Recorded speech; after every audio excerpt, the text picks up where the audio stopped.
Paramashivoham. Om Nithyananda Paramashivoham. Om Nithyananda Paramashivoham. Om Nithyananda Paramashivoham. Om Nithyananda Paramashivoham. Om Nithyananda Paramashivoham. Om Nithyananda Paramashivoham. Om Nithyananda Paramashivoham. Om Nithyananda Paramashivoham. Om Nithyananda Paramashivoham. Om Nithyananda Paramashivoham. Om Nithyananda Paramashivoham. Om Nithyananda Paramashivoham. Om Nithyananda.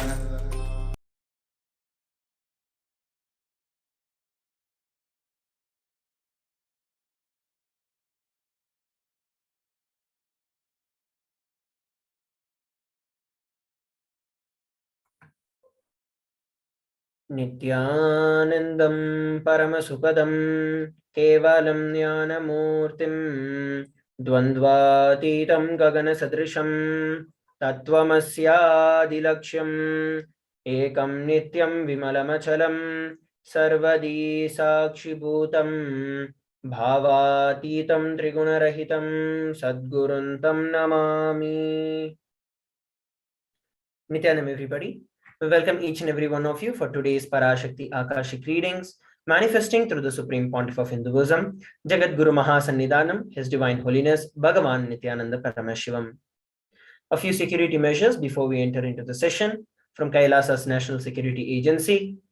Photography, video and audio recording of any kind is strictly prohibited during all sessions.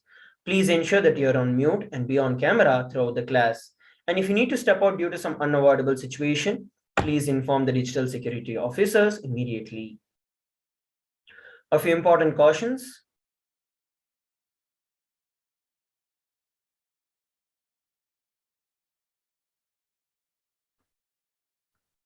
We welcome all the Kailasa-vasis attending from Kailasa's monasteries, gurukuls, temples, ashrams, and centers from around the world.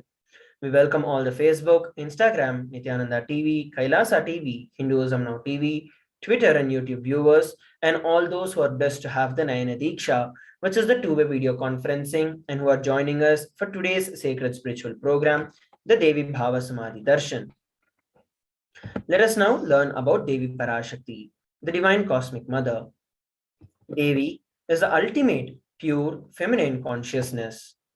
She is the Source Shakti. It is her cosmic womb, the Brahmanda Yoni, from which billions and billions of universes comes out and goes in. She is the source of the Big Bang and the black holes. Parashakti is the divine consort of Paramashiva, who is the primordial god of Hinduism. The Supreme Pontiff of Hinduism reveals the first and foremost relationship is mother. Ability to learn, even the idea to relate, starts with mother. Mother is an important way to connect with what you think as life. In the Vedic tradition, our rishis were aware your ability to connect with mother should be directed to the cosmos. It should inspire, it should awaken your higher consciousness. It should inspire your higher consciousness to express through you. Connecting with life as mother is the most sweetest, most beautiful, and most easiest form to ever connect with. Today, out of his extreme compassion and love, the Supreme Pontiff of Hinduism, is manifesting Devi Parashakti herself and gracing us, answering all our questions, attending to our prayers, giving boons, healing us, revealing our past, present, and future, delivering profound spiritual truths, and ultimately giving us the experience of Paramashivoham itself. Let us now look at what is Bhava Samadhi Darshan. What is Samadhi? Sama is oneness and Adi means source. So Samadhi means one with the source. Bhava means attitude or aspect. Bhava Samadhi means being one with the source through this aspect. Darshan means to have a glimpse of. In Vedic tradition, it is used to describe the moment we behold the deity, an avatar, a saint, or an enlightened being, as just seeing such a being can cleanse the karmas of lifetimes and create a deep, lasting transformation in the receiver.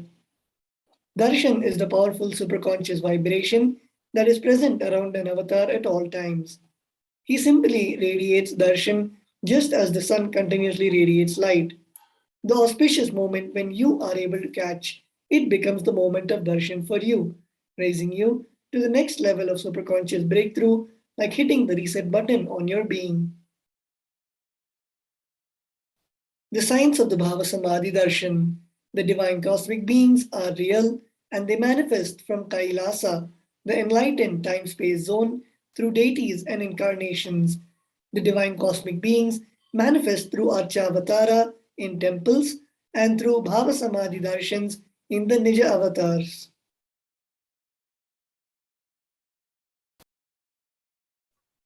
The Bhava Samadhi Darshan is the science of the Nijavatara manifesting Paramashiva, the Supreme Consciousness.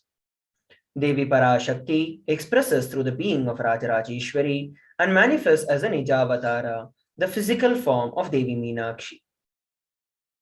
The Archavatara, which is the deity, reflects the consciousness and the manifestation, the being of the superconscious energy. But human beings are not mature enough to receive this higher level experiences from the Archavatar directly.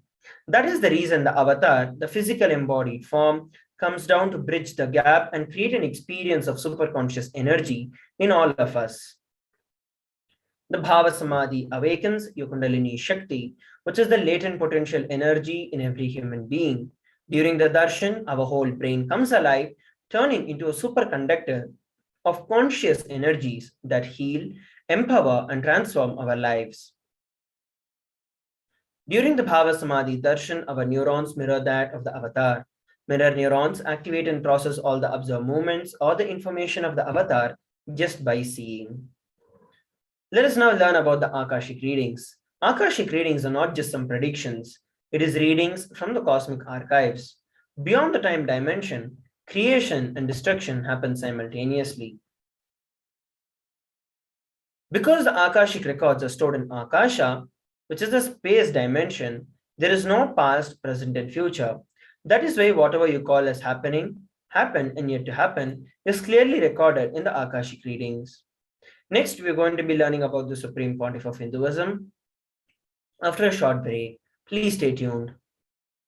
Greater signs of life can be realized with a greater ability to visualize.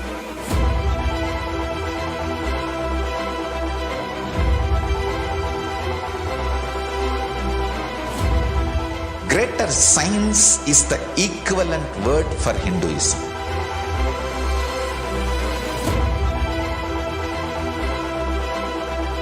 When you understand the greater science of life, greater courage, more possibility, more fearlessness, more joy, more bliss.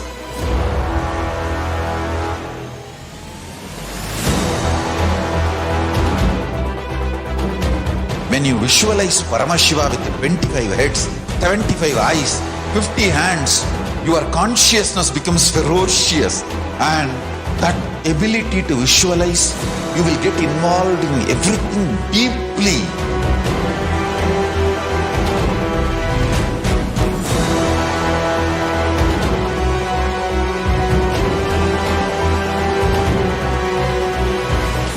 In involved people are the most delicious, most sweet, most beautiful, most juiciest beings of planet Earth.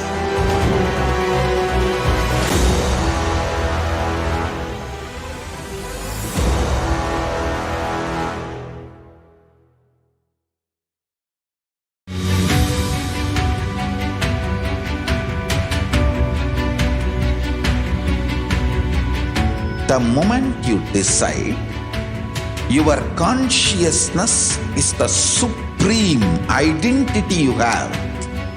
You will not empower your depression, your frustration,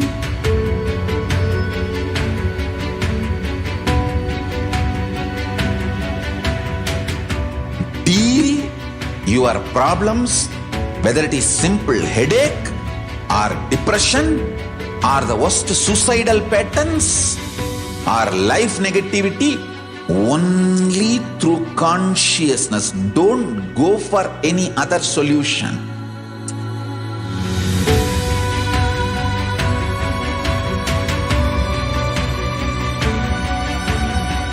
Don't keep stupid, toxic, life negative struggles inside.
Nithyanam, everybody, welcome back. Let us now learn about the Supreme Pontiff of Hinduism. The Supreme Pontiff of Hinduism, Jagadguru Mahasannidhanam, His Divine Holiness Bhagavan Nithyananda Paramashivam, is the reviver of KAILASA, which is the macrocosmic, ancient, enlightened Hindu civilizational nation. The Supreme Pontiff of Hinduism is the 1008th incarnation of Paramashiva as per Hinduism, and he has been recognized by his predecessors, who are enlightened masters and adepts. The Supreme Pontiff of Hinduism has made the science of power manifestation, yoga, and temple-based universities a lifestyle for humanity. Let us go over a brief timeline of the various coronations of the Supreme Pontiff of Hinduism. Before 1981, the Supreme Pontiff of Hinduism was identified as the 1008th incarnation of Paramashiva by spiritual adepts and enlightened masters of Hinduism. In the year 1981, at the age of 3, the Supreme Pontiff of Hinduism was initiated into Balasanyas and Chaturmasya. In the year 1988, at the age of 10, the Supreme Pontiff of Hinduism was coronated as the future Guru Mahasannidhanam, the Pontiff of the Tondai Mandala Adhinam, which is the oldest monastic university. And in 1994, the Supreme Pontiff of Hinduism was declared as the successor of the Arunachala Sarvanya Peetham by the Guru Parampara on 24th of May. And on 1999, the Supreme Pontiff of Hinduism founded the mission Nithyananda Sangha to revive Kailasa internationally. The same year, he was also coronated as a successor of Kashi Sarvanya Peetham. Here, we're looking at the lineage of gurus of the Adi Arunachala Sarvanya Peetham, founded by Paramashiva himself as Arunagiri Yogeshwara, following which the lineage goes as Sri Yogi Yogananda Puri, Isaki Swamigal, Mata Vibhudananda Puri, and then the Supreme Pontiff of Hinduism.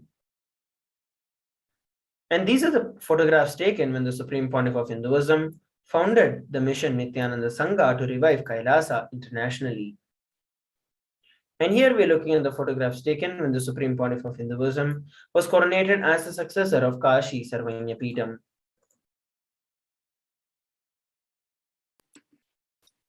In 2002, the Supreme Pontiff of Hinduism founded the Adi KAILASA Sarvanya on the 4th of November, and in 2004 declared as the successor of Bhagyanagara Sri Pura Sarvanya on the 1st of January. And in 2004, the Supreme Pontiff of Hinduism was coronated as the incumbent emperor of the Surya Vamsha Surangi Samrajyam of Surya Vamsha lineage.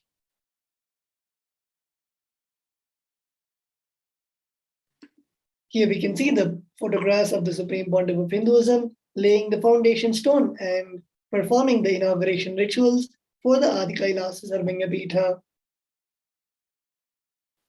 Here we can see the pictures of the Supreme Pontiff of Hinduism having the Pattabhishekam as the successor of the Bhagyanagara Sri Pura Sarvanya at the age of 26.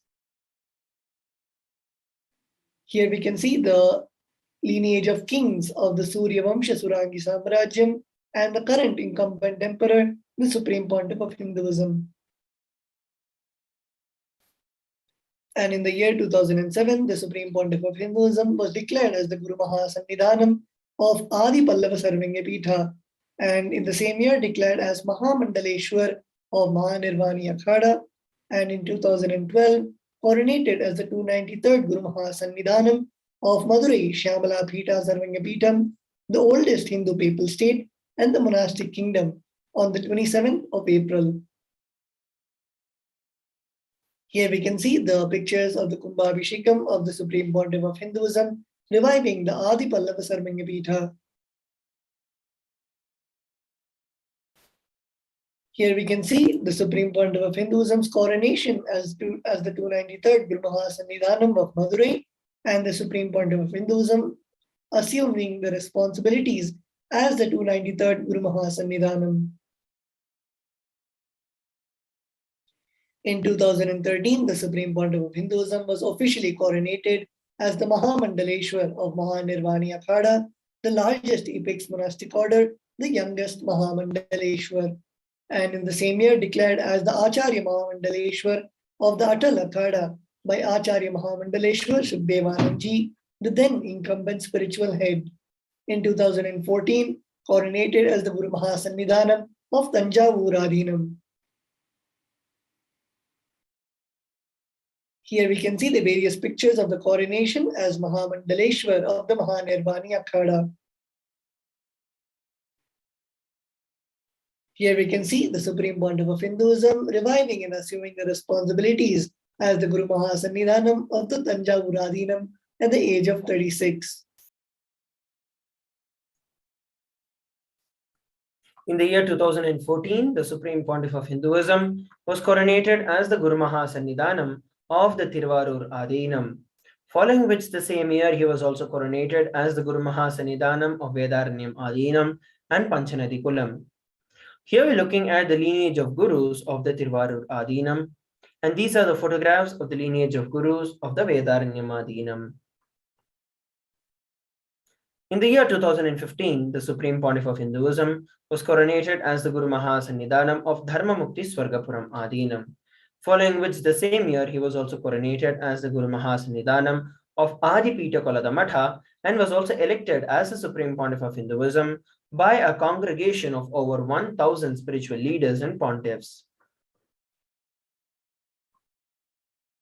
These are the lineage of photos, the photos of the lineage of Gurus of the Dharma Mukti Swargapuram Adhinam, founded by Paramashiva himself, followed by Srila Sri Araya Tiruchittrambala Desigar, Srila Sri Vaidyalinga Desigar, Srila Sri Dandavani Desigar, and then the Supreme Pontiff of Hinduism.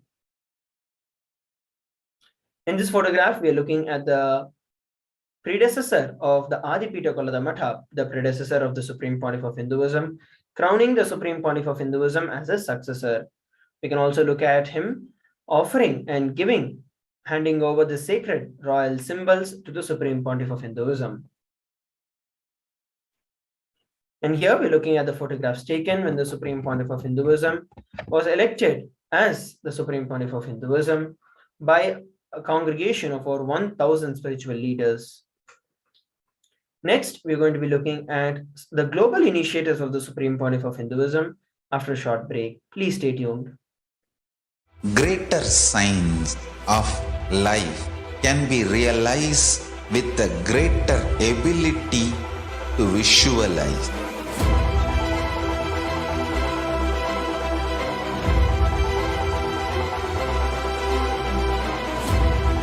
Greater science is the equivalent word for Hinduism.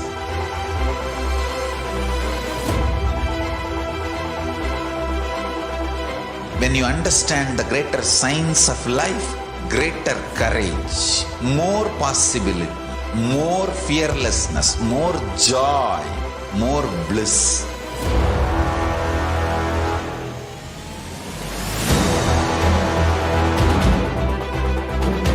When you visualize Paramashiva with 25 heads, 75 eyes, 50 hands, your consciousness becomes ferocious, and that ability to visualize, you will get involved in everything deeply.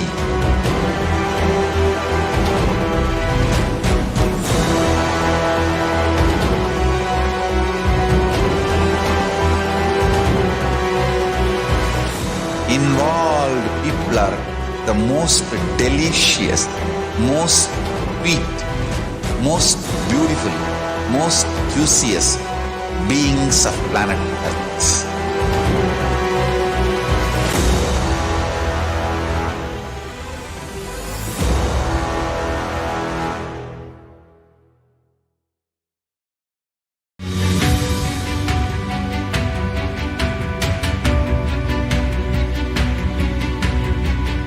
The moment you decide, your consciousness is the supreme identity you have. You will not empower your depression, your frustration,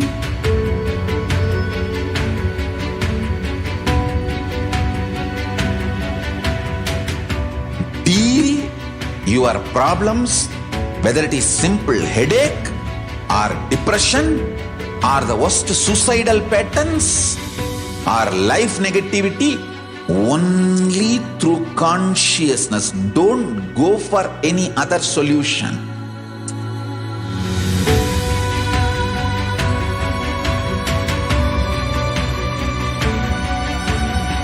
Don't keep stupid, toxic, life negative struggles inside.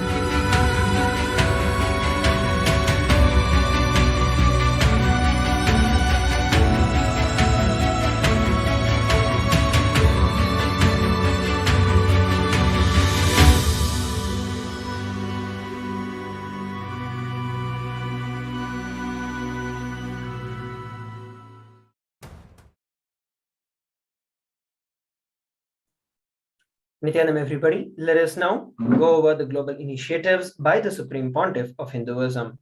Over 26 years of relentless humanitarian services and initiatives, including free vegetarian food, medical services, natural disaster relief, women empowerment initiatives, conflict resolution and peace initiatives, and sustainable Hindu practices through various international agencies and bodies.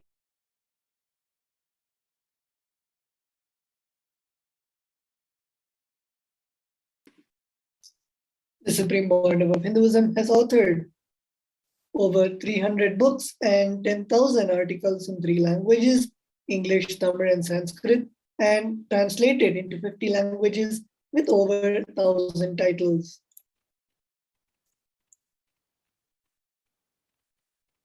The Supreme Pontiff of Hinduism has, by the Nithyananda University Press, over 2 million copies, books, and articles sold, read, and downloaded.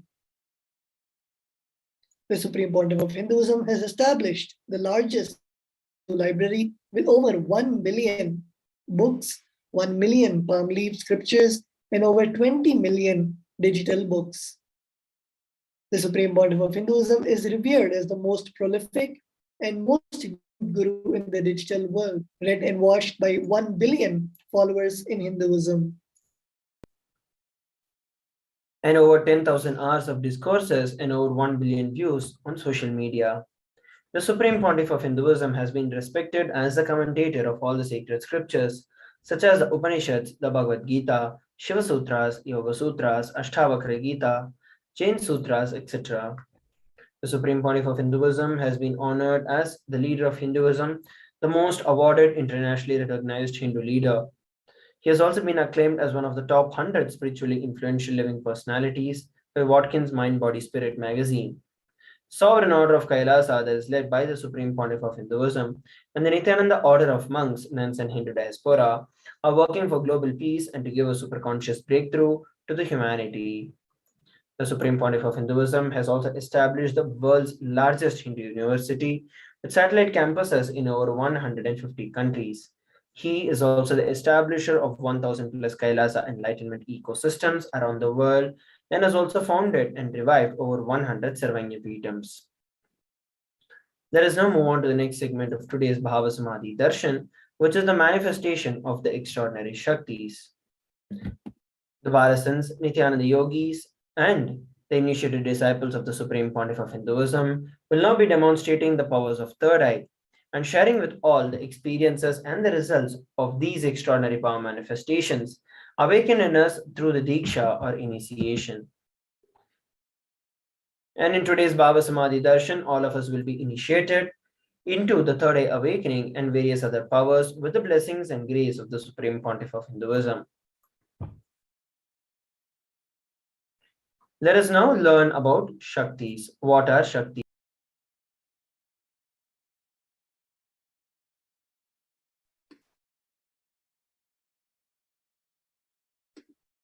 In the Vedagamas, the source scriptures of Hinduism, Paramashiva reveals in elaborate detail that every human being is hardwired to be able to manifest the 463 extraordinary Shaktis.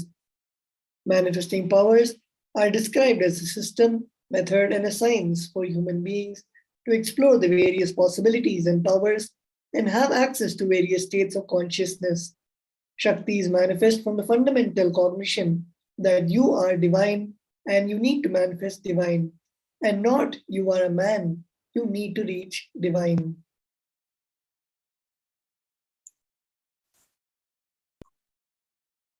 Let us now look at some of the differences between Shaktis and Siddhis. Shakti is expressed from the space of enlightenment as a side effect of feeling connection with the Guru and high integrity with the Guru. Shaktis are the source of enlightenment, whereas Siddhis are powers that manifest from tapas or penance for enlightenment. And Siddhis happen on the path of enlightenment. The Shaktis of Paramashiva manifest through ordinary human beings in extraordinary ways after the initiation from the avatar. The Shaktis are permanent, whereas Siddhis are not, and Siddhis may divert you from enlightenment. Let us learn about Paramashiva, who is the source of these Shaktis. Paramashiva is the primordial divinity in Hinduism, the ultimate reality and cause, which is self-effulgent, Swayam Prakasha, all-pervading, unchanging beyond time, space, form, and causality.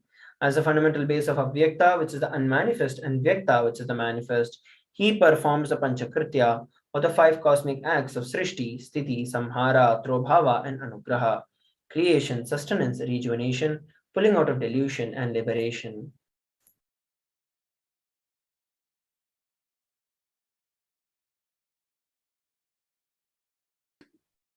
The Supreme Pontiff of Hinduism, as the 1008th in living incarnation and representative of Paramashiva and the reviver of Kailasa, the ancient enlightened Hindu civilizational nation, the great cosmic borderless Hindu nation. Ever since the beginning of civilization, the Sanatana Hindu Dharma has been the cradle of enlightened beings and highly advanced sciences. It was where the science of enlightenment and powers was lived and taught as a lifestyle. For the first time in modern day, the Supreme Pontiff of Hinduism is reviving these yogic sciences and transmitting it to the world at a record-breaking, never accomplished before.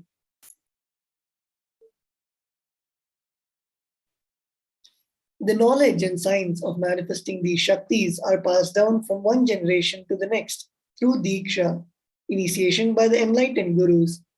The Supreme Pontiff of Hinduism, being recognized as an incarnation at a very young age, was trained and taught the sciences to revive the initiations and knowledge repositories for billions to manifest science of power manifestation from the disciplines of Vedanta, Tantra and Sri Vidya, Yoga and Yogic powers, Mantra Shastra, Siddhi Vidya, science of Aushadha, Advaita and Bhakti Yoga, Paramashiva and Paramashiva Vijnana. So how do we awaken these divine Shaktis in us? We're going to be looking at the answer towards it in the next segment after a short break.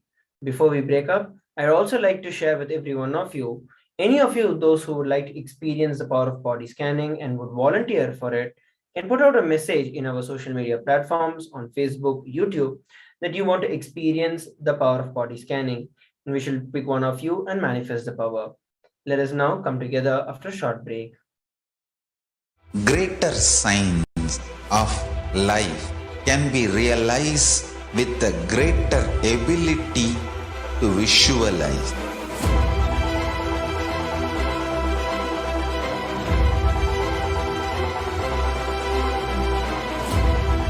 Greater science is the equivalent word for Hinduism.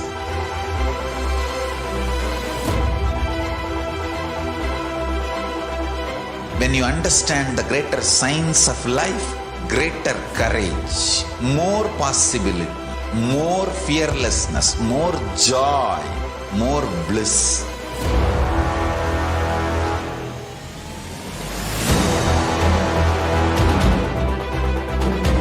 When you visualize Paramashiva with 25 heads, 75 eyes, 50 hands, your consciousness becomes ferocious, and that ability to visualize, you will get involved in everything deeply.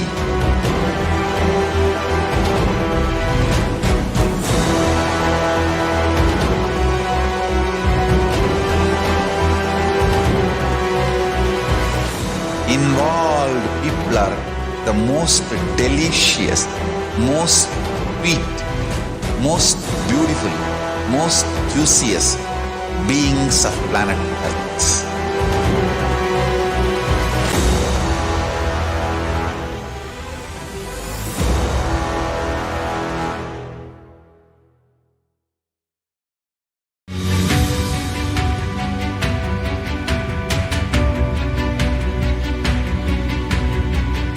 The moment you decide, your consciousness is the supreme identity you have.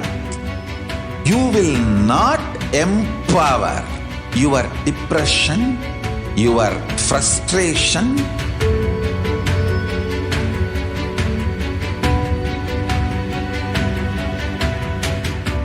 deal your problems, whether it is simple headache or depression or the worst suicidal patterns or life negativity, only through consciousness. Don't go for any other solution.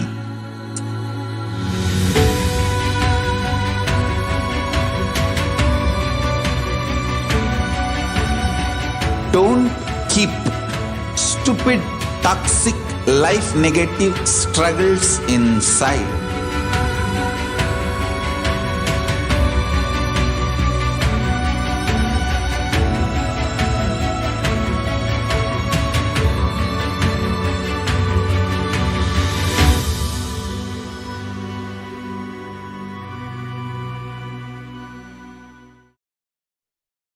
Nithyananda, everybody, welcome back. Let us now learn about how we can awaken these divine Shaktis in us. Every ultimate truth, which is jnana, when it is mapped into our consciousness, which is the prajna, manifests as the power and possibility of every being. Let us now look at a beautiful video on the science of initiation.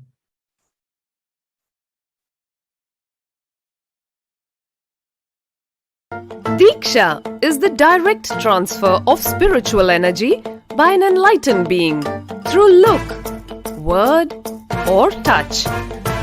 The traditional Vedic book Navaratneshwara states, Sarvasamapi dikshanam muktihi phalamakhanditam avirodhat bhavanti eva prasangyastu bhuktayah.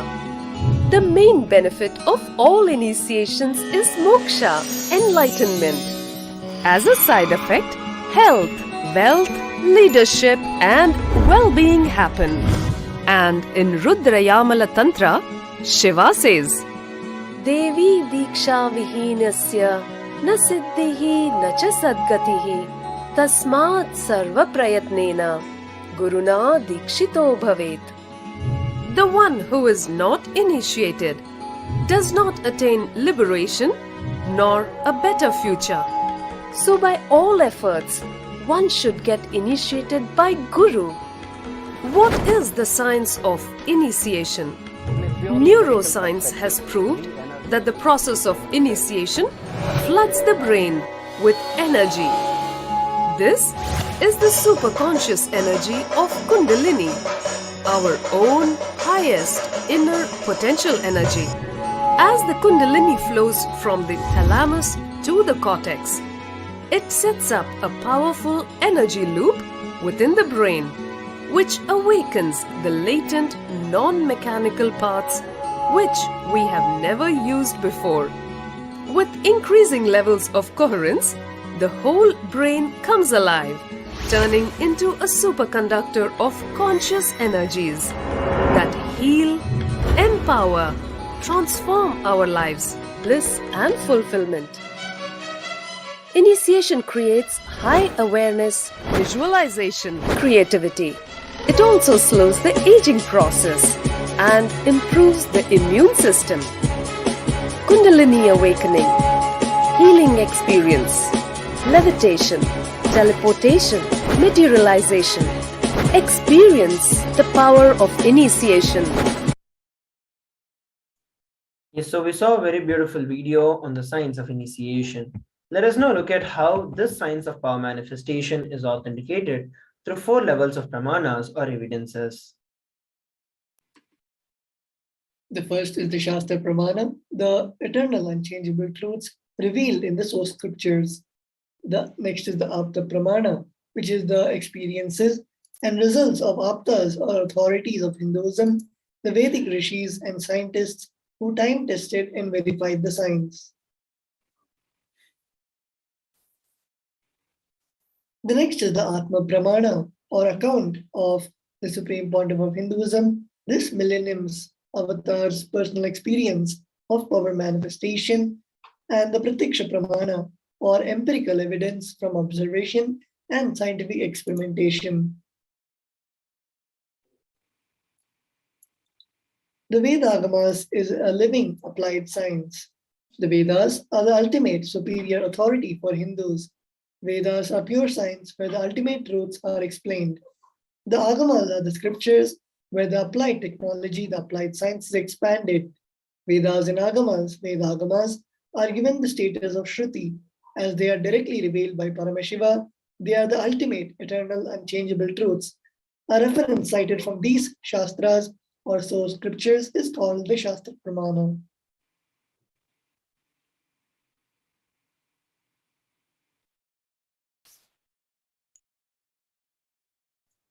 Let us now get ready to witness a very exciting and unique demonstration of the power of third eye. Today, we will be manifesting the power of body scanning. And as I shared earlier, any of you who would like to volunteer for this power manifestation can go over to one of our social media platforms and put out a message that you want to experience the body scanning. We'll pick one of you and manifest the power. So while you all take a few moments to do it, let us go over the pramanas for this power of body scanning. The first is the Shastra Pramana, which are the eternal and unchangeable truths revealed in the source scriptures. Swadehe jagato vapi sukshma sukshmatarani cha tattva niyani nilayam dhyattvante vyajyate para. Bhagavan Paramashiva says, cognize deeply that from the subtle to the subtlest constitutive principles of your whole body or of the whole universe simultaneously consist of the essential reality. They are being absorbed in their source cause, which is Paramashiva. And by the experience of such restful awareness, one becomes complete from all thoughts, and the ultimate universal divine power, Paradevi, Adi Shakti, is revealed, and the supreme power manifestation happens.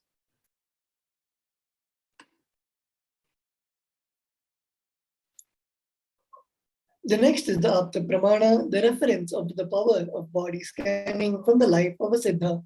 Terayar was a Siddha and one of the prominent disciples of Agastya. One day, a man suffering from severe headache comes to Agastya for healing.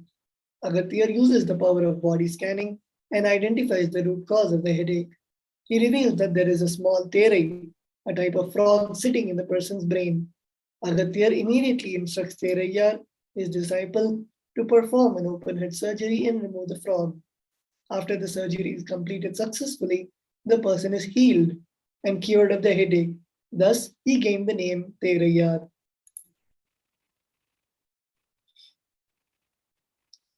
The next is the Atma Pramana, the account from the Supreme Point of Hinduism's life that time tested and verified and authenticated the science.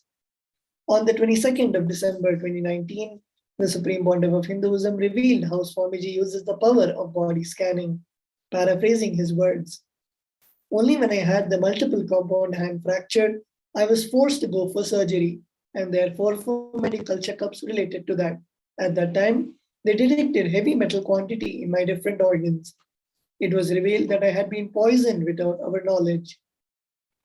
I immediately used diagnostic methods instead of medical facilities to study the body condition due to the poisoning. Through body scanning, I found out what the problems, imbalances had happened, and where balance has to be done. I used allopathy as a second opinion to verify my findings." Here we're looking at the Sakshi Pramana, which is the experiences and results of these extraordinary power manifestations happening through the initiated disciples of the Supreme Pontiff of Hinduism. Let us now enter into the power manifestation.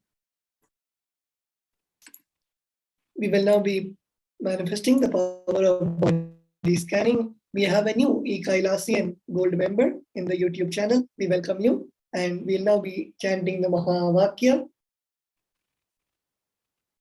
Om Nithyananda Paramashivoham.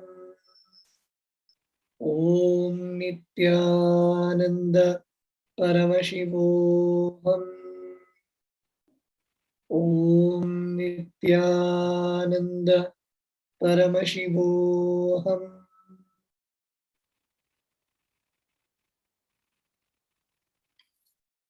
Swamiji and Bhagavan Paramashiva reveal a slight issue with the thyroid gland. If you see in your day-to-day life, you will see the less energy which happens and continuous feeling of fatigue, as both in the physical body, the thyroid gland is affected, and in the physiological body, the Vishuddhi chakra is very much blocked.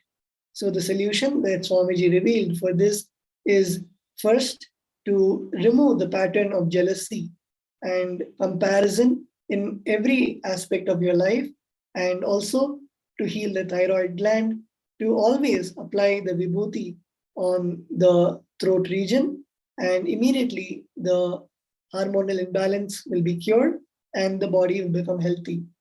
So this is the revelation that Swamiji had revealed in the third eye, and you can share with us how you feel part of the revelation. And also, we will now be moving on to the next segment of this Devi Parashakti Akashic readings after a short break. Greater signs of life can be realized with a greater ability to visualize.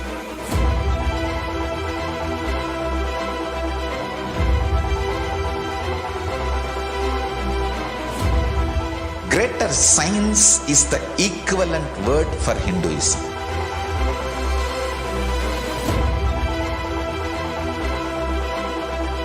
When you understand the greater science of life, greater courage, more possibility, more fearlessness, more joy, more bliss.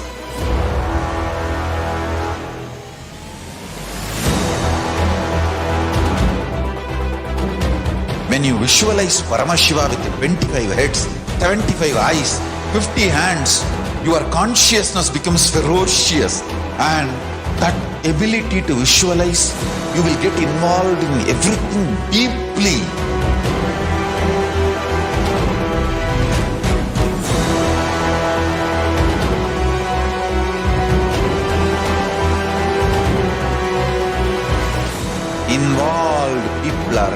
the most delicious, most sweet, most beautiful, most juiciest beings of planet Earth.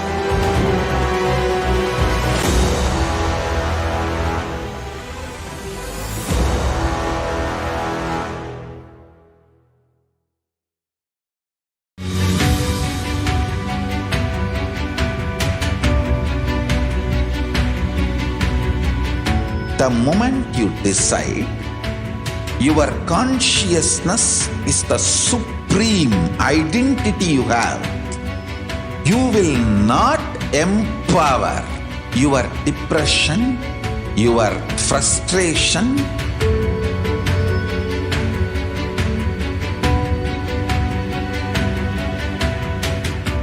deal your problems, whether it is simple headache or depression or the worst suicidal patterns or life negativity, only through consciousness. Don't go for any other solution.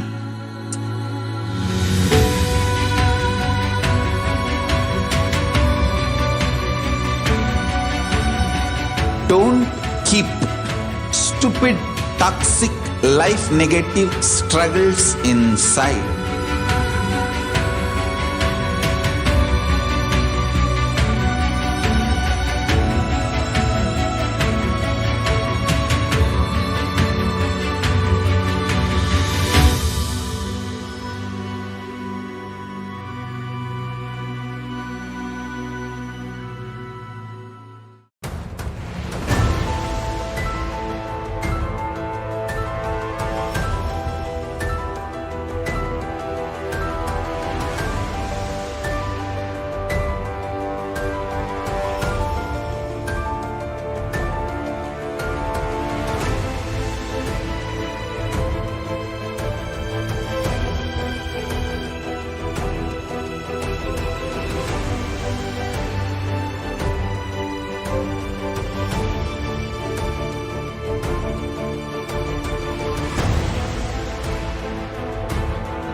Your consciousness has power at this moment to swallow, digest, clean up all negativity and all toxins.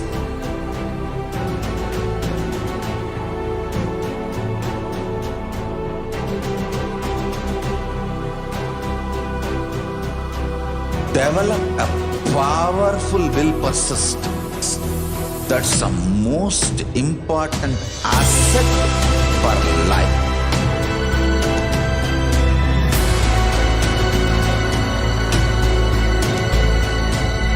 I am not giving you some life positive blah blah. I am giving you the facts of life. I am triggering your consciousness.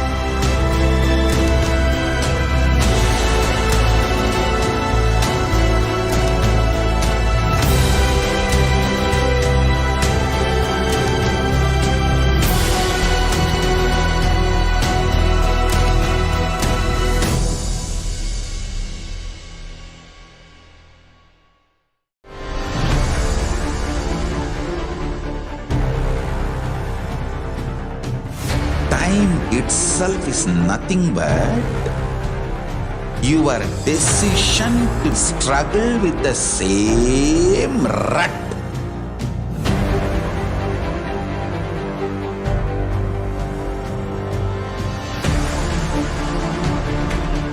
Your decision to struggle with the same rut is time, Kala. Your decision to swallow time is Kala Bhairava.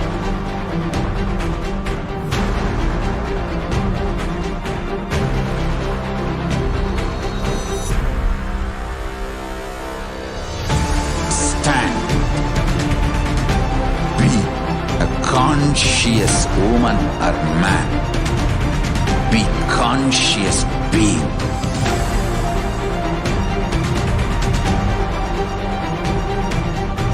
Shrink the time through conscious will persistence.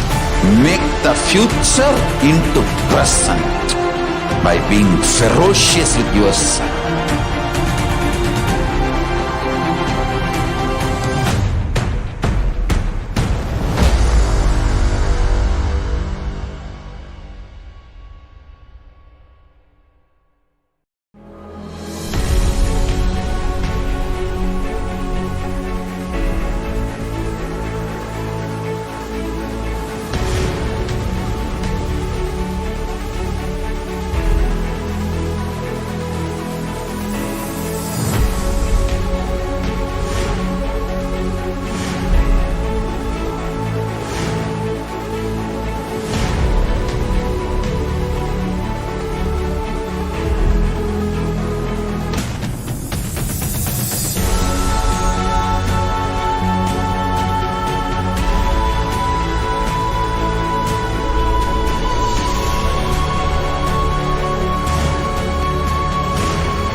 I am your Guru. I will make you enlightened. It's my commitment.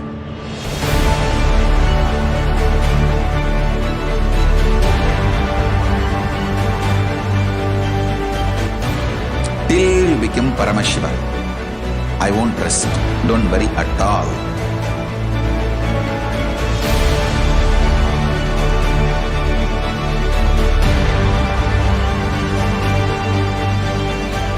To all my disciples, I give you this as a boon. I'll swallow everything with which you are stuck and liberate you all.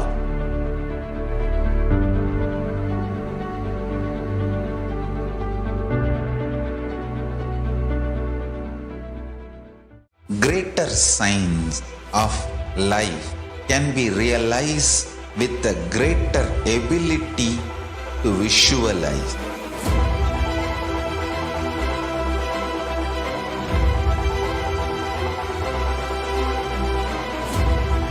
Greater science is the equivalent word for Hinduism.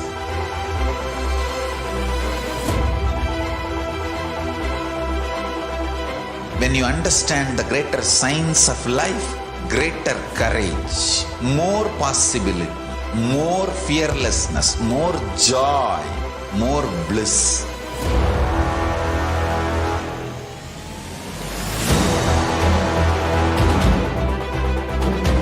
When you visualize Paramashiva with 25 heads, 75 eyes, 50 hands, your consciousness becomes ferocious, and that ability to visualize, you will get involved in everything deeply.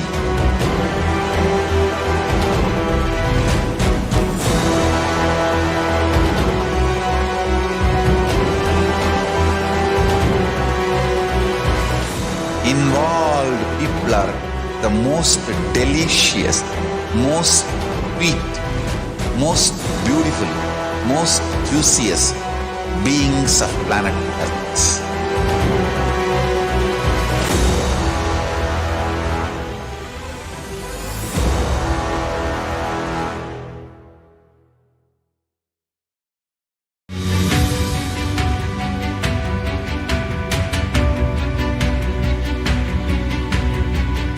The moment you decide, your consciousness is the supreme identity you have. You will not empower your depression, your frustration,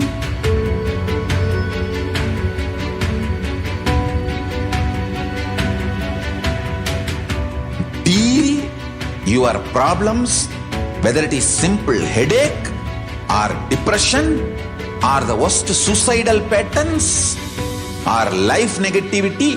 Only through consciousness. Don't go for any other solution.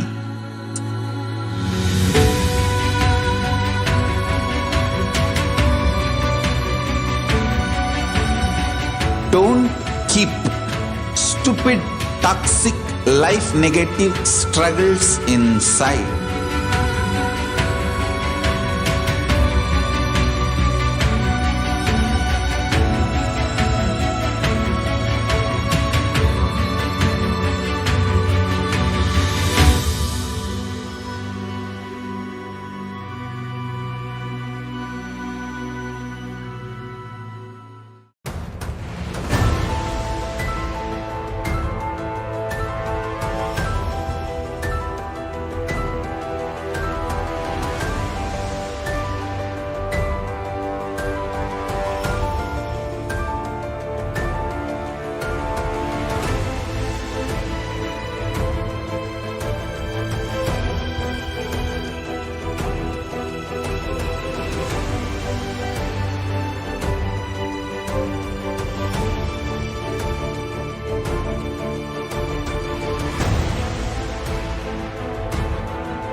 Your consciousness has power at this moment to swallow, digest, clean up all negativity and all toxins.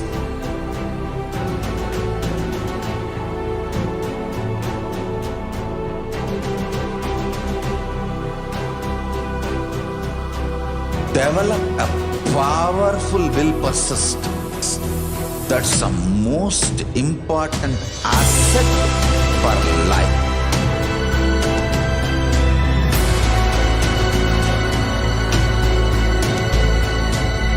I am not giving you some life positive blah blah. I am giving you the facts of life. I am triggering your consciousness.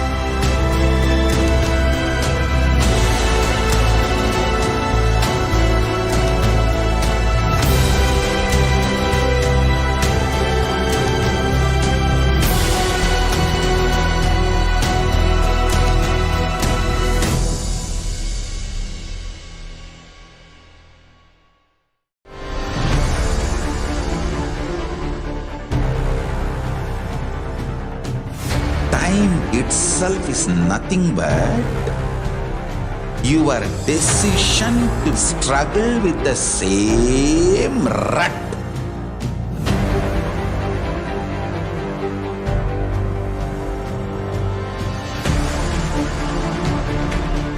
Your decision to struggle with the same rut is time, Kala. Your decision to swallow time is Kala Bhairava.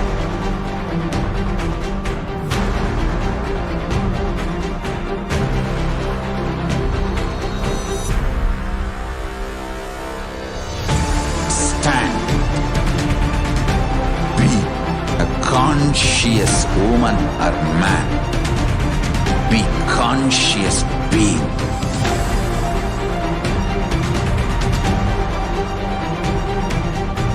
Shrink the time through conscious will persistence. Make the future into present by being ferocious with yourself.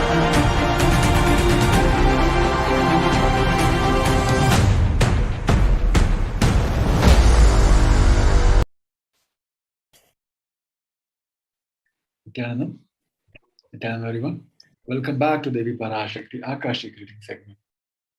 In this segment, we're going to see about the how worshipping divine as a sacred feminine is stood as a unique contribution to the Sanatana Hindu Dharma. We're going to see how Devi Parashakti, out of her extreme love and compassion, she has manifested in the embodied form as the Nijavatar of Supreme Pontiff of Hinduism. We're going to have a segment where we're going to see how we can prepare ourselves to receive Devi Parashakti.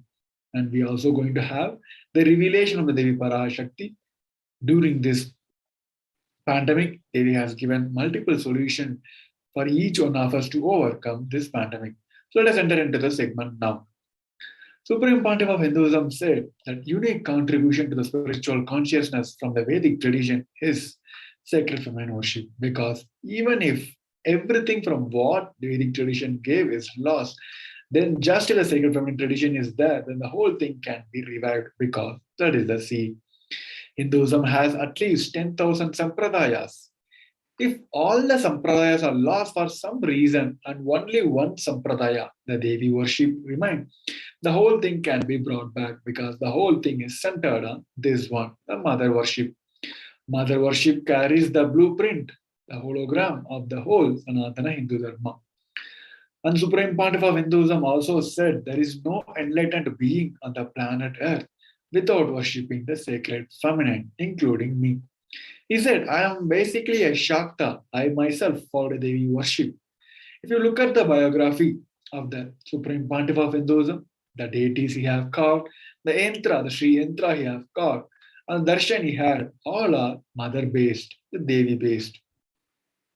Here, Supreme Pontiff also, Hinduism also said how Sanatana Dharma and the worshipping divine, and how this mother-based culture stood and supported the whole Sanatana Hindu Dharma, especially in the story of the life of Sri Ramakrishna Paramahamsa, one of the Guru Parampara, which Supreme Pontiff of Hinduism accommodated in his life.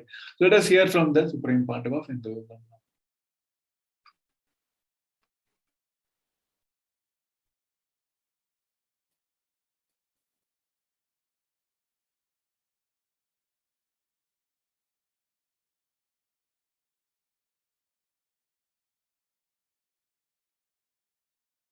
Hinduism is the most feministic religion, I tell you. In Hinduism, not just religion, even the Hindu economy, Hindu social system, everything is feminist. The women-centered, everything is feminist. When time comes, I'll try to reveal more details about it. How the women is the foundation of Hindu civilization. They formed the basis of Hindu civilization. Someone asked Ramakrishna, when he was in deathbed, literally everyone knows that he is going to leave the body soon. I should not use the word deathbed for the great incarnations like him. They never die, but the time to leave their body. Everyone knows that he is going to leave the body.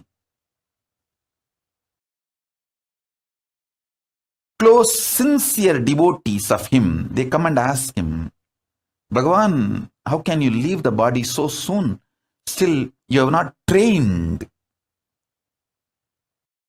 enough people to continue your mission. Only few boys are trained and they are too young. He smiles and says, one woman is enough to carry my mission. She is already trained. Sharada Devi. She is trained enough.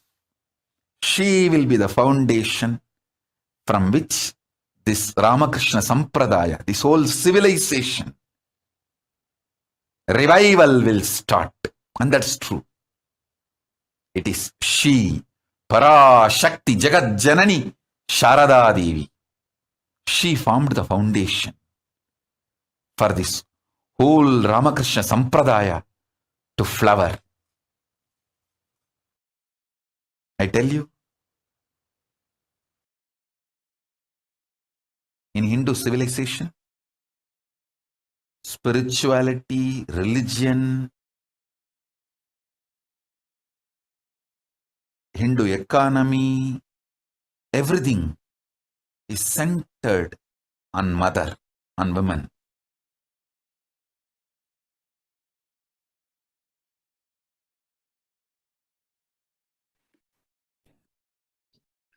Let us see what Sri Ramakrishna Paramahamsa, the great avatar, who lived in 1836 to 1886, said. He said that Shiva is a Brahman, but Devi has the key to reach the Brahman. Unless she opens, nobody can reach. He also added with a beautiful description of a house in a typical Indian village house. Even though husband is the owner of the house, the key to the house will be on the hip of the mother. Either we have to fall at the feet of the mother, or the small sons of the mother, only they can touch the place, the hip of the mother, and get the key. Nobody else can touch. So either we have to surrender to the mother, or people who are closer to the mother, only they can access, reach the place, and get the key. Here, the Sastra Pramana from the Devi Upanishad, the verse number 2 and 3 have beautifully described about the glory and how, in the words of Devi herself, she has revealed how she manifested and the purpose of her manifestation.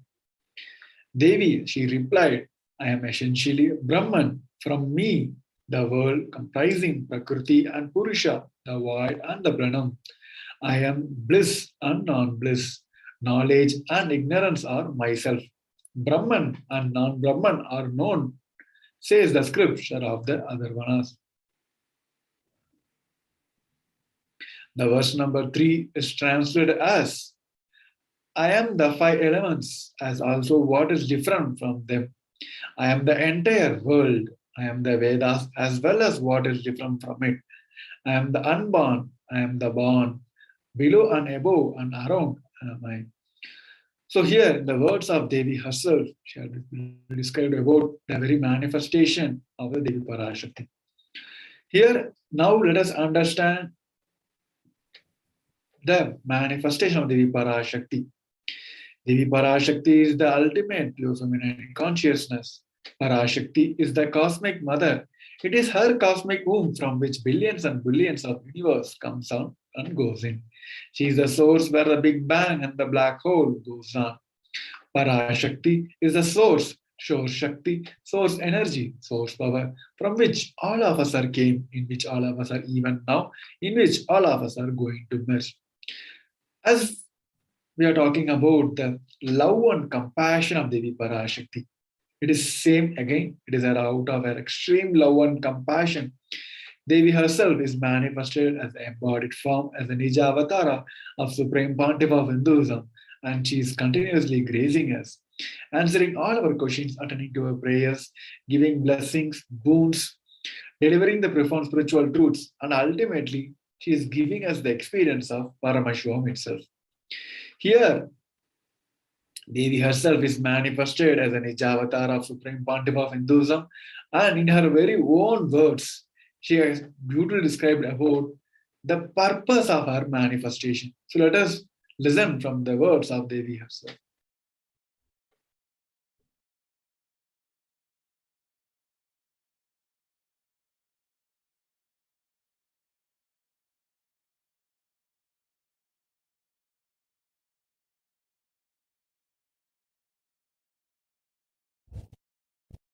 Om, Om, Om.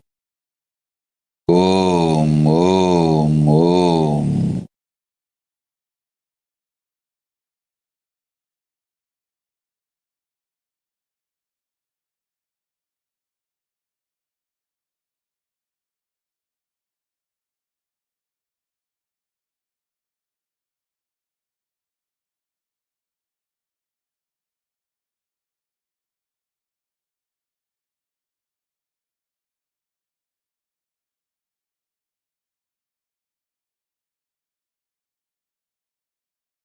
ஓமெனும் ஓங்காரத்து உட்பொருளாய் மலர்ந்து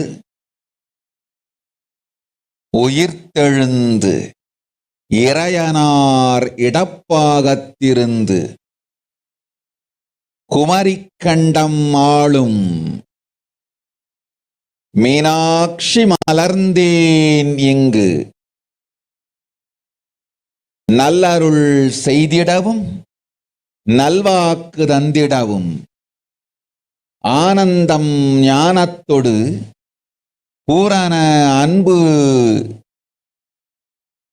ஏகம் அநேகமாய் ஆகிய இப்புலகிற்கு பரமசிவன் ஞானம் தர வந்தேன் பராசக்தி மீனாட்சி.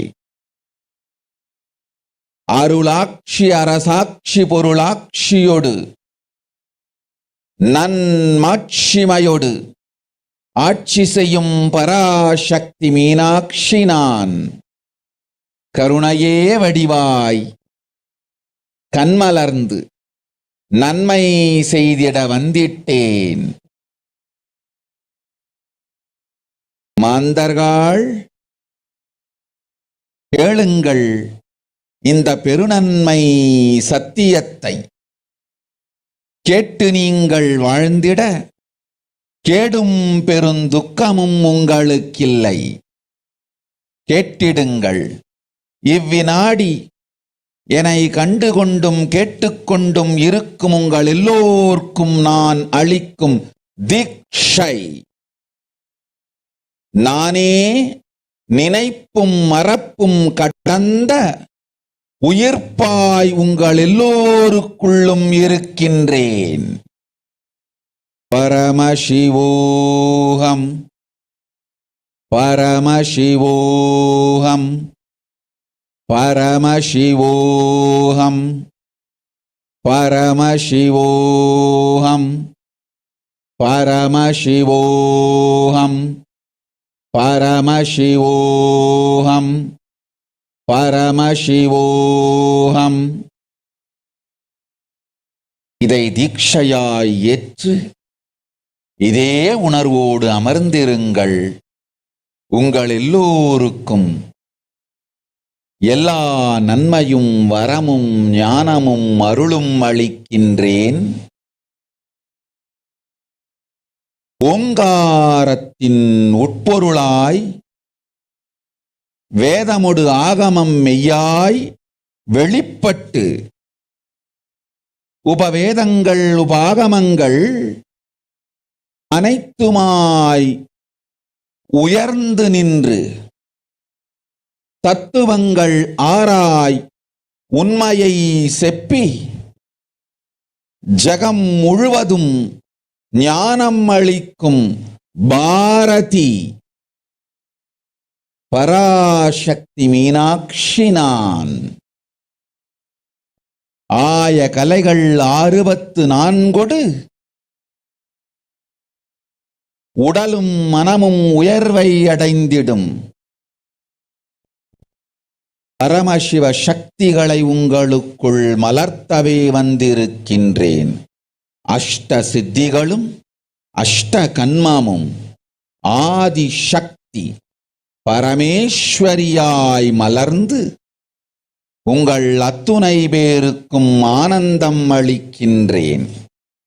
அஞ்சாதீர், ஆனந்தத்தோடிருப்பீர். ஓம் ஓம் ஓம் ஓம் ஓம் ஹ்ரீம் ஓம் ஹ்ரீம் ஓம் ஹ்ரீம் ஓம் ஹ்ரீம் ஓம் ஹ்ரீம் ஓம் ஹ்ரீம் ஓம் ஹ்ரீம் ஓம் ஹ்ரீம் ஓம் ஹ்ரீம் ஓம் ஹ்ரீம்.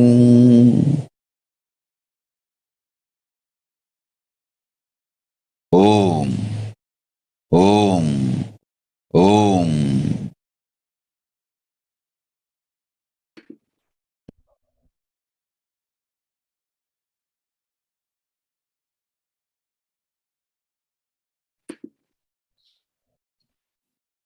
Yes.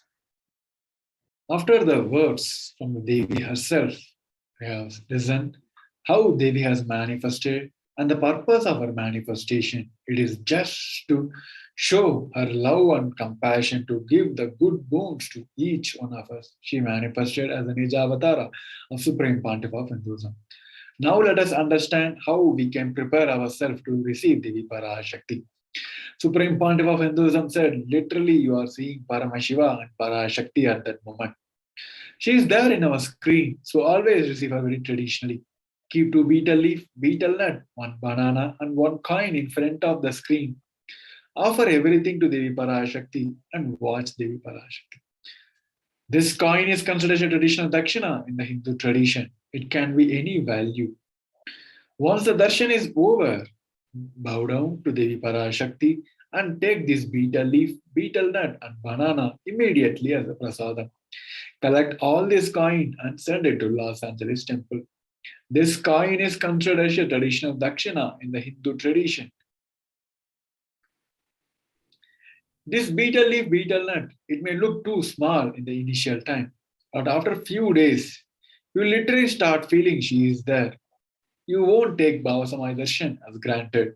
These rituals will break all your monotonous unconscious mentality and lifestyle. These rituals will remind you in the powerful cognition. It will help you in removing all your unconscious behaviors. Here a small pictorial representation of the items you can procure to prepare yourself to receive the Devi Parashakti. And here the Supreme Pontiff of Hinduism also gave a beautiful process, Panchamahabhuta Yoga, a spiritual practice to prepare our body, mind, and consciousness and cleanse the whole system to receive the grace and blessings of Devi Parashakti. Let us hear it from the Supreme Pontiff of Hinduism.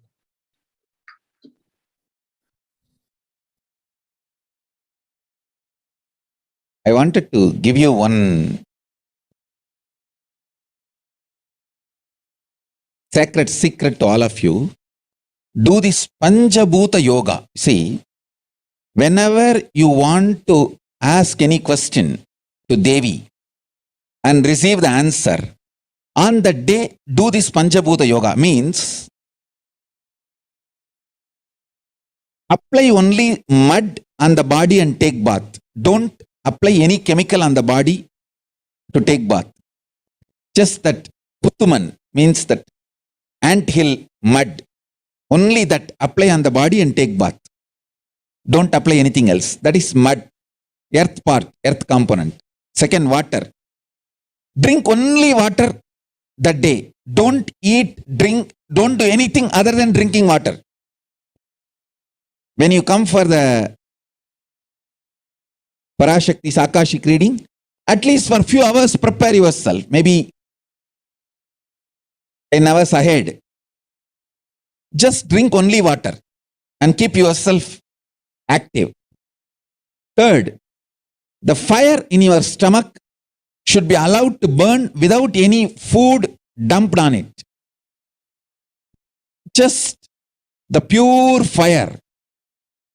You can chant Omkara to intensify it, or Mahavagya, Ajapa Japa, but pure fire. No food, nothing. That pure fire should be encouraged. And just be in the free air, open space, breathing the whole sky. At least few hours before. And intensely unclutch to get the power of the space, Akasha. See, listen. Akasha is an intense energy. Just like the other bhutas, like earth, water, fire, air, the Akasha also is a pure consciousness. It is intelligence, living energy. Once you start unclutching, you manifest Akasha's energy in you, consciousness in you. So do this Panchabhuta Yoga. Your questions will be surely answered immediately by Parashakti. If you just do this Panchabhuta Yoga and come for the Devi's AKASHIC reading, she will simply answer your questions. I'll repeat. Apply the ant hill mud and take bath, or even clay. Don't use any other chemical. Take bath just with the mud. Second, drink only water. No other food or juice at least for 10 hours ahead. If possible, that whole day. Third, intensify the Agni in your stomach without dumping any food on it. Just through the Omkara, Ajapa, Japa, ignite it, intensify it. Fourth, walk around and breathe in an open space, at least for a few hours before. Fifth, try to unclutch as intensely as possible to receive the Akasha energy, Chitambara, Chitambara, that energy of cosmic space. With this Panchabhuta Yoga, come to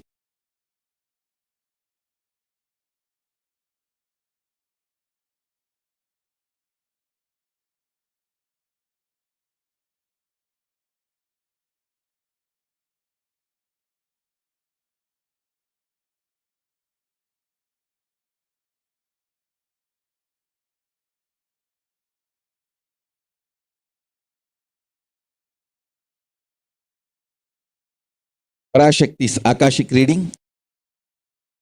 Surely she will answer your questions.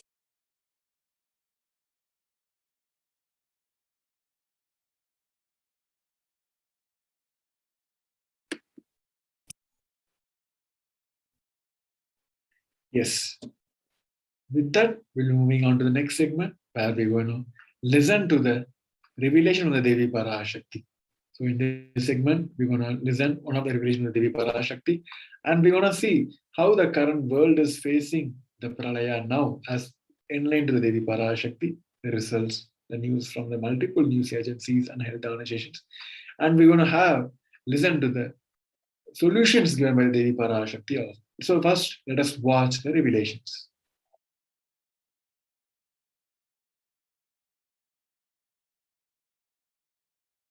Om, Om, Om, Om, Om, Om, Omgaratuyarnd. Pangai Vedamudu Agamamai Velipattu. Rinkaramai Malarnd. Parashodasiyai Niraind. Narpattu Mukkonam Vazhum.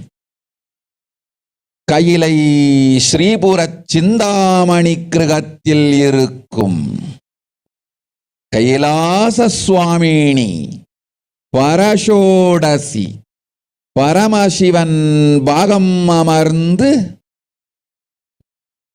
Paralum Parameshwari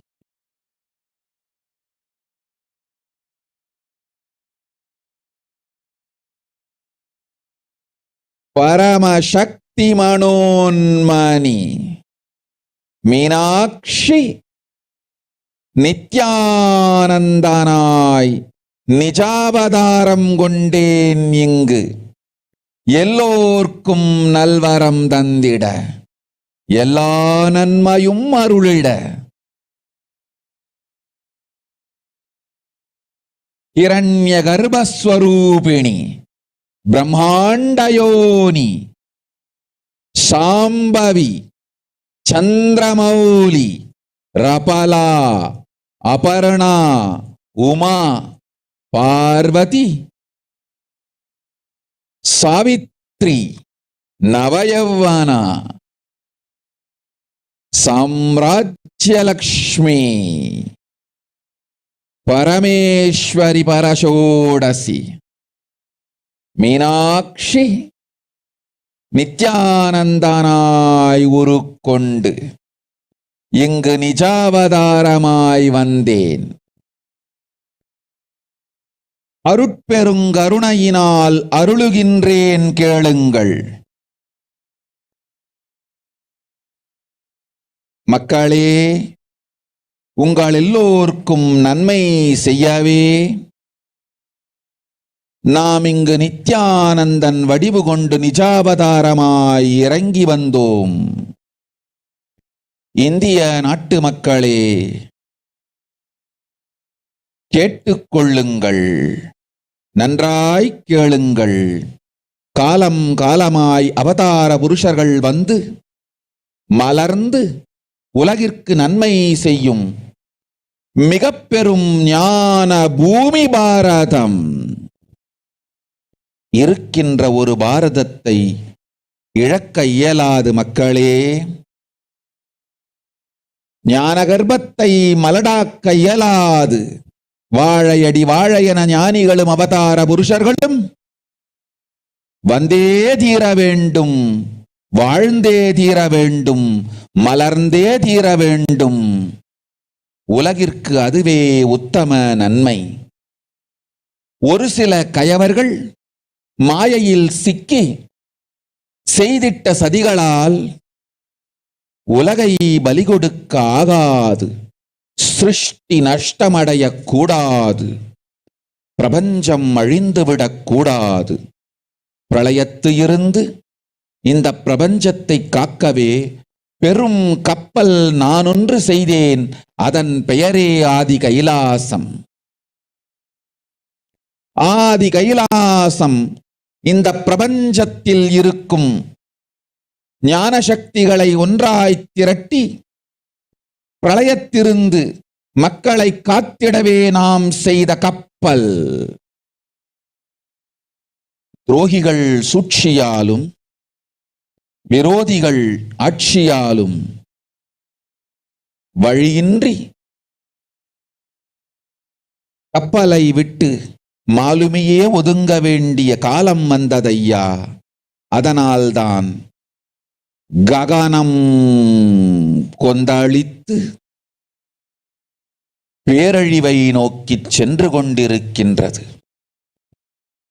மக்களே, அறியாத தனத்தினால் மாயையில் சிக்கி குழந்தைகள் தவறு செய்தாலும் பிரபஞ்சம் அழியாது காக்க வேண்டியது பராசக்தி. பரமசக்தி பரஷோடசி மனோன்மணியன் பொறுப்பென்பதால் சத்தியங்கள் சிலவற்றை சொல்லுகின்றேன், நன்றாய் கேட்டுக்கொள்ளுங்கள். அடுத்த சில மாதங்களில் 1000 அல்ல, லட்சம் அல்ல, கோடியில் உயிர்கள் பலியாகும். இந்திய நாட்டினில் கோடியில் உயிர்கள் பலியாகும். உண்மையை சொல்லுகின்றேன், நன்மையை சொல்லுகின்றேன். தேடிக்கொள்ளுங்கள் உங்கள் வாழ்க்கைக்கு பாதுகாப்பை. ஆதி கைலாசத்தை நிர்வகிக்கும் அன்பர்களே, நன்றாய் கேளுங்கள். 12 ஆண்டுகளுக்கு முன்பாக வரப்போகும் இந்த மாபெரும் பிரளயத்தை தெரிந்து கொண்டு உலகில் இருக்கும் எல்லா ஔஷத சக்திகளையும் ஒன்றாய் திரட்டி நவபாஷாணத்து நிறுத்தி ஆனந்த லிங்கமாய் வைத்திய சரோவரத்தில் ஸ்தாபித்து வைத்தேன். வருகின்ற குரு பூர்ணிமையோடு 12 ஆண்டுகள் அந்த ஞான ரசவாதம் பழுத்து முதிர்ந்து முழுமையான நவபாஷாண லிங்கமாய் மலர்ந்து விடுகின்றது. வருகின்ற குரு பௌர்ணமியில் இருந்து வருகின்ற எல்லோரும் அங்கு வந்து நவபாஷாண தீர்த்தத்தில் தீர்த்தமாடி செல்ல அனுமதியுங்கள். அதற்கு வகை செய்யும் விதத்திலே நல்ல முறையிலே எல்லா நன்மையும் செய்து வையுங்கள். இந்த தீர்த்தத்தில் தீர்த்தமாடியோர்க்கும் அந்த தீர்த்தத்தை அருந்தியோர்க்கும் கொரோனா கொடுந்தொற்று வராது, மரணம் இல்லை, துக்கம் இல்லை. இது அறிவியல் பூர்வமாய் அனுபவபூர்வமாய் நிரூபிக்கப்படும். அதனால் கோடிக்கணக்கில் மக்கள் வரிசையில் நின்று தினந்தோறும் வந்து நவபாஷாணத்தாலான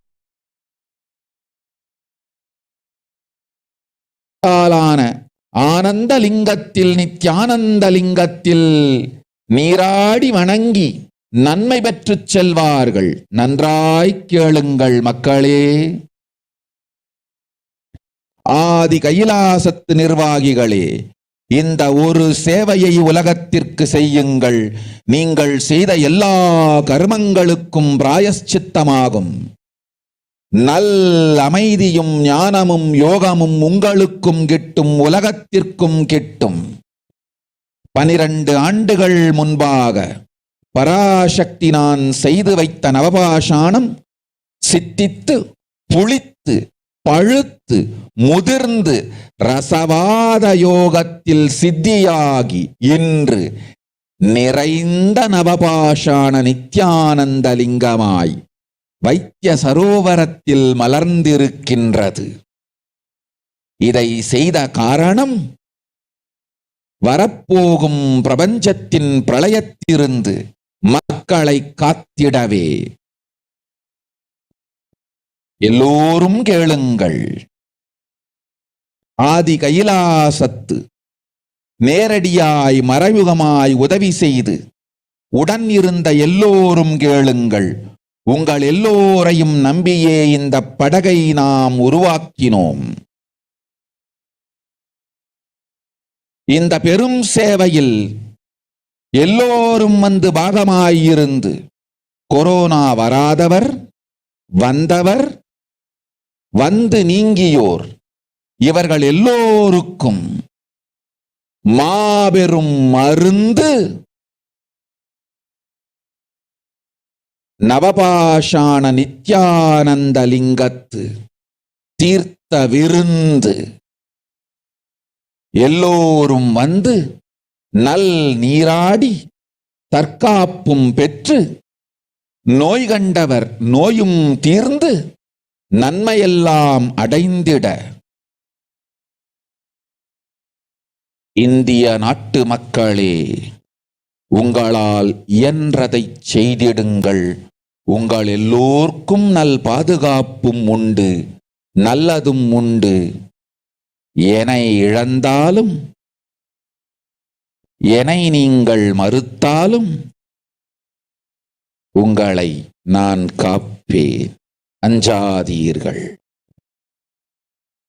பெருங்கருணை பேரருளால் நான் செய்து வைத்த கப்பலை உபயோகித்து இந்த ஆழிப் பிரளயத்தின் பெருங்கூத்து ஊழிக் கூத்திலிருந்து உங்களை காத்துக் கொள்ளுங்கள்.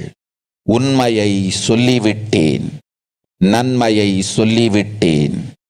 பிராயஷ்சித்தம் வேண்டுமென்றும் காப்பாற்ற வேண்டுமென்றும் கதறிய பக்தர்கள் எல்லோருக்கும் பெருங்கருணையினால் தீர்வை தந்து விட்டேன்.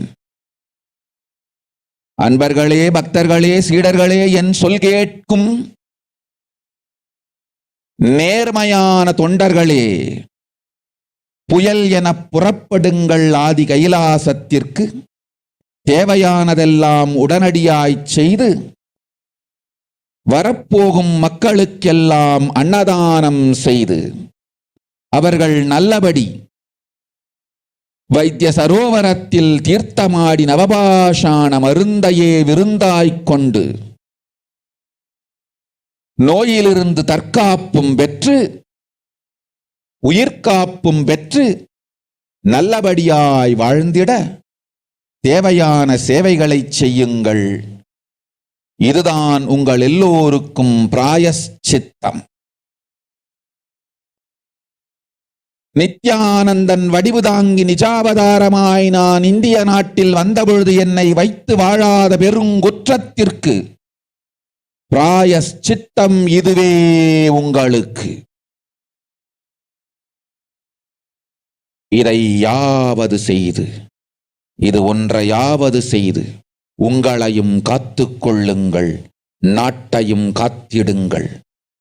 கோடிகளில் உயிர்கள் போகப் போகின்றது என்பதை நேரில் காண்பீர்கள்.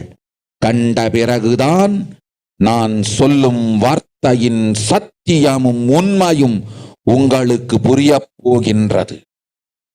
அழிவதற்கு முன் வந்து நவபாஷாண மருந்தை விருந்தாய்ப் பெற்று மரணத்திலிருந்து உங்களை காத்துக் கொள்ளுங்கள்.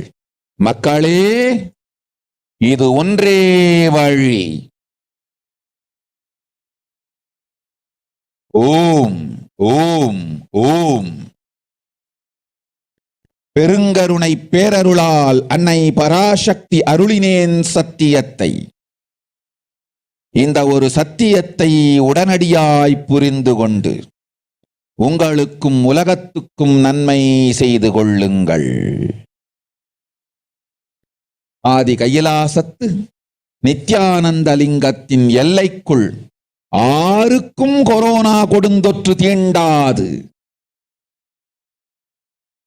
இந்த சத்தியத்தை அனுபவபூர்வமாகவும் அறிவியற்பூர்வமாகவும் முழுமையாக நீங்கள் புரிந்து கொள்வீர்கள். இது நிரூபணமாகும்.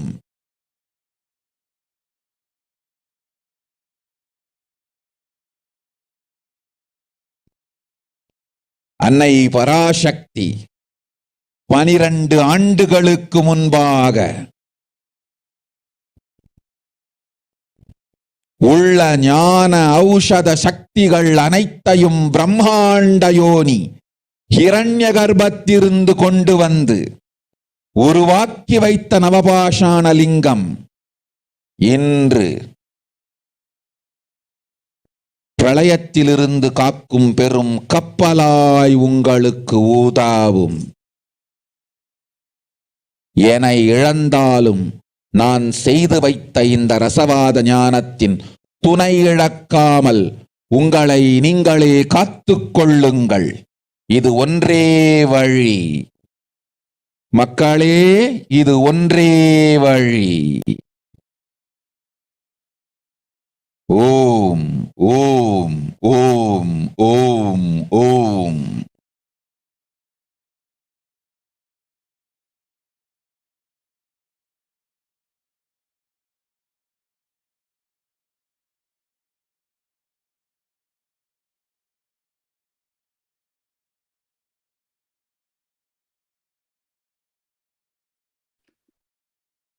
Yes. Let us go over the rough translation of what Devi has revealed. Devi has said that world cannot be sacrificed for the sake of conspiracies done by some ignorant thief who got stuck in Maya. Srishti should not have loss. Cosmos should not have destruction. To save the cosmos from the Pralaya, I made a huge ship. Its name is Adi Kailasa. Adi Kailasa is a ship that will gather all the inherent powers of this cosmos and save the people from the Pralaya. Through the tricks of traitors, rules of enemies, without any other way out, the time has come for the sailor itself to leave. That is why the sky is boiling and moving towards the huge destruction. People, even if the children do mistakes in ignorance by getting stuck in Maya, acid Parashakti, Paramashakti, Parashodasi, Manonmani, it's my responsibility to save the cosmos from the destruction. I'm telling some of the truths. Listen properly. Within next few months, not in thousands or lakhs, lives will be lost in crores. Crores of lives will be lost in India. I'm telling you the truth. I'm telling you the good. Search for the protection for your life. Here, Devi has mentioned about how the pandemic, the corona, which is going to impact the world in the future, where the deaths will not going to be in thousands or lakhs. Crores and crores, especially in India. And she has mentioned about it is her responsibility to save the Pralaya, people from the Pralaya. So she has mentioned about the solution to save ourselves from this Pralaya also.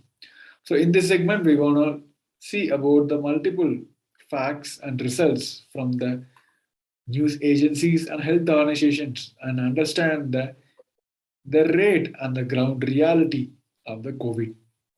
So what is the world today with the number of cases now? The authorities from 223 countries and territories have reported about 398 million cases and around 5.8 million deaths since the China reported first case to World Health Organization in December 2019.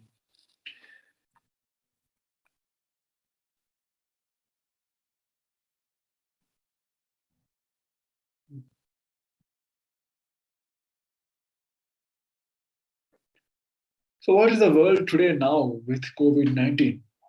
It is not just deaths or multiple variants across the globe.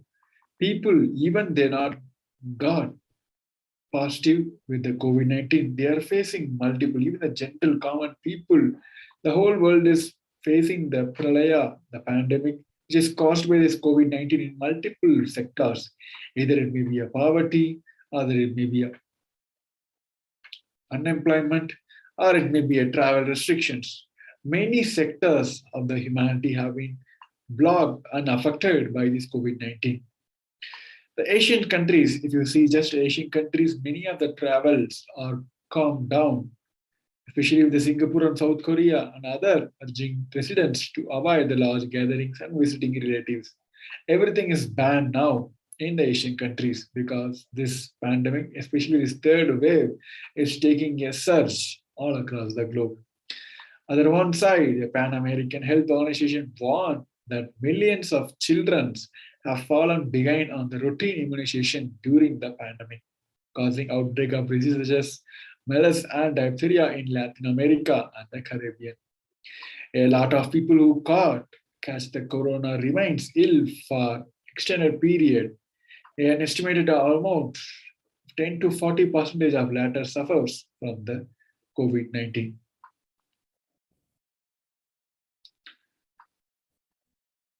So world has faced not only the first pandemic, which is started in 2019, we have went through multiple surge in the name of multiple variants.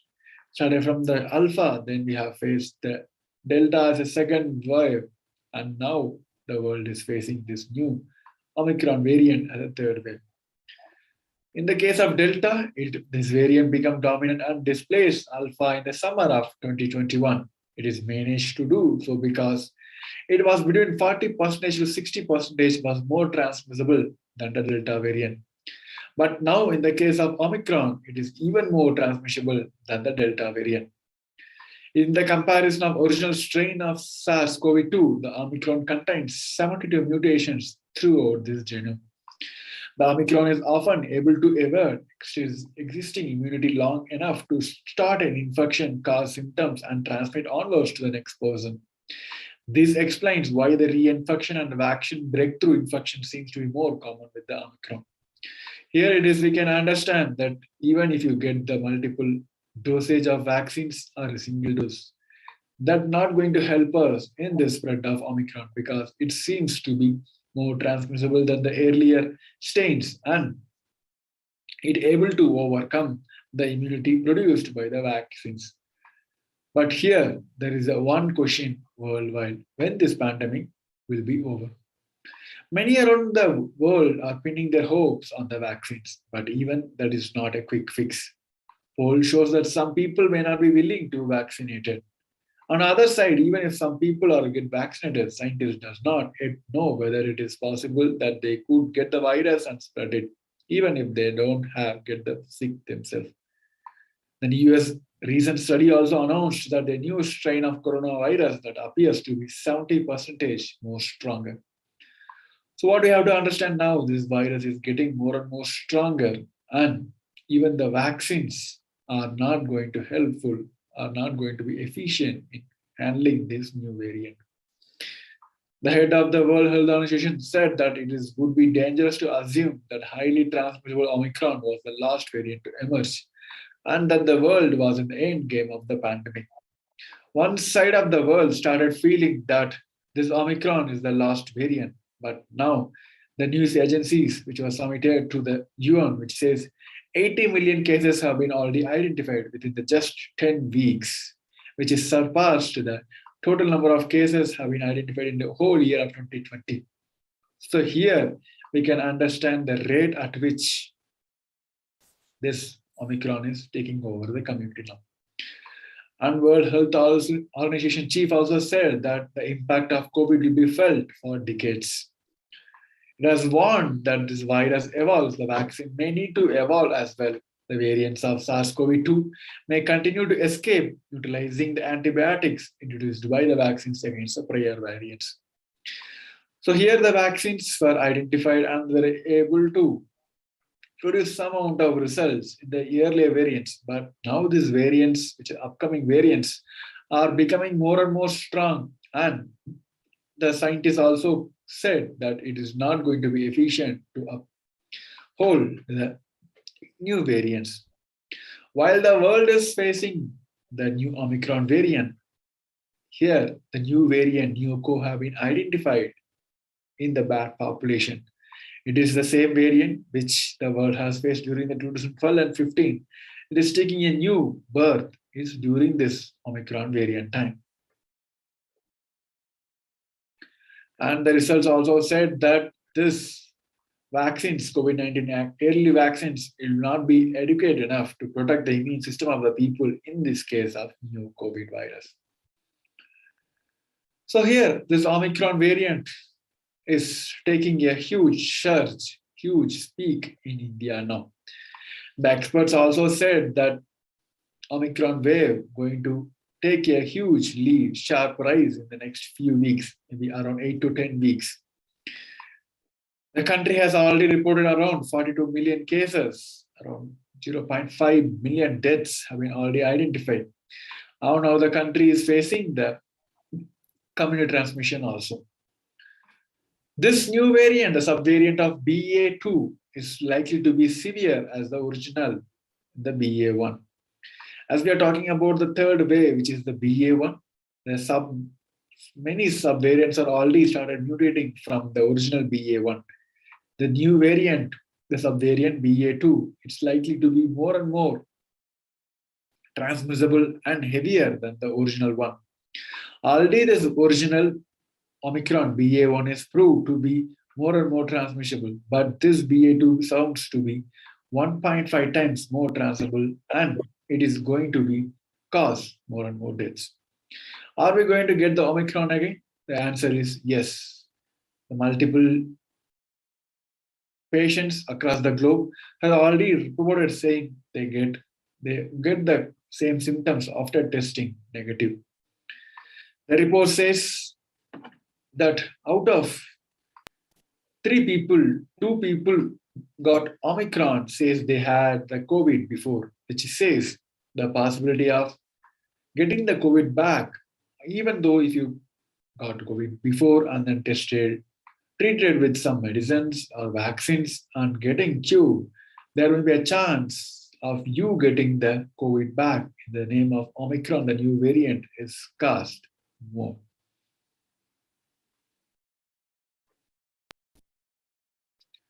And another one article which says that this virus is going to be active and it is able to transmit for more than 200 days, which means the people who are already got infected, they were able to carry this virus more than 2 months now, because in earlier days it was said that 14 days is the maximum period, where that is also maintained as a quarantine period, as a protocol to overcome the combat the diseases. But now it is not going to help us in this factor now, the current world now. So what is the solution now? One side, the pandemic taking more and more heavier roots in India and across the globe. US, the well-developed country where more and more people, citizens have been already vaccinated with multiple dosage, facing the higher number of cases now. On another side, the 6 feet distance is not going to help us because the virus becomes the airborne. On another side, the 14 days quarantine is not enough because the virus is going to be active for more 200 days.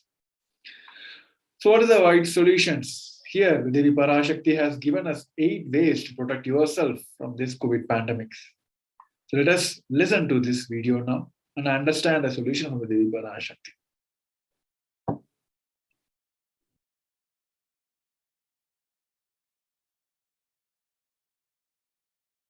Parashodasi Meenakshi, Parameshwari Meenakshi, Parashakti Meenakshi, இங்கு எழுந்து அருளினோம் எல்லோர்க்கும் ஞானமும் தன்மையும் தந்திட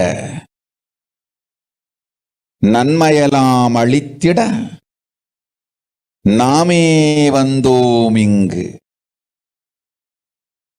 கைலாசத்தின் சுவாமினியாய் Paramasivan கிரகத்திருந்து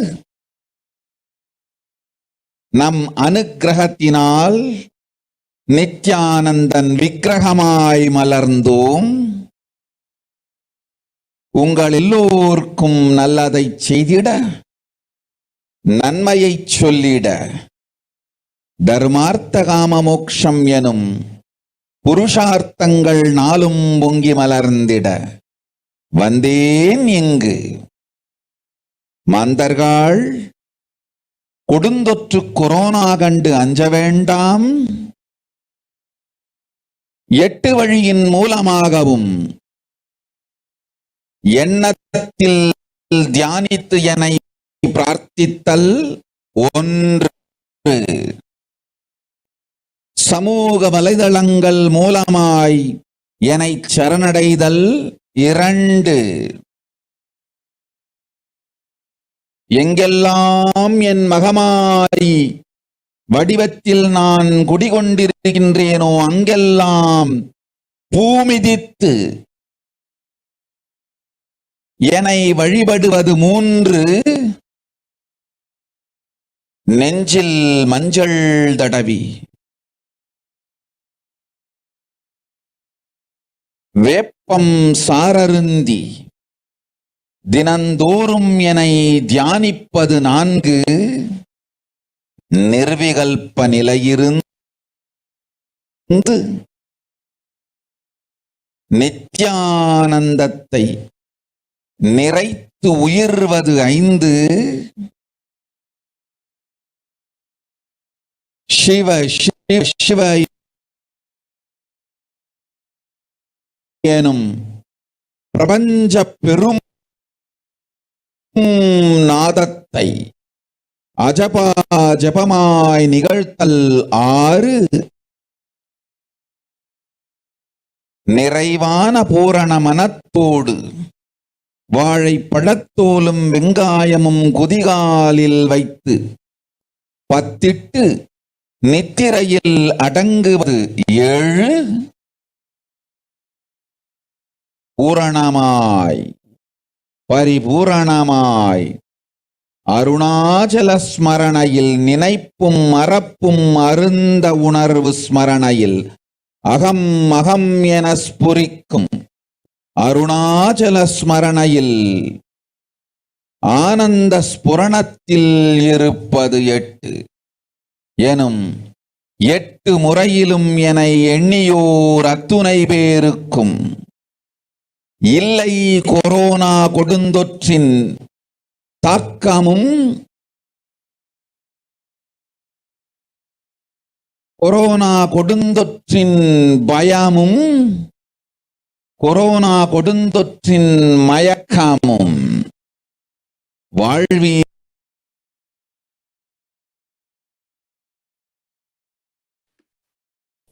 Here, Devi has given us the 8 ways, a solution to prevent the people from the pralaya. Devi has said, oh humans, don't be scared of deadly infection, the corona.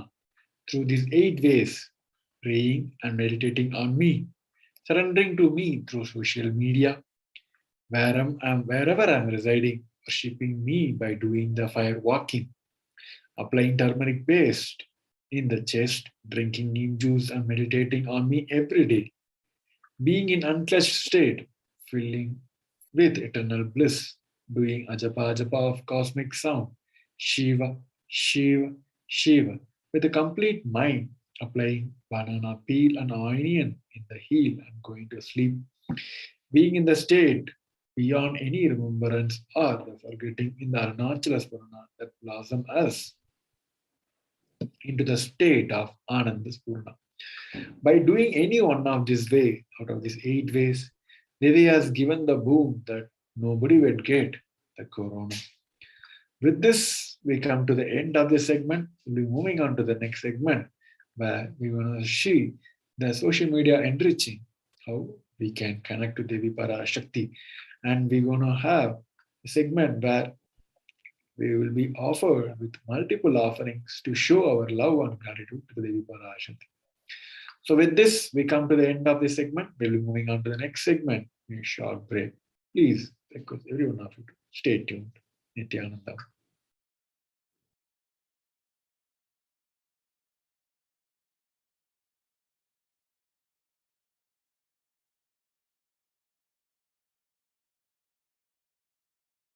Greater signs of life can be realized with a greater ability to visualize.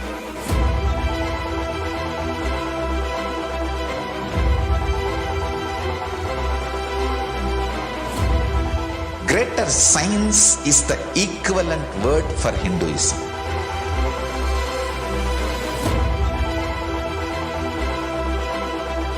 When you understand the greater science of life, greater courage, more possibility, more fearlessness, more joy, more bliss.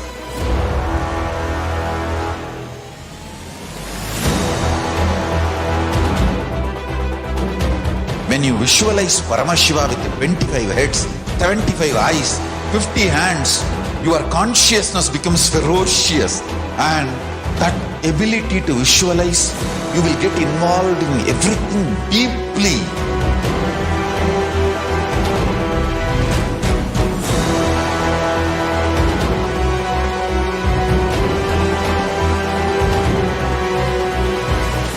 Involved people are the most delicious, most sweet, most beautiful, most juiciest beings of planet Earth.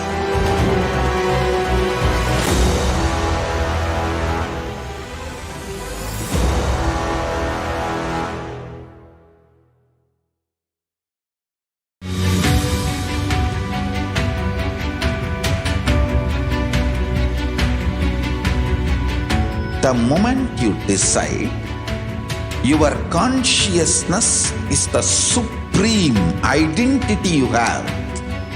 You will not empower your depression, your frustration,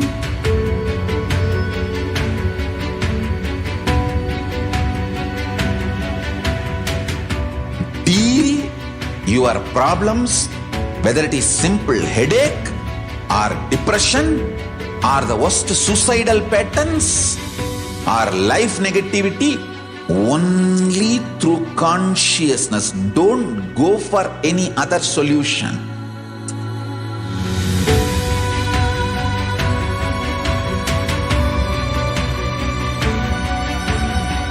Don't keep stupid, toxic, life negative struggles inside.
your consciousness as power at this moment to swallow, digest, clean up all negativity and all toxins.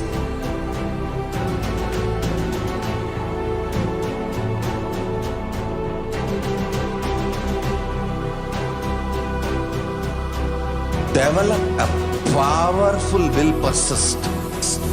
That's the most important asset for life.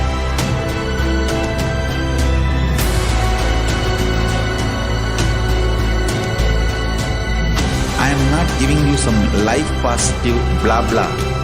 I am giving you the facts of life. I am triggering your consciousness.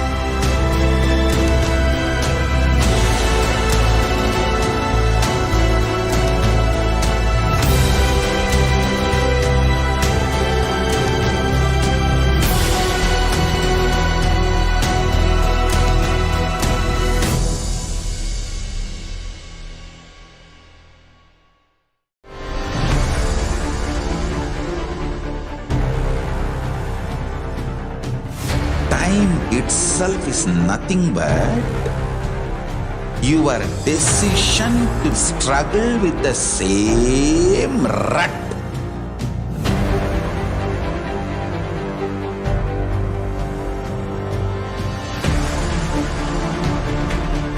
Your decision to struggle with the same rut is time, Kala. Your decision to swallow time is Kala Bhairava.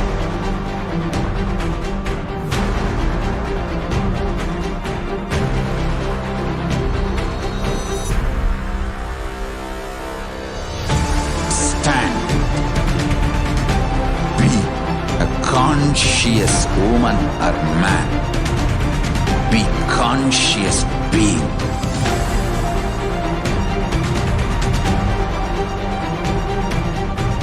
Shrink the time through conscious will persistence. Make the future into present by being ferocious with yourself.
I am your Guru. I will make you enlightened. It's my commitment.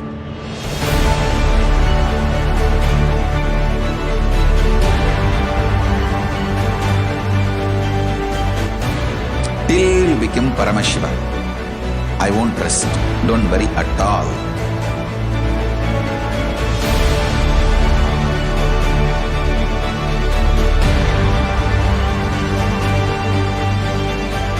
To all my disciples, I give you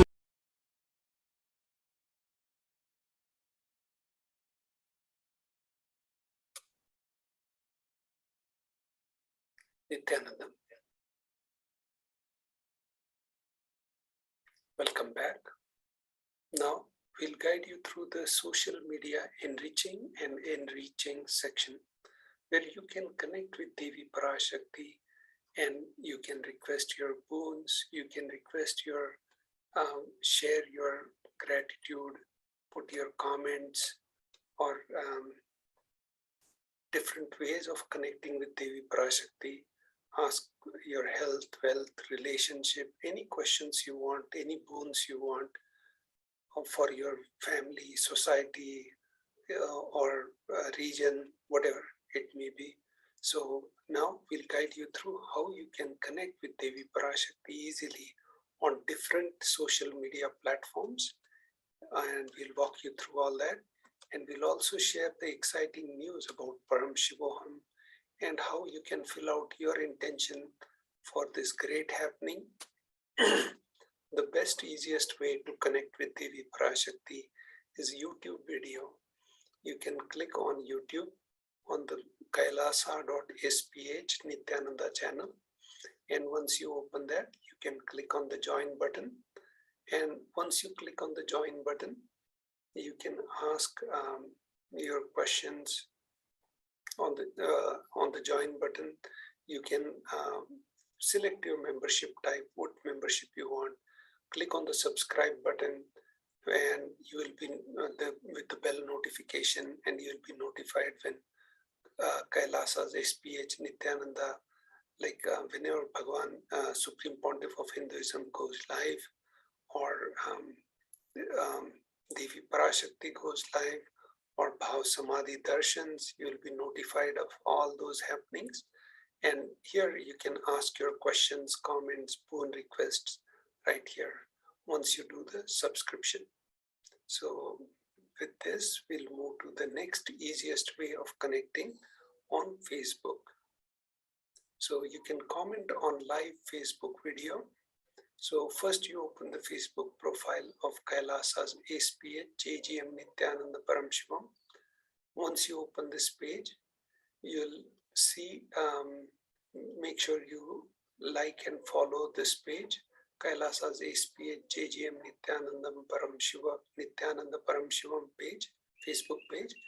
And then you click on the, if the live Parashakti Akashic reading is going on, you click on the comment button here, write the comment section, and you can ask your questions here in this area. So as you know, the Paramashivoham level 3 is going to happen on Mahashivratri day. You can show your intention for Paramashivoham level 3 through Facebook. So first you go on Facebook on kailasa.org/Paramashivoham. Here you can fill out your registration intention also, and scroll towards the end of the page, and then download the Facebook cover image, and then upload that Facebook cover image as your Facebook profile. So with this, you will be blessed by Supreme Pontiff of Hinduism for Paramashivoham level 3 by updating your Facebook profile page. With this, we move to the next way of connecting with Devi Parashakti on Twitter. The official handle for Twitter is Shri Nithyananda in Twitter. So once you open that handle, you can click on the bell icon, so you will be notified of future tweets, and you click on the following button. When you click on the following, you'll be notified of Kailasa's all the tweets. And then when the Parashakti Akashic reading is live, you click on the comment reply section of the tweet, and you ask your questions, comments, boon requests. Make sure that you put the hashtag #AskTheAvatar, hashtag #AskTheAvatar in the Twitter platform. With this, we will move to Instagram. So you can ask your questions on Instagram feed post. So official page is is Shri Nithyananda on Instagram. So here you click on the follow icon on the Shri Nithyananda page, Instagram profile, and you ask your questions, comments, boon requests, share your gratitude in this comment section here when Devi Parashakti goes live. So right here. Now we'll show you how to connect through WhatsApp. You can ask your questions on WhatsApp chat. First, you open the KAILASA.org website. Once you open that, you can see all the notifications on kailasa.org for the different celebrations happening or different official announcements of Kailasa. You will be able to see all those here. And then you click on the chat on WhatsApp. Once you click on this button, you'll see this pop-up will come up, Kailasa's support team. So once you see this pop-up, you ask your question for Kailasa's support right here on WhatsApp chat. So with this, we conclude our section of how to connect with Devi Parashakti through different social media platforms. And now we'll be entering into the next section after Greater signs of life can be realized with a greater ability to visualize.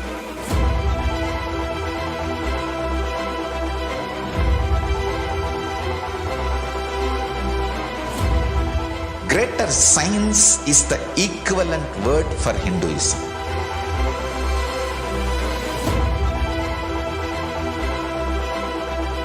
When you understand the greater science of life, greater courage, more possibility, more fearlessness, more joy, more bliss.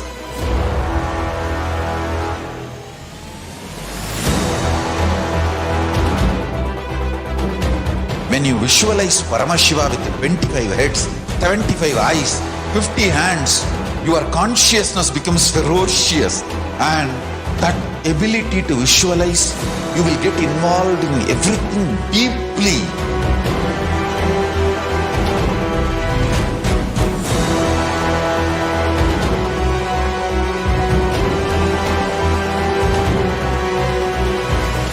Involved people are the most delicious, most sweet, most beautiful, most juiciest beings of planet Earth.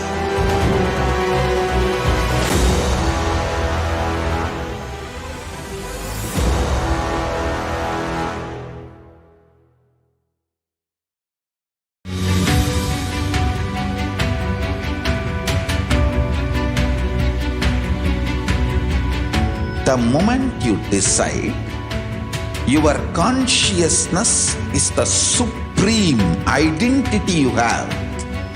You will not empower your depression, your frustration,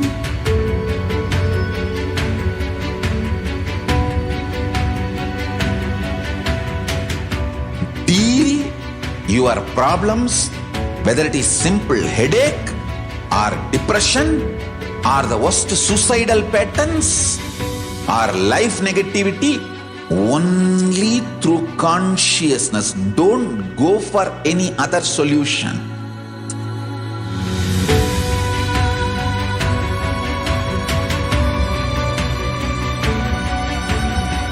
Don't keep stupid, toxic, life negative struggles inside.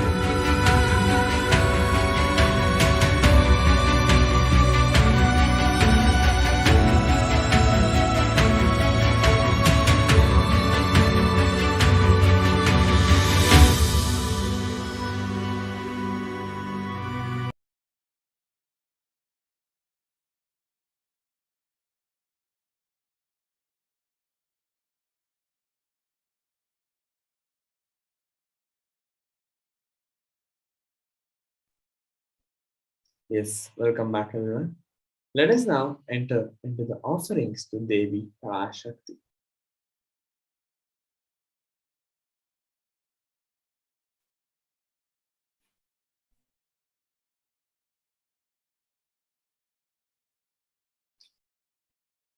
Dharmaya yashashetaya kamaya swajanaya cha panchadha vibhajan vittam ihamutra cha modate. One part should be used for dharma, dana, etc. Second, for yasha, public works, which brings fame to oneself. Third, should be reinvested to generate more wealth. And fourth, for kama, enjoyment of material things. And fifth, for one's family and friends.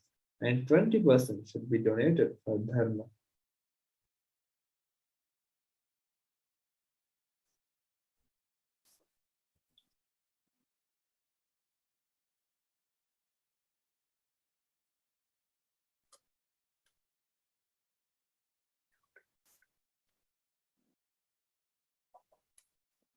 गृहे दशगुणं दानं गोष्ठे चैव शताधिकम् पुण्यतीर्थेषु साहस्रम् अनन्तं शिवसन्निधौ. Dana given at home yields 10 times as much merit as when made elsewhere, 100 times when made in a Goshala, Kaupen, 1,000 times when made in sacred places, Tirthas, and an infinite number of times when made in the premises of Shivalinga, such as the Shiva temples.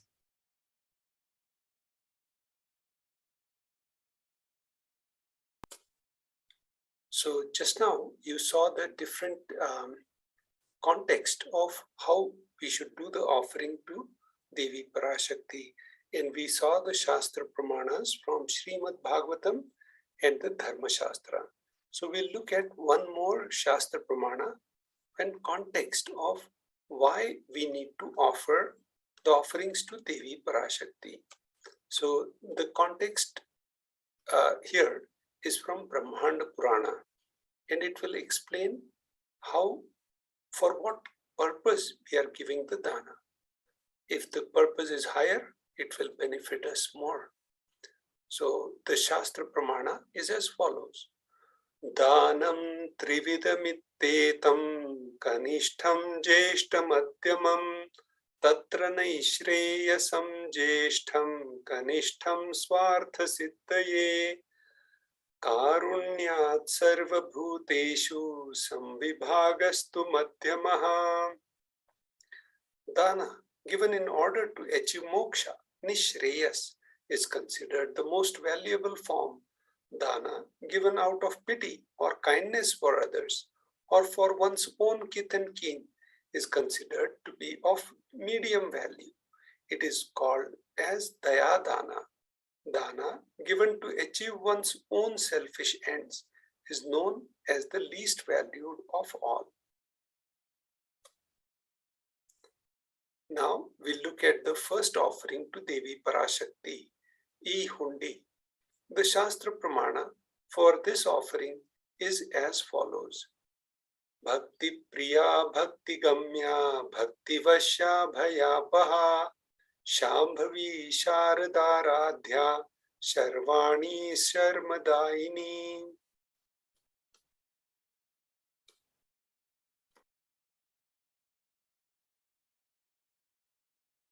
Devi is fond of true devotion and is realized through true devotion. She can be won over through true devotion and she removes all fear. If there is any fear in the minds of devotee, Devi is sure to remove that fear. It is stated that Devi likes to be worshipped in autumn. Here it is meant that autumn of our lives when thoughts turn more and more inwards. The role of the divine is unknown. The role of the divine is known and understood clearly. The need for Devi worship becomes stronger. Shambhavi, consort of Shambhu, Lord Shiva. Sharadaradhya means worshipped by Sharada, Saraswati. Sharvani, the wife of Lord Shiva. Linga Purana says Lord Shiva is called Sharva in his earth form. Sarvadaini, Devi, who bestows happiness on devotees. You can offer your gratitude and devotion to Devi Parashakti. By offering your kamika, and your name shall be chanted out during the puja to Devi.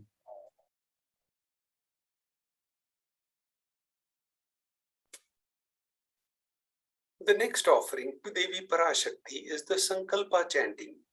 The nominal donation for this offering is $1. The Shastra Pramana for this offering is as follows. Taye tan moyate vishvam shaiva vishvam prasuyate saya chitta cha vijjanam tushta vritim prayashati. So the meaning of this verse is as follows. The goddess enchants this universe and she herself gives birth to this universe.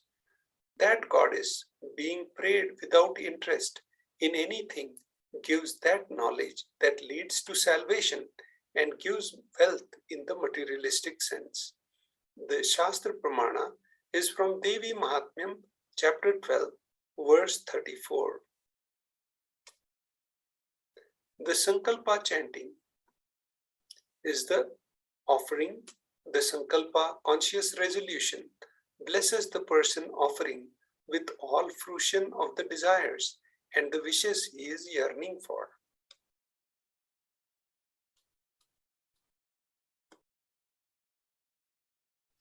Let us now understand the significance of divine element, which is the gold. Gold is present in all scriptures, such as Agamas, Vedas, Shrutis, Smritis, Itihasas, and Puranas, and in all Hindu scriptures, it is abundantly displayed that gold is the most auspicious and purest metal which purifies our being. In the Hindu civilization, everything was built in gold, exchanged in gold. Rituals, feasts were offered in gold bricks. When one was to be saved from life-threatening illness, gold was offered as a ritual fee. Gold was in abundance and used for weighing equal amounts of commodities, including cows. Kingdoms were built with huge doors of gold. The streets would have huge columns and huge archways made of gold, and the horses, cows were dressed in gold.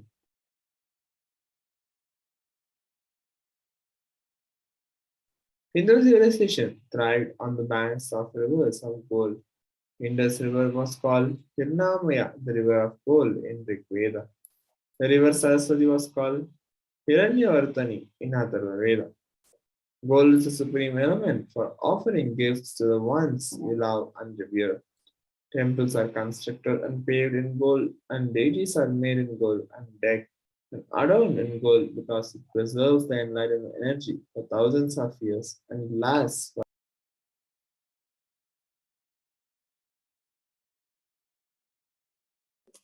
The next offering is the Sahasranama Swarna Kasu.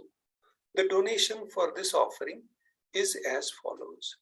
75 USD, 151 and 251 USD. The Shastra Pramana for this offering is from Lalita Sahasranama. Nama Parayana Prita, she who likes the repetition of her various names. This is the offering of 1008 names of Devi Parashakti. It's a special and unique archana offered to the Mahameru of Devi Parashakti. Offer gold coin to Devi Parashakti to manifest any dimension or attribute of hers that you always wanted to imbibe within you. The next offering to Devi Parashakti is the Mukta Anguthi, the finger ring with a pearl. The donation is 251, 501 and 750 USD. The Shastra Pramana for this offering is as follows. Muktahar lasat kirita ruchiram purnendu vaktra prabham shinjannu purukim kinim manidharam padma prabha bhasuram sarvabhishta falapradam girisutam vani rama sevitam meenakshim pranatosmi santatamaham karunyavara nidhim.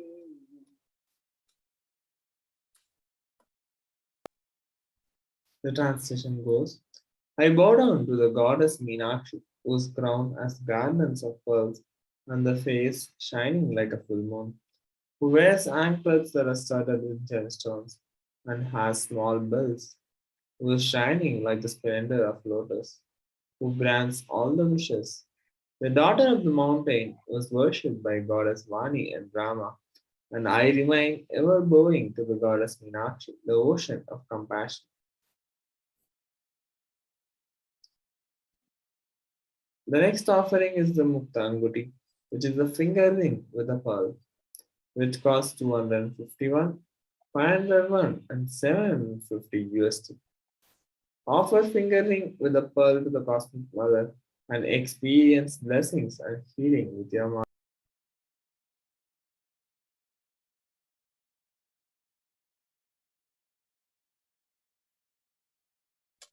The next offering to Devi Parashakti is the Swarna Padma Pushpa, the golden lotus.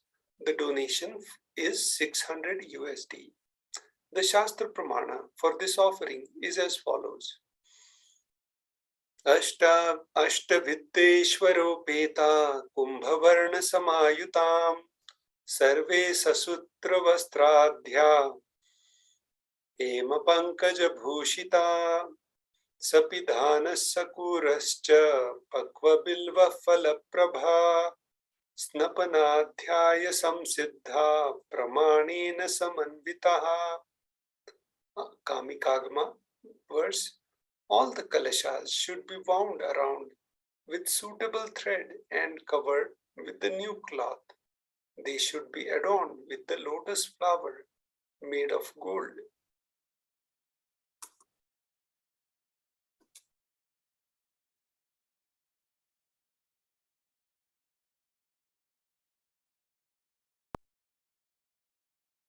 There are hundreds of scriptural references for using lotus in the worship of Paramashiva.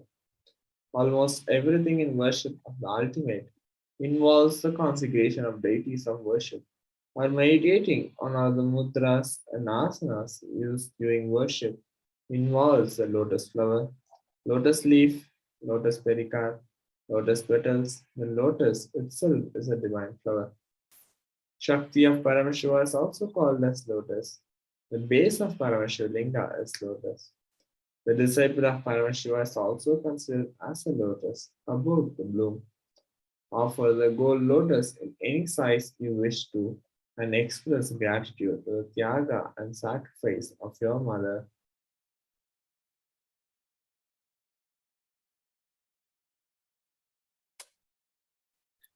So the next offering to Devi Parashakti is the Swarna Methi, the gold touring. The donation for this offering is 750 USD. The Shastra Pramana for this offering is as follows. Nakadiditi Sanchanna Namajjanatamo Guna Padadvaya Prabhajala Parakrita Saroruha.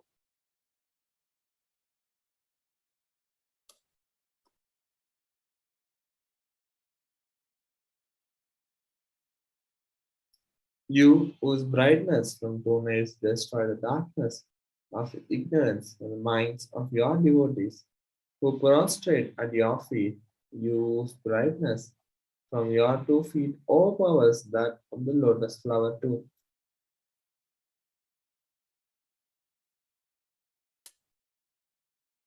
So Shloka number 83 from Saundarya Lahari, which states that the nails have been sharpened by constantly being touched by the crowns of celestial beings who always prostrate before Devi. Tamoguna is darkness. In the stotram, tamas is indicative of ignorance in the minds of devotees, and by constantly prostrating before Devi, their ignorance is removed and they attain knowledge. The Swarna Methi offer touring to Devi, adorning her sacred feet to be in the constant gratitude for receiving her blessings in even the most difficult aspects of our life. The next offering to Devi Parashakti is the Swarna Mangatika, gold hairline jewelry.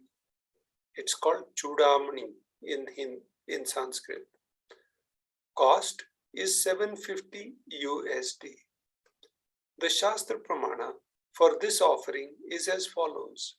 Sudha Sarabhi Varshini.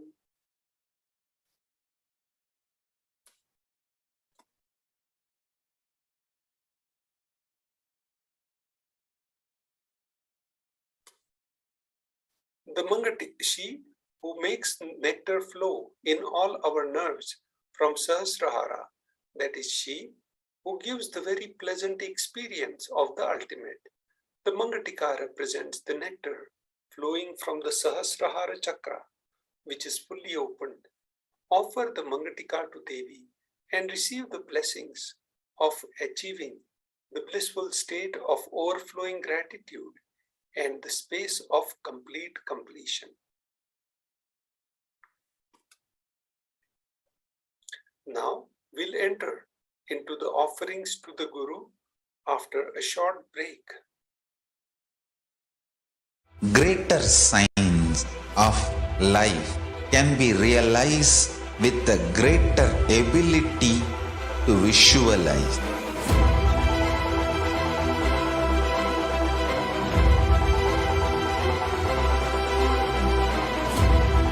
Greater science is the equivalent word for Hinduism.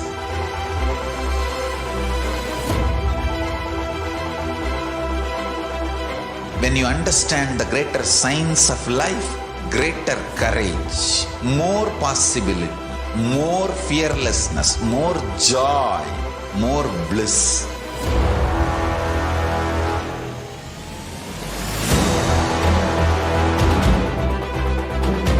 When you visualize Paramashiva with 25 heads, 75 eyes, 50 hands, your consciousness becomes ferocious, and that ability to visualize, you will get involved in everything deeply.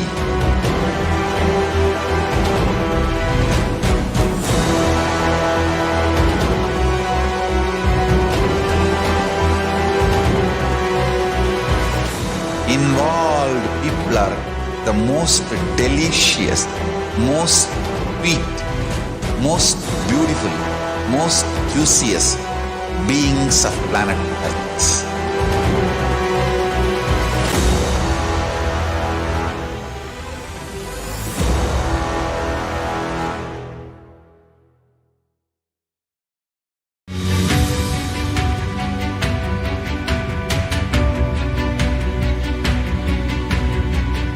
The moment you decide, your consciousness is the supreme identity you have. You will not empower your depression, your frustration,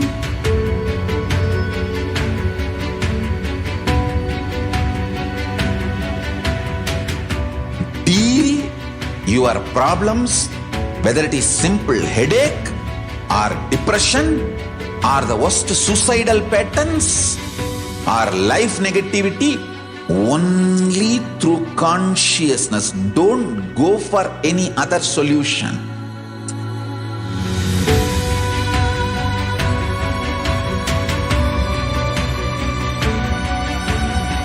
Don't keep stupid, toxic, life negative struggles inside.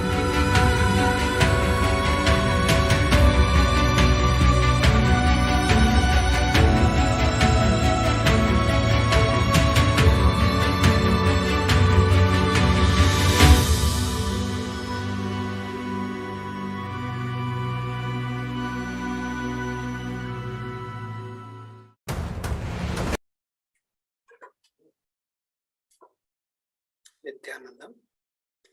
Welcome back. Nithyanandam. Welcome back. Now we'll go through the offerings to the Guru. Na paduka paro manyo na deva shri guru para nahi shaktat para diksha na punyam kula pujanat There is no mantra higher than the Paduka, no God higher than the Guru, no initiation higher than the Shakti, and no merit higher than the Kula worship. The Shastra Pramana is from Kularnav Tantra, chapter 12, verse 12. Now, we'll look at the next context for offering to the Guru. The context is from Kularnav Tantra. Rikta hastascha nopeyad rajanam devatam gurum falapushambaradini yatha shakya samarpayet evam yona charad devi brahma rakshasatam vrajet.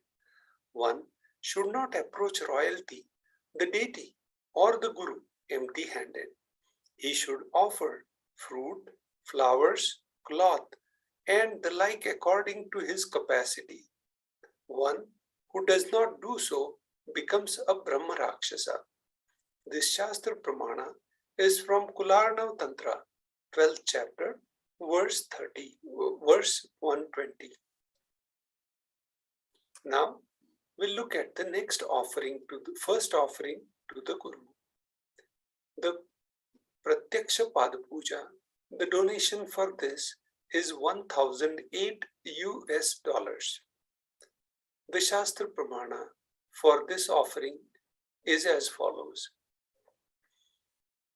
Koti koti mantra japat, koti tirthavagahanat, koti devachana devi, parashri paduka smriti. O Devi, remember, so Paramashiva is telling the Parashakti Devi, O Devi, remember this Paduka, which yields infinitely greater merit than billions and billions of mantra japa, billions and billions of pilgrimages, and billions of worship. So you can see, you can get all these benefits just by offering the live Pratyaksha Pad Puja to the Guru. This Shastra Pramana is from Kularnav Tantra, 12th chapter, verse 5. Now we'll look at the offering to the Guru, the Vastra Seva. So, as you are seeing, Supreme Pontiff of Hinduism is adorning the Kashaya Vastram, the sacred Kashaya Vastram, and different Vastra Alankars in the Devi Parashakti Darshan, and these are all recommended according to the Agamas, and so you can offer that Vastra Seva, and the donation is $1,008, and Supreme Pontiff of Hinduism will be adorned with the Vastra Seva which you offer. The meaning of this verse is as follows. The illuminating splendor of Devi's toenails dispels the darkness of ignorance in the devotees prostrating at her feet. Her feet defeat the lotus in beauty. Now, we'll look at Paramashivoham level 3, which is coming on this auspicious Mahashivratri day on March 1st to March 21st. After 3 long-awaited years, the first program with Supreme Pontiff of Hinduism is going to happen shortly in few weeks on Mahashivratri day. And Supreme Pontiff of Hinduism is also preparing us with all the 108 initiations and giving us the powerful cognitions and preparing us for the 21-day awakening event to teach us the science of manifesting the ultimate consciousness in us. This Paramashivoham will manifest the deeper experiences of 25 states of consciousness. So we normally Turyatita and Turyatita are the most highest states of consciousness, and you will be experiencing those experiences of those higher states of 25 states of the consciousness. Also, as you are listening to the different vertical time zone webinars happening regularly, you can join those webinars also on two-way Zoom now. So Supreme Pontiff of Hinduism is preparing us with the initiations by vertical time zones. When you do all this, you automatically learn the art, you get the Diksha of Shakti Avishkarana, which is the power manifestation. So join us for this grand event by registering at kailasa.org/Paramashivoham. So this is another URL for paramashivoham.org. Now we'll enter the section of the offerings to Devi Parashakti. We'll walk you through these 3 links and how at a click of a button you are able to do the registration, do the online payment, and the Sankalpa chanting. So you can do all that at tiny.cc/Devi-offerings. Now we'll play this short video which will guide us how to fill all these forms.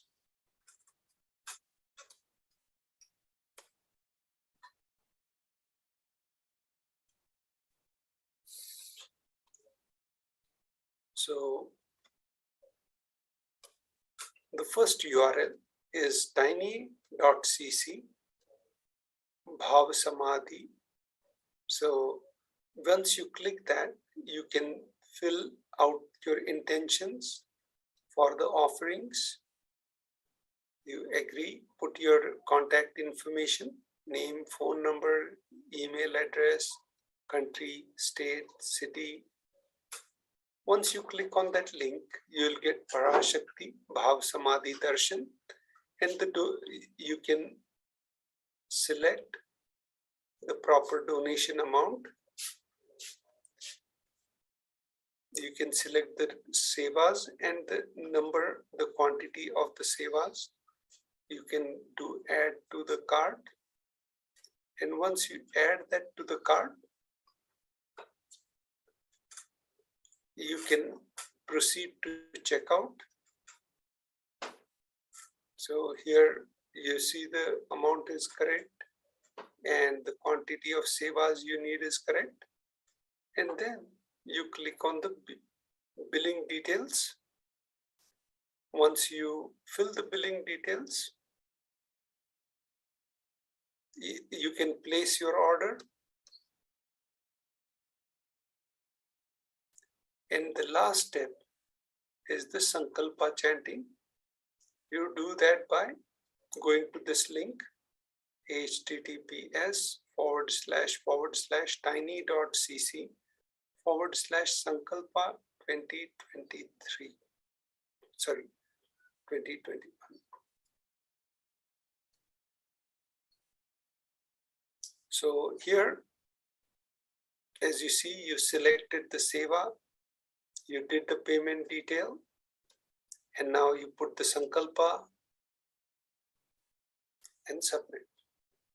So the sevas which you have selected will be offered in Adi KAILASA, in the auspicious Tirtha of Adi KAILASA, Birdi, and you can get notified with the emails, so you can attend all these also. So with this, we conclude this section, and we'll be moving to the next section of Glory of the Glorious Past after a short break. Thank you.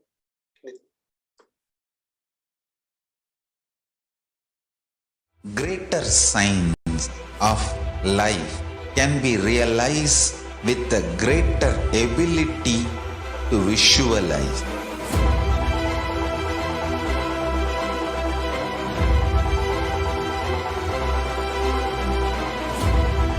Greater science is the equivalent word for Hinduism.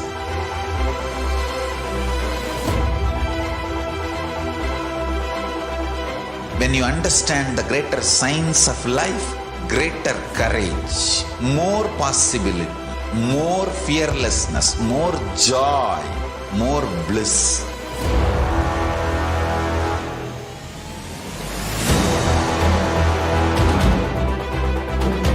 When you visualize Paramashiva with 25 heads, 75 eyes, 50 hands, your consciousness becomes ferocious, and that ability to visualize, you will get involved in everything deeply.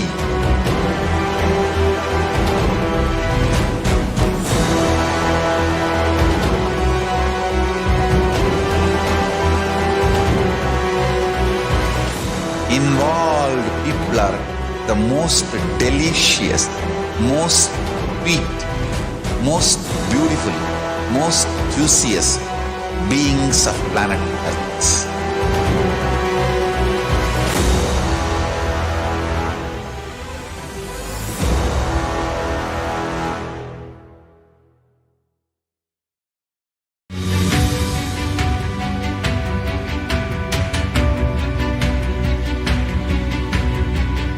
The moment you decide, your consciousness is the supreme identity you have, you will not empower your depression, your frustration,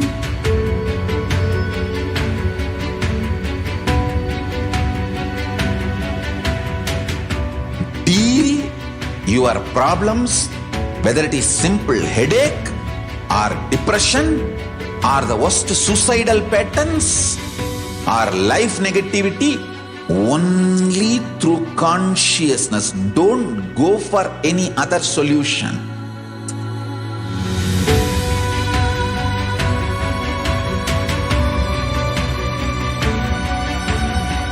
Don't keep stupid, toxic, life negative struggles inside.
Your consciousness has power at this moment to swallow, digest, clean up all negativity and all toxins.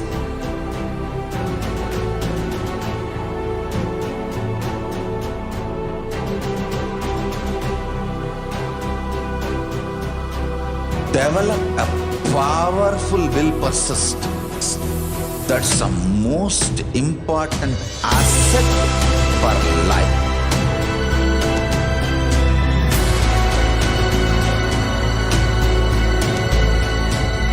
I am not giving you some life positive blah blah. I am giving you the facts of life. I am triggering your consciousness.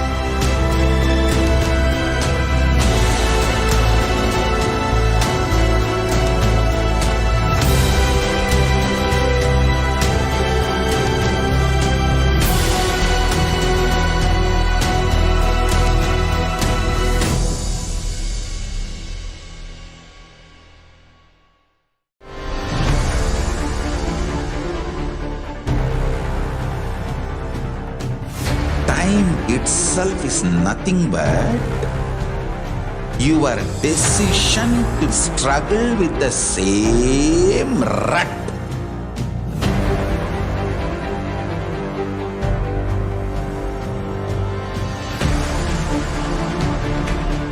Your decision to struggle with the same rut is time, Kala. Your decision to swallow time is Kala Bhairava.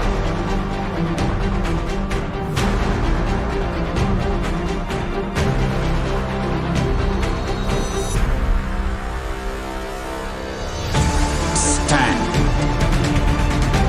Be a conscious woman or man. Be conscious being.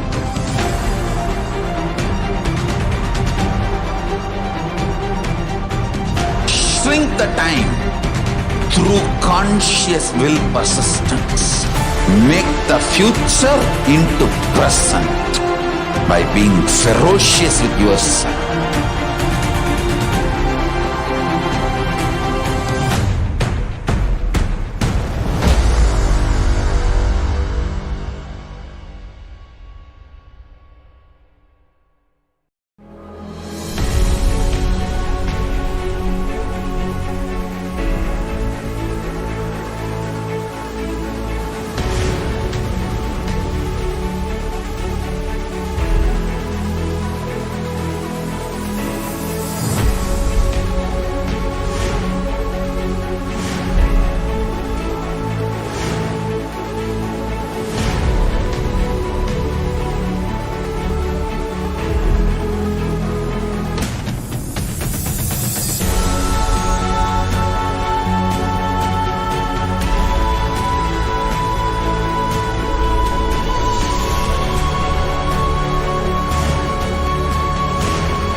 I am your Guru.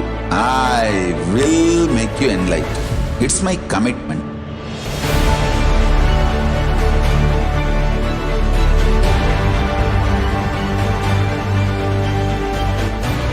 Till you become Paramashiva, I won't rest. Don't worry at all.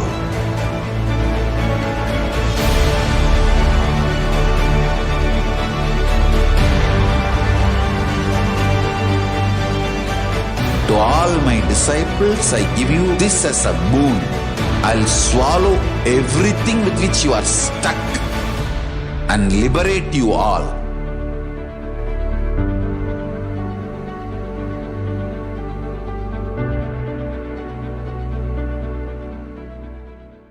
Greater signs of life can be realized with a greater ability to visualize.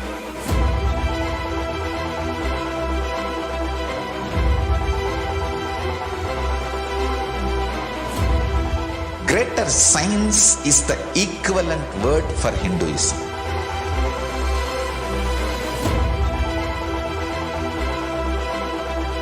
When you understand the greater science of life, greater courage, more possibility, more fearlessness, more joy, more bliss.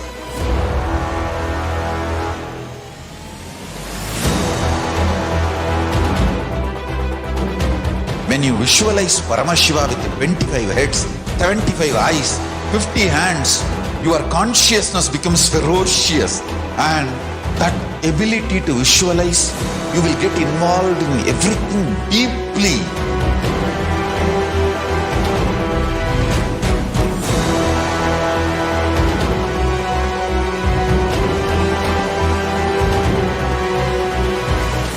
Involved people are the most delicious, most sweet, most beautiful, most juiciest beings of planet Earth.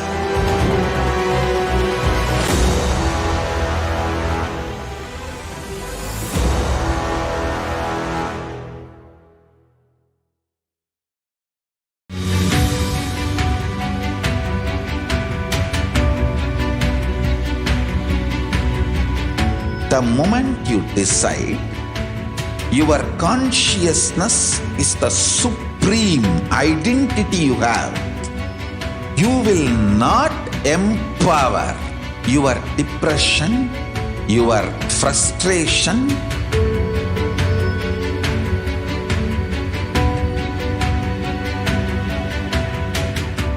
deal your problems, whether it is simple headache or depression or the worst suicidal patterns or life negativity, only through consciousness. Don't go for any other solution.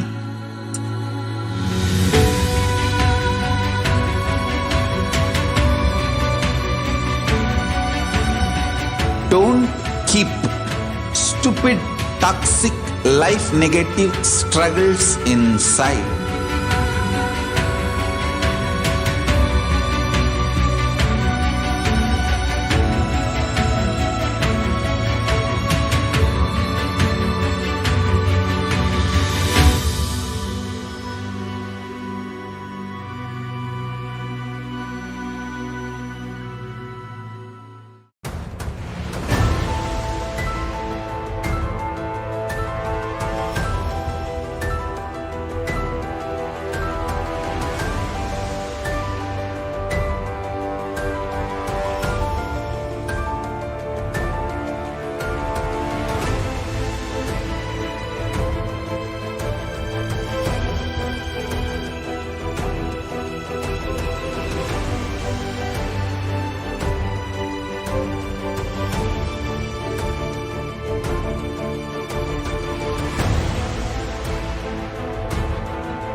Your consciousness has power at this moment to swallow, digest, clean up all negativity and all toxins.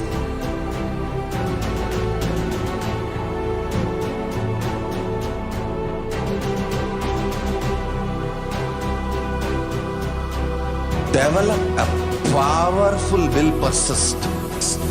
That's the most important asset for life.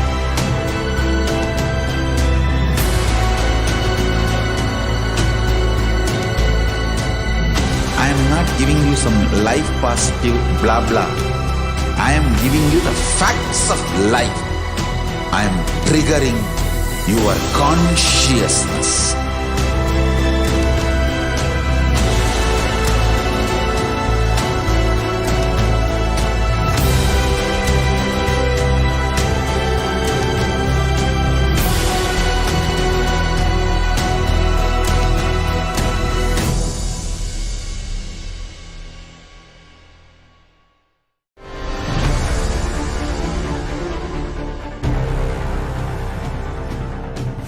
Time itself is nothing but your decision to struggle with the same rut.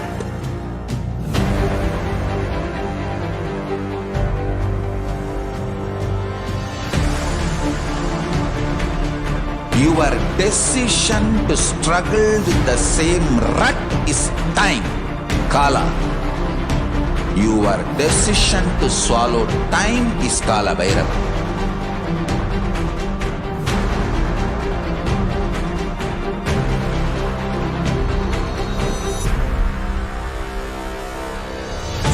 Stand. Be a conscious woman or man. Be conscious being.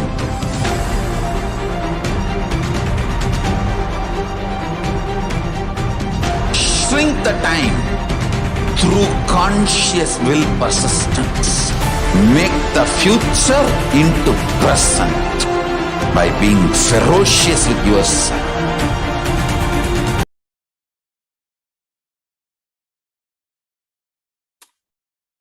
Yes, we welcome each and every one of you back to this segment of Glimpses of the Glorious Past.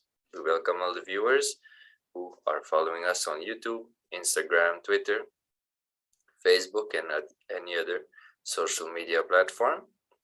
So in this segment, we go through the years since the Supreme Pontiff of Hinduism started his public life, and we visit the various activities and contributions that the Supreme Pontiff of Hinduism has offered to humanity. So without further ado, let us jump into the first year of today's segment.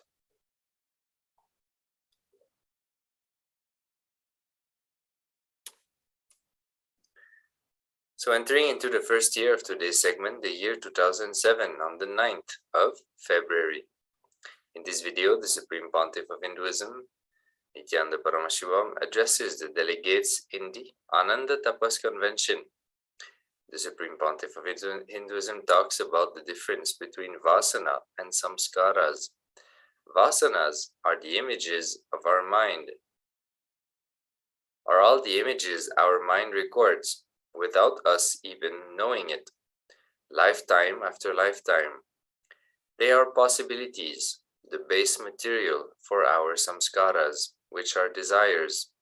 We try enjoying over and over, but at the same time, not everything is conducive of our advancement and evolution of consciousness. So let us listen to a small extract from the Supreme Pontiff of Hinduism's presidential address about vasanas and samskaras. Let's listen.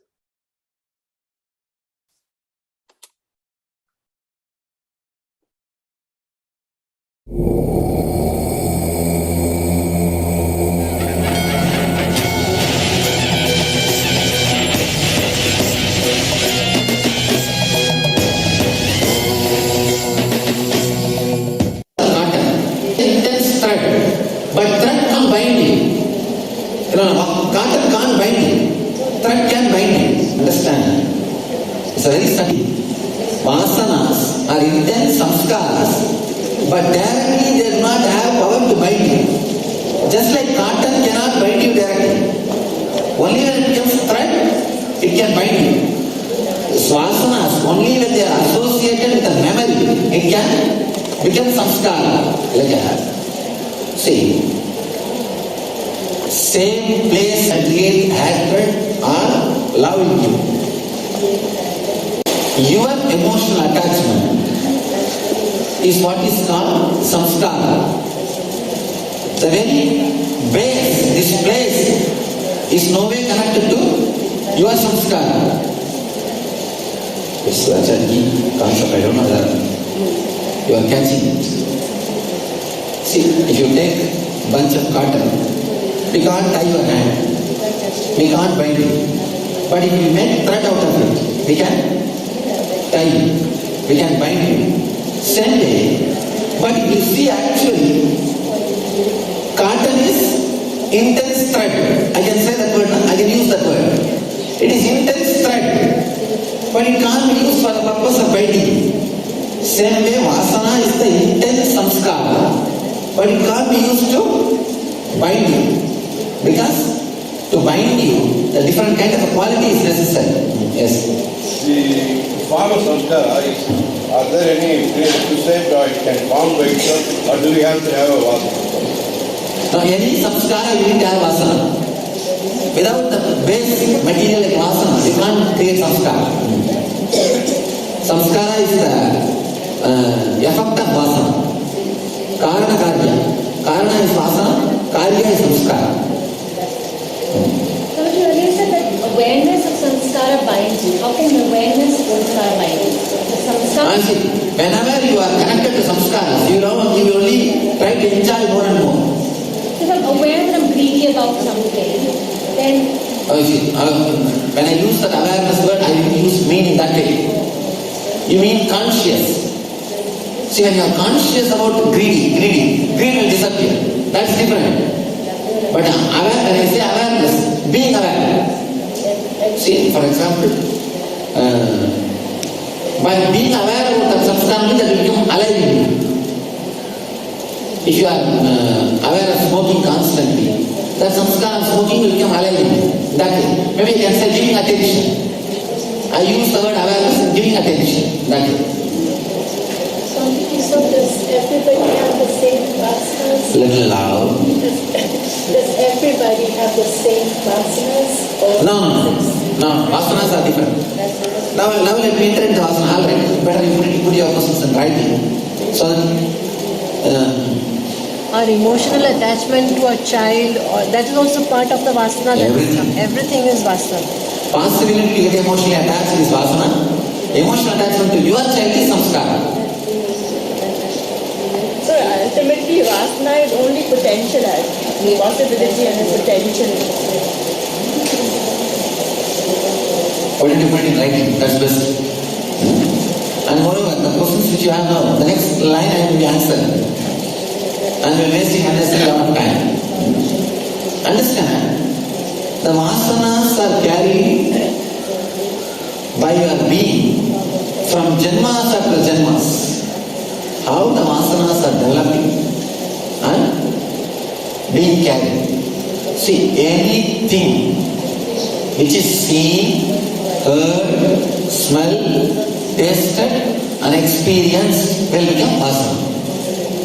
Even if you are not aware. That is why by hypnotizing you, we can bring the informations out of your being, your mind, which you yourself are not aware you are seeing it.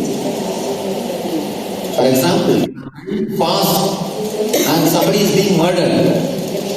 You did not see the person's dress, color, who is murdered or who is murderer. You are not observed whether his dimensions and all those things. But if you are hypnotized, your mind can give all the information. Every detail, whether that person had a small disturbance in his eyes, or whether he had a mole on his nose, or any detail, whether he was wearing glasses, after that person, if you hypnotize him and take the material out of him. The reason is, whether he has observed or not, the information is recorded. You understand? Information is recorded. Now, all we need to do is bring your awareness towards the vasana side. See, for example, when you are a fish, whatever you saw, experience, that gets recorded. Now you get a confidence idea. Oh, I've seen the creatures living in water and outside water, like tortoise. Why not let me develop the new body, like that animal? You develop a new body, tortoise. When you live in that body, you see so many things. You see many things. Hear, touch, experience. Everything becomes your vasana. Now you decide, I've seen much better animals, like a pig, running around, which are more mature body, useful body. Why not let me develop that kind of body? You get courage and develop the next level body. Then after staying there, I'm seeing human beings. Their body is much more sophisticated. Why not develop that kind of body? Your courage and confidence develops next kind of body, next level body. Same way, when you experience an enlightened being in your life, your being collects all these things as vasanas and you develop the courage to create an enlightened body. You create, this fellow is living in a much better dimension. Why can't I create a body like this, a mind like this, a system like this? You get courage, confidence. How you build up your vasanas and develop your system. One more thing one more difficult thing to understand is that the vasanas which you develop during various births, they stay in you till you exhaust them. Understand? Till you finish them off. They stay sometime in some part, some animal sarira. You take up some vasana which is not exhausted by you, which you are not exhausted, which starts staying in you. The vasanas which stays in you, which is not directly helping you to create the next body. Understand? For example, you lived in a fish body, collected vasanas about the tortoise body, and the tortoise body vasanas are done. But sometimes you collect the vasana about tortoise body and crocodile, both. You create only the tortoise body, the crocodile body vasanas are there, which is not exhausted. Those asanas only basically stay with you and create a constant dilemmas in you. The vasanas which creates constant dilemma and confusion is vasanas which are accumulated but not exhausted. Now we are going to leave those vasanas. Means just like a crocodile. You may ask, how will I know whether I lived the crocodile life or tortoise life or snake life or pig life? What life I lived and what life I did not live? A simple thing. Give your greed and fear extreme freedom. If you sit for 10 minutes and give, if you have all the power and the violence, what exactly you will do? Visualize. If you have all the power and no morality is given to you, and what will your greed do? Forget about all the morality which you learned. What your greed will do? Just visualize and find out for 10 minutes. If you see the violence, the extreme violence in you, what it wants to do, and the extreme greed, what it wants to do, and live the animal related to that. See, for example, whenever you become violent, you feel, I should do like a lion. As some idea, some visualization may match some animal. So express your violence just like a lion. What animal you feel connected to your violence or to your greed or all those things.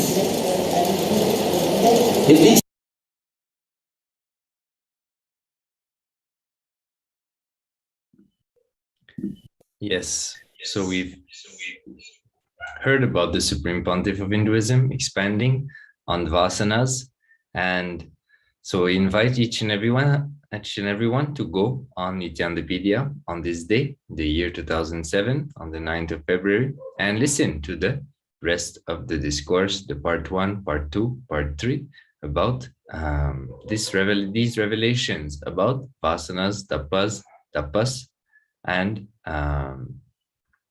samskaras. So with this, we'll be moving into the second year of today's segment.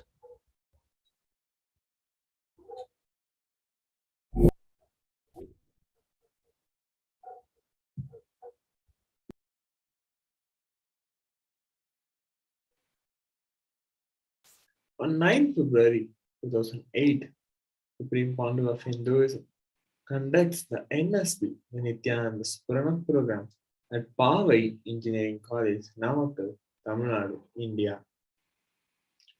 You can see the amount of gathering Supreme Pontiff of Hinduism gathers just by his presence. You can see below are the pictures of Supreme Pontiff of Hinduism conducting the NSP program at the Power Engineering College.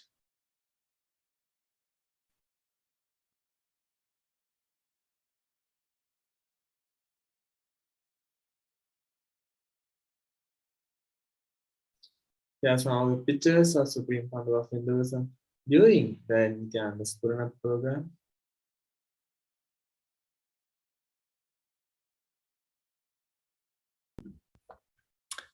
We are now entering into the year 2010, where the Supreme Pontiff of Hinduism conducts the LBE session for the program participants.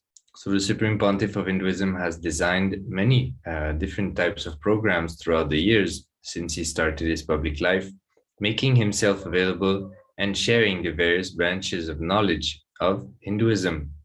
So the Supreme Pontiff of Hinduism not only shares this science with the participants, but it also makes that science as an experience of the participants, allowing the various things such as the expansion of the chakras, the cherishing, the liberating cognition, the powerful cognitions, for us to enter into the space of complete completion, for us to experience oneness with Paramashiva and manifest the powers of Paramashiva. So here we can see a picture of the Supreme Pontiff of Hinduism conducting the LB session.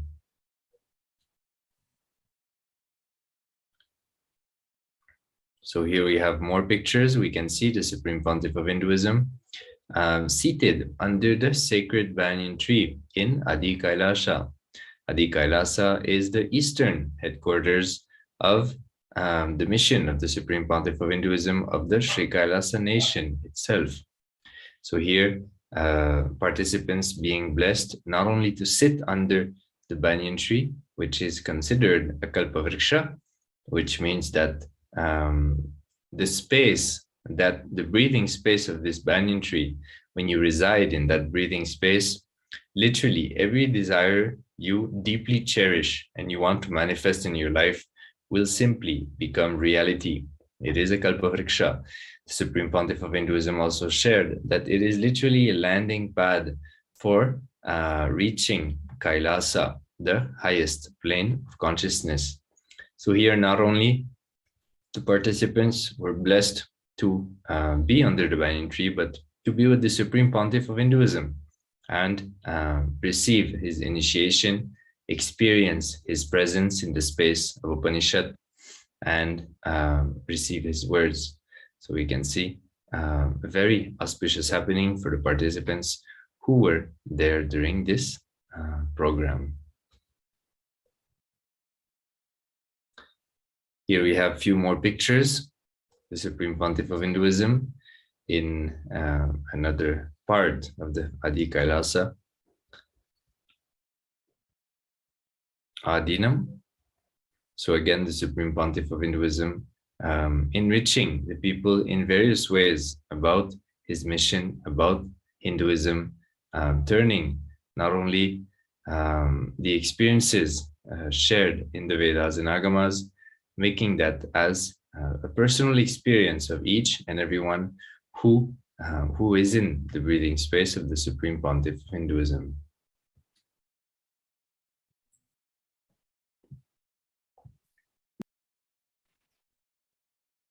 On 9th February 2011, Supreme Pontiff of Hinduism conducts the presidential address on no mind states from the Patanjali Yoga Sutra 150. The living incarnation, the Paramavatar of Paramashiva, Supreme Pontiff of Hinduism, Bhagavan Nithyananda Paramashivam, started off his address with the riddle, how can no mind state be explained and interpreted by mind? Very difficult, almost impossible. Only a mind which is in no mind and which can relate with the mind can tell about no mind to mind. Without wasting the time in unnecessary efforts, Patanjali is trying to explain a technical term called Nirodha Parinama. People again and again have strong doubt How can mind with so much thoughts and perversions lead us to no mind space beyond mind? Because for any thought to disappear, you need some other thought to come there. How is untouching possible for unclutching? If this is answered logically to you, suddenly 95% of your spiritual sadhanas, the practices, won't be required. By sadhana, your consciousness goes deeper and deeper, and you make the qualitative breakthroughs in the consciousness. Nirodha Parinama. The qualitative shift in your inner space is responsible for your change. Let us now watch a few minute clip where Supreme Founder of Hinduism explains about the no mind state from the Patanjali Yoga Sutras.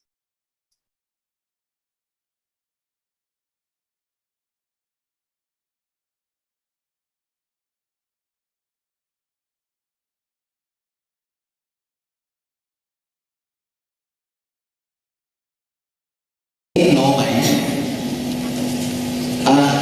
which cannot relate with mind, only can tell about no mind to mind. The mind which is in no mind, able to relate with mind, only can tell about no mind to mind.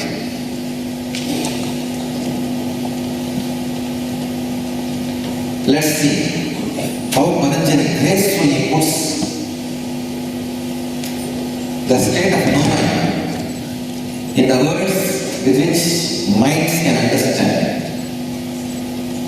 Viyadana, Yadana, Nirodha, Sanskarayo, Abhibhava,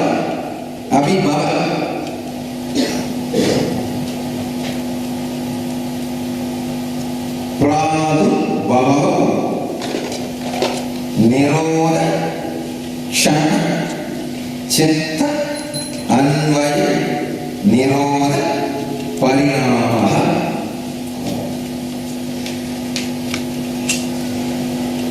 Now it's I'm saying I'll expand on this sutra for 3 days.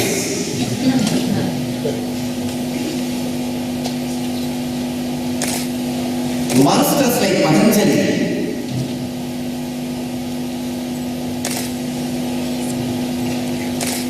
will not use the same word 3 times without a solid reason. Understand? Patanjali is not just a guy who knows the theology and spiritual ideologies. No. He's a grammarian.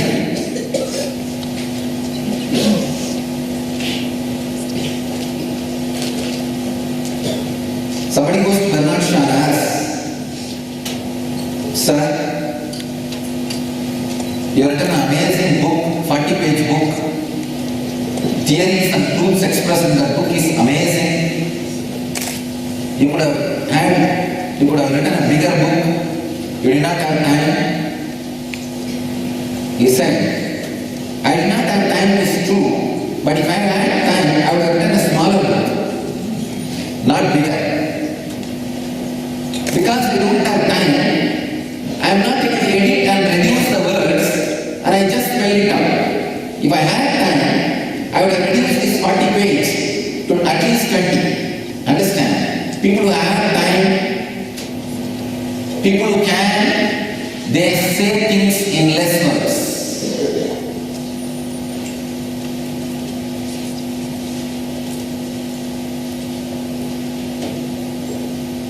Patanjali, not only a powerful teacher, an amazing grammarian. That is why I say it's a unique combination. It's an extraordinary combination.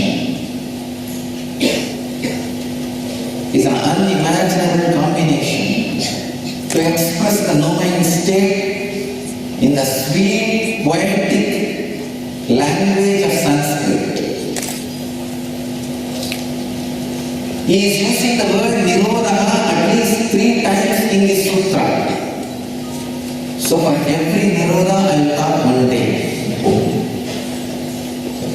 He is using the word Nirodha 3 times in the sutra. Vyarta Nirodha Sanskarayo Avivava Pradurvao Nirodha Shan Chittanvayo Nirodha Parinamaha.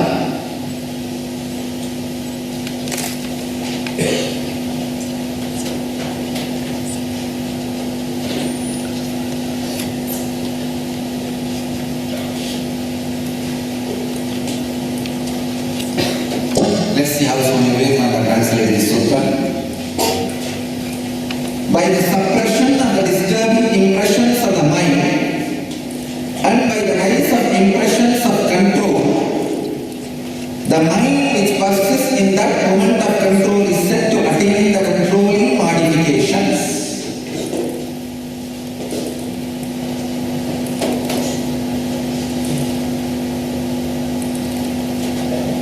Swami Prabhupada translates as, when the vision of the lower samadhi is suppressed by an act of conscious control, so that there are no longer any thoughts or visions in the mind, that is the achievement of control of the thought waves of the mind.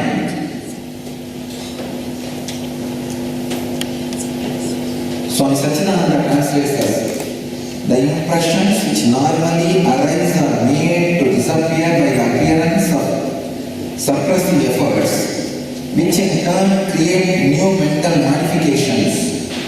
The moment of conjunction of mind and new modifications is Nirodha Parinama.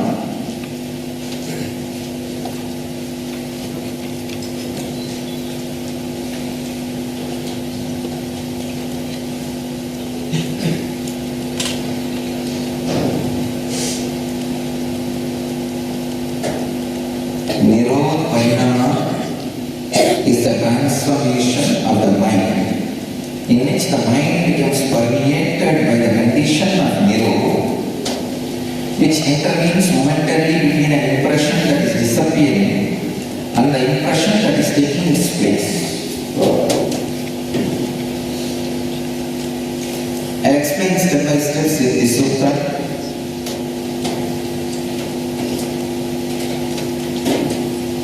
In the sutra, Patanjali is trying to dissolve an important doubt a seeker will face in his journey. An important question all seekers will face in their journey. If this doubt is clarified, if this doubt is answered, the seeker's journey will be a lot easier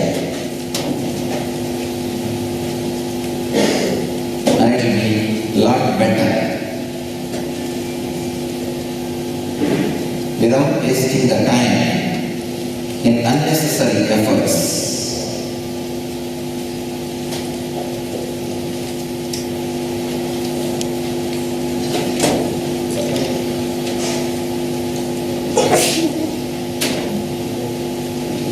Patanjali is trying to explain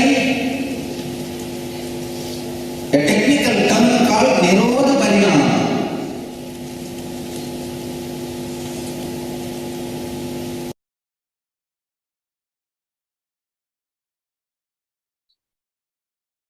Here we have a beautiful glimpse where Supreme Pontiff of Hinduism was explaining how a mind, how can the no mind state be explained, and how Supreme Pontiff of Hinduism interpreted the Patanjali Yoga Sutra 150.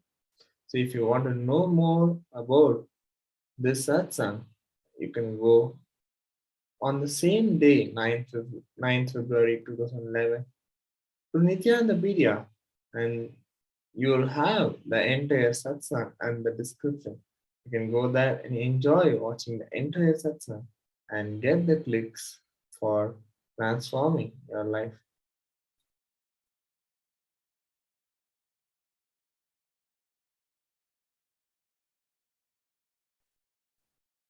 So on 9th February 2011, Supreme Pandu of Hinduism, before starting the satsang, he always goes to the temple and does the Panja Tapas at Paramashiva Devalaya in Adi KAILASA.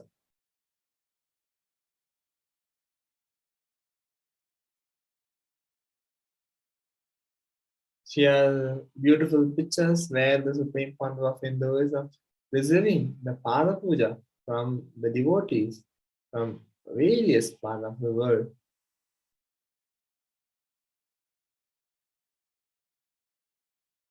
Supreme Pandu of Hinduism also gives the Sarva Darshan after the presidential address on the Patanjali Yoga Sutras. He, without even missing a single devotee, had come to have a glimpse of the Supreme Pandu of Hinduism and who had come, who had gathered for the satsang, for the Nitya satsang. Supreme Pandu of Hinduism gave the Sarva Darshan to all the devotees who had come there.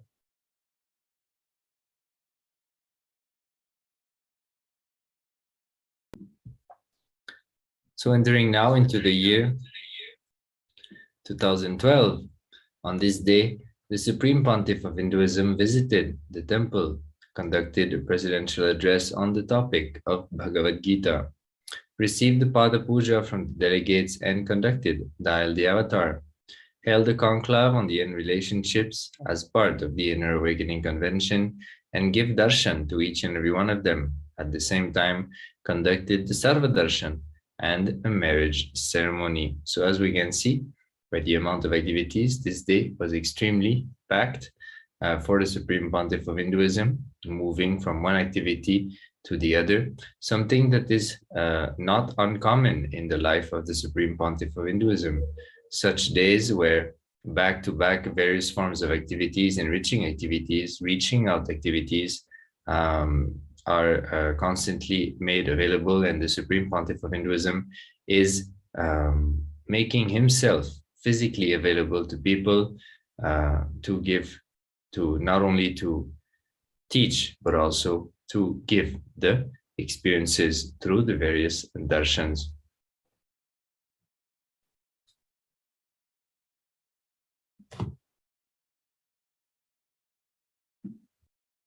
So here we have a picture of the Supreme Pontiff of Hinduism conducting Dial the Avatar, where devotees from around the world had an opportunity to call the Supreme Pontiff of Hinduism and ask any question, any boon or blessing that they would like to receive. So again, we can see here the Supreme Pontiff of Hinduism making himself available through the means of technology.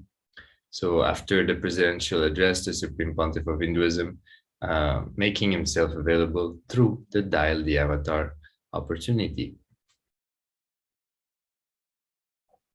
Here we have the Supreme Pontiff of Hinduism conducting the Sarva Darshan, going to the crowd, to each and everyone who gathered for the sake of experiencing the physical presence of the Supreme Pontiff of Hinduism, and the Supreme Pontiff of Hinduism attending to each and every one of them, listening to their questions, prayers, requests, giving them boons and blessings, and ultimately darshan, the Shaktipada, the initiation and transmission of the Paramashivoham experience, of the experience of oneness with the ultimate.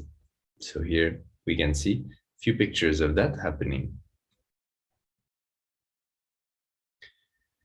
Here we have the Supreme Pontiff of Hinduism conducting the marriage. So we can see on the picture on the left, Supreme Pontiff of Hinduism blessing the newlywed couple, and the Supreme Pontiff of Hinduism also in the temple, in the Paramashiva Devalayam, taking part into the puja, which was happening on that day.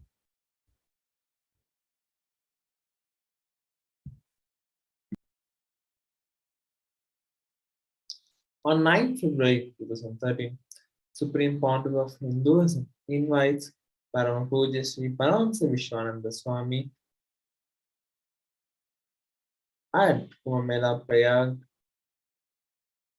So let us now watch a beautiful video clip where Supreme Pontiff of Hinduism pays his respect to Sri Paramashivoham Swami at Kumbh Mela.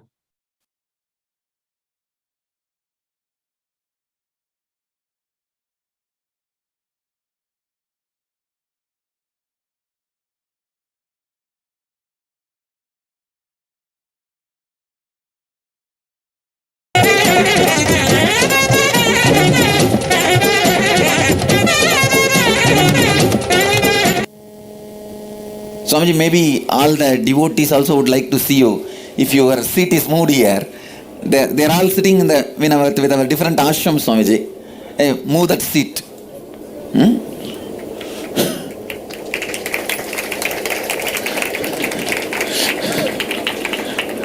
Sorry for the disturbance, Swamiji.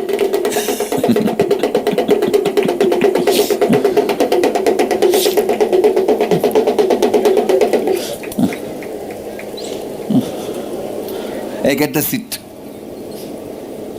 It can be pulled.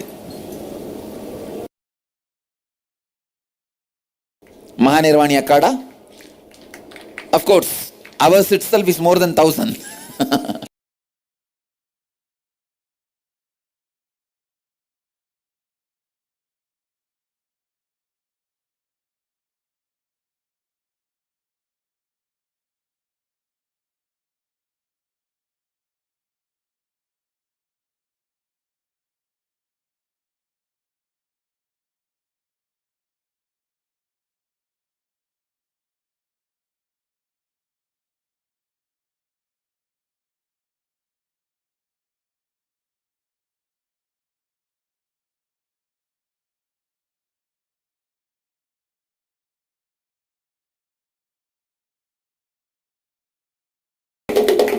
Today I have the pleasure of welcoming Premavatar Sri Sri Vishwananda Swamiji amidst us.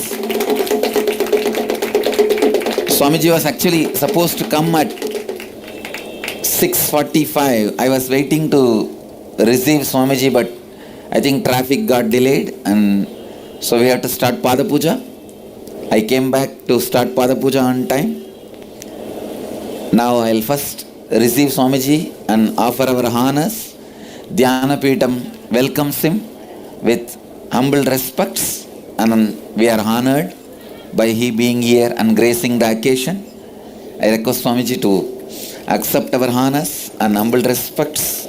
Then I'll start the satsang.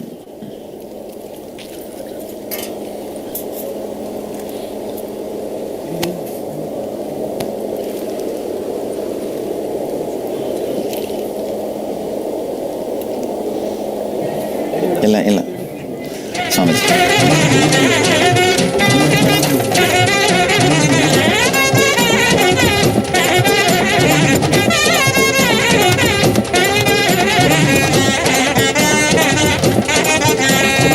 आनन्दमानन्दं नित्यानन्दमे नित्यानन्दमानन्दं नित्यानन्दमे आनन्दमानन्दं नित्यानन्दमे नित्यानन्दमानन्दं नित्यानन्दमे नित्यानन्दमे नित्यानन्दमे Govind Gopal Keshav Madhav Narayan Rajiv Lochan आदि सनातन नित्यानन्दमानन्दमानन्दं नित्यानन्दमे नित्यानन्दमानन्दं नित्यानन्दमे नित्यानन्दमे नित्यानन्दमे गोविन्द गोपाल केशव माधव नारायण राजीव लोचन आदि सनातन नित्यानन्दमानन्दमानन्दं नित्यानन्दमे नित्यानन्दमानन्दं नित्यानन्दमे.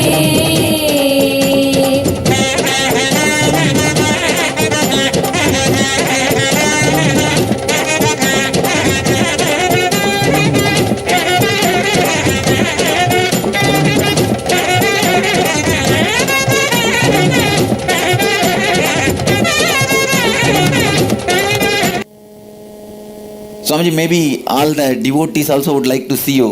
If your seat is moved here,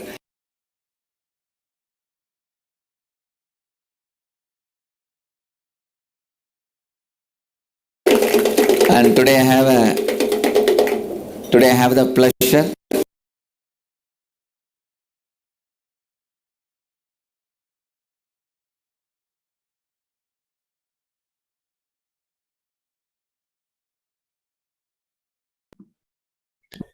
Yes. So entering now into the year 2014, where the Supreme Pontiff of Hinduism is conducting the presidential address on burning the roots is completion. In today's morning presidential address, the Supreme Pontiff of Hinduism details the importance of completing all aspects of our root pattern.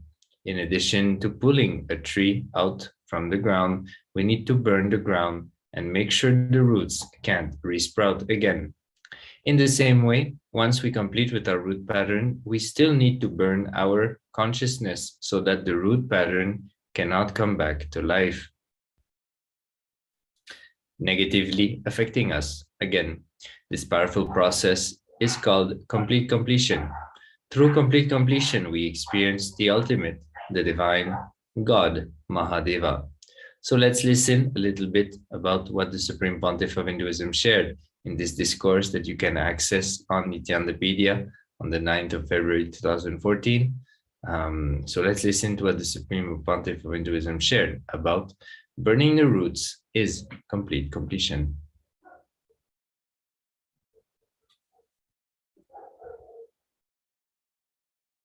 Your being is basically built in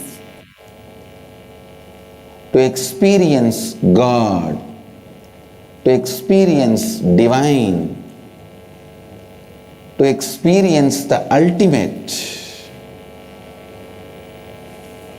to experience complete completion. Oh, listen, sons of immortality. Hinduism does not introduce you to you as a sinner.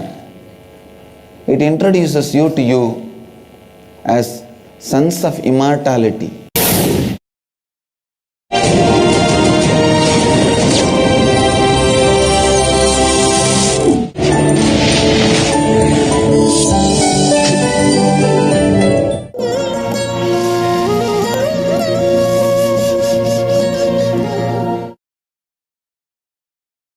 Samaarambam Nithyanandeshwari Madhyamam Asmadacharya Paryantam Vande Guru Paramparam.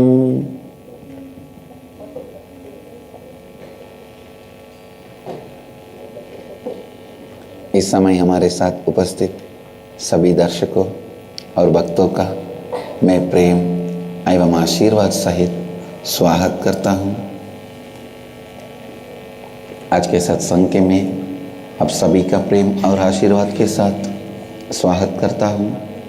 सभी भक्तों, शिष्यों, सन्यासियों, समाजियों का स्वागत है। I welcome all the Sri Mahants, Mahants, Kotaris, Tanedars, devotees, disciples, Samajis, Satsangis all over the world who are sitting with us through Nithyananda TV, Sadhana TV, Ishwar TV, Janashri TV.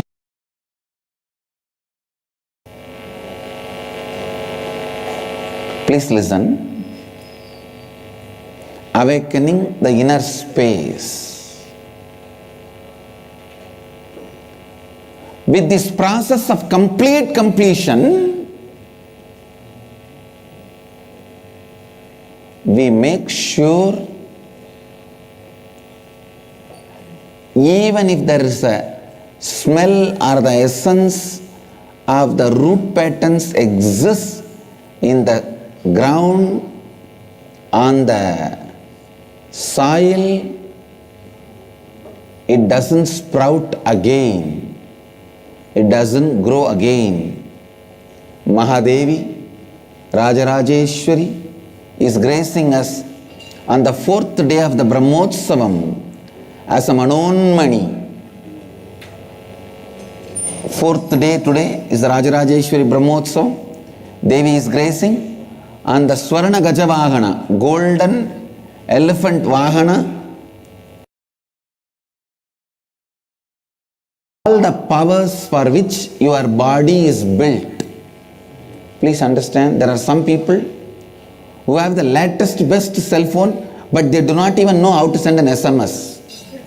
They can only switch on and speak, switch off and keep it. For that, you don't need a best, latest model 70,000, 80,000 rupees cell phone. Just 800, 900 rupees cell phone is enough. Having the best updated 70, 80,000 rupees cell phone, but not knowing anything to do with it, just you pick up, speak and leave it back, is what most of us are doing with our body. Our body is basically hardwired. Our brain is hardwired. The system is developed to experience so many extraordinary powers. Understand, you are not built just to be a clerk, just to be an attendant, or just to be a worker. Your being is basically built in to experience God, to experience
Yes.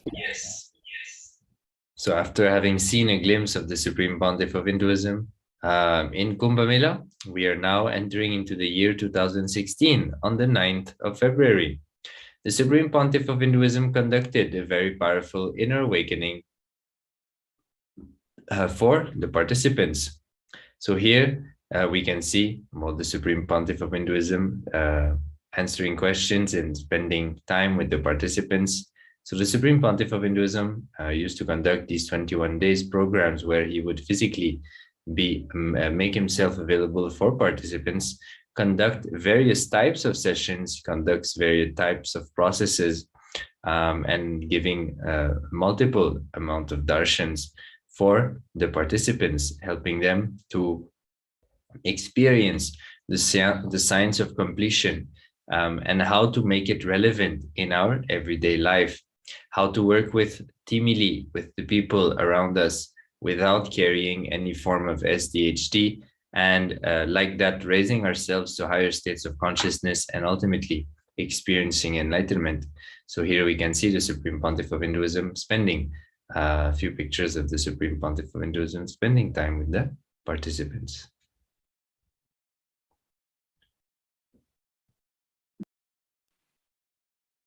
On 9th February 2017, here below are the pictures where the Supreme Pontiff of Hinduism initiates the Bhalasans, KAILASA Vasis, Nithyananda Yoga participants into the power of materialization.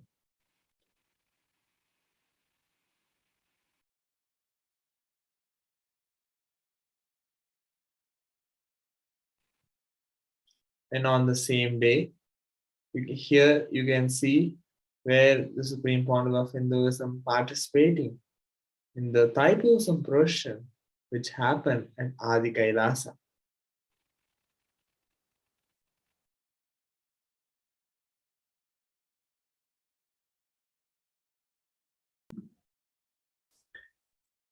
So entering now into the year 2018, the Supreme Pontiff of Hinduism conducting a presidential address on being ferocious with our boredom and tiredness. The Supreme Pontiff of Hinduism shared, only anything becomes part of your space can be ever yours. Till something has not become part of your space, it cannot be yours. It is only your imagination, visualization, declaration, length, breadth, and depth. Listen, I made a statement.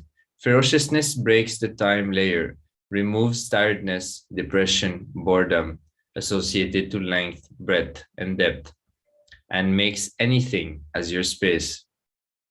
The example story I gave, Bhishma. Understand two incidents I gave. In my life, one day I missed the morning Mangalarti in the Ramakrishna Math. The Math has a beautiful routine.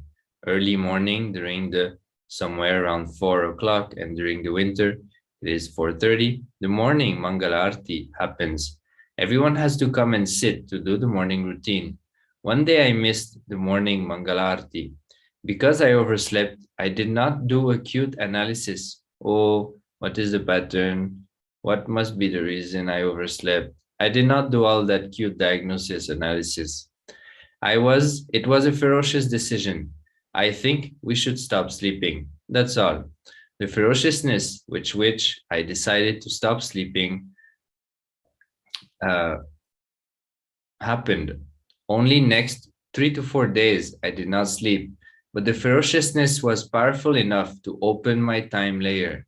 My decision to be in the Mangalarti moved from length, imagination, breadth, visualization, depth, declaration to the space. Time opened up, and after that, not only I never missed Mangalarti, I never slept was a voting component in my life. So here we have an extract of what the Supreme Pontiff of Hinduism shares in this presidential address, inviting each and everyone to listen to this very important discourse, satsang by the Supreme Pontiff of Hinduism, the importance of being ferocious with ourselves in order for the time layer to open up and for us to go beyond boredom and tiredness so that we can live an exciting life full of energy.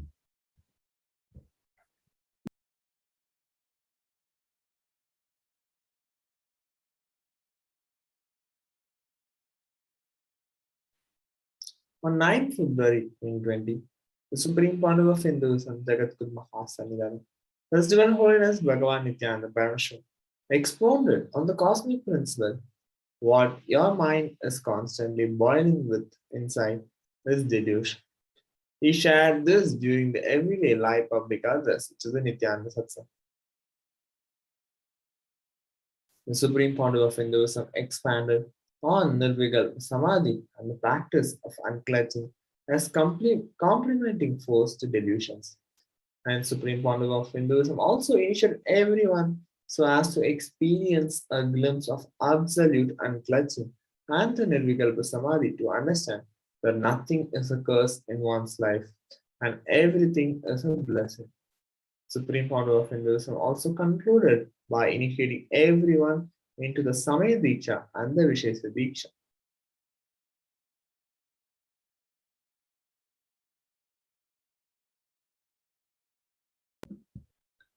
So with this, we come to the end of today's segment. We thank each and everyone for having spent time with us and seeing the various activities and the dimension, the life of the Supreme Pontiff of Hinduism on this very day, the 9th February. We invite each and everyone to join us for the next segment during the next program, where we'll be covering the 10th of February of the life of the Supreme Pontiff of Hinduism. So with this, let us prepare ourselves to move into the next segment. We'll be listening to the initiation the Supreme Pontiff of Hinduism gave recently. The Supreme Pontiff of Hinduism will be joining us live later on in a few hours. But until then, let us now get ready to receive the words of the Supreme Pontiff of Hinduism and the initiation he has shared with each and every one of us about the vertical time zones.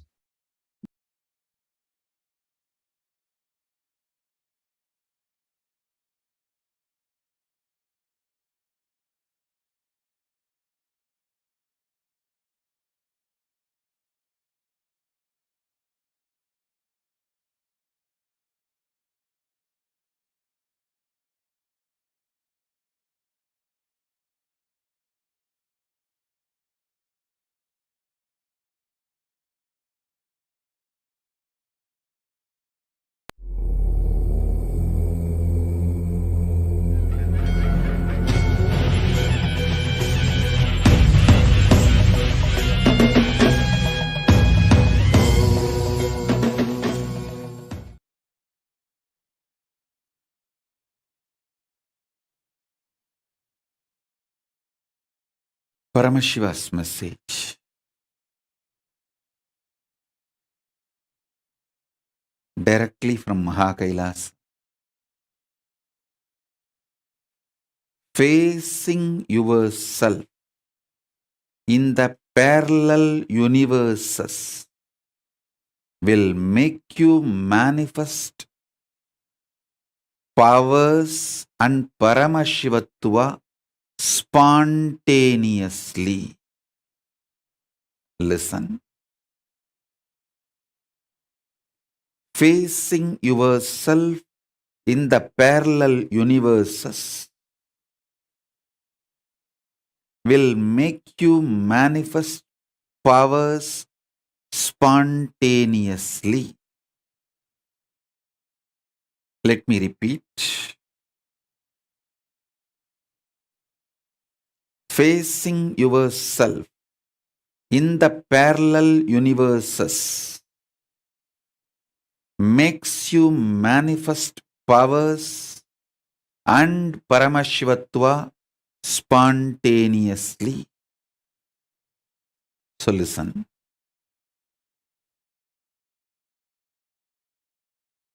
Asserting your identity, yourself, is your nature. Assuring your higher existence to yourself,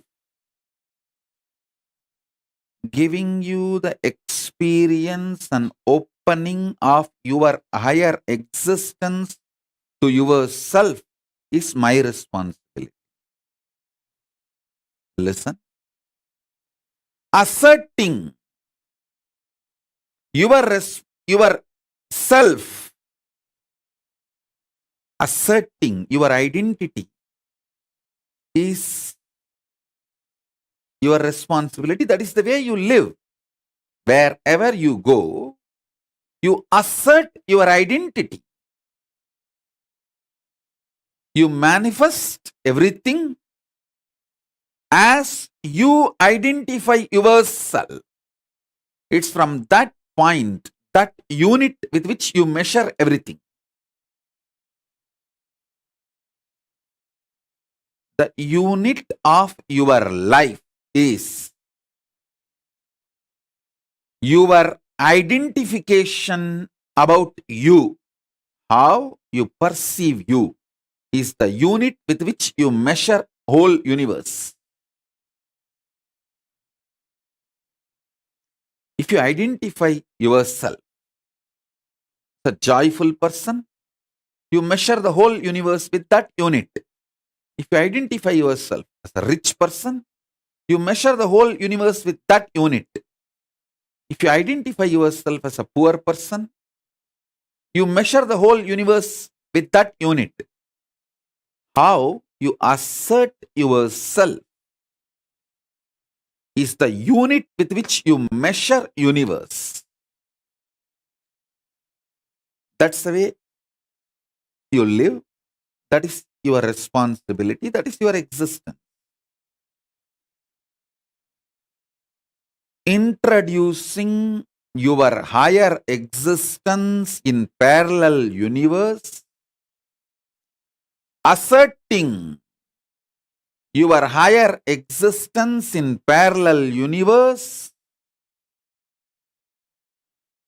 reassuring about your higher existence in parallel universe, initiating you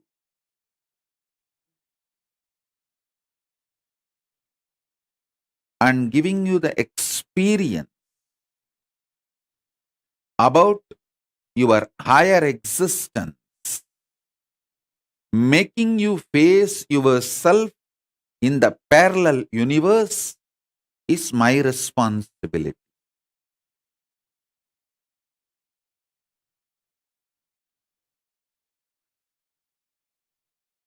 As a living manifestation of Paramashiva, Paramavatara of Paramashiva, it's my responsibility to introduce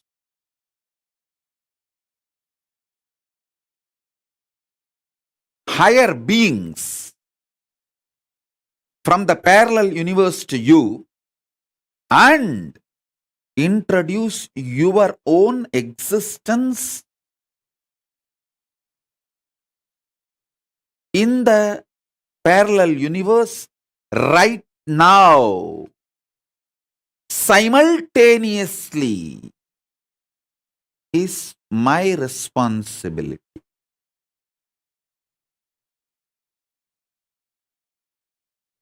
Now I'll give you simple understandings, few understandings. Listen.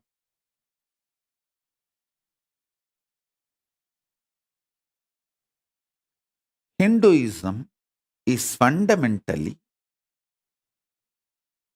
science of the cosmos, introducing your existence not just in parallel universe, parallel multiverses. So understand, the first powerful cognition, understanding, satya, you need to grasp is, even now, you have a simultaneous existence in waking state and dream state. That is why very casually, spontaneously, you can slip into dream state and come to waking state without any effort. Sometimes when the brain fog is too much, you start feeling that there is no gap between the dream state and waking state. I can see when people stare into my screen, I tell them, I am in front of you in waking state. Please don't mistake, I am appearing in your dream state.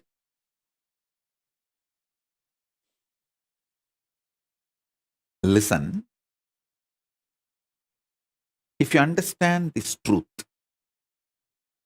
even now, you spontaneously, simultaneously exist in waking state and dream state. That is why anything you do impacts your dream self. Anything you do in your dream impacts your waking self. If you had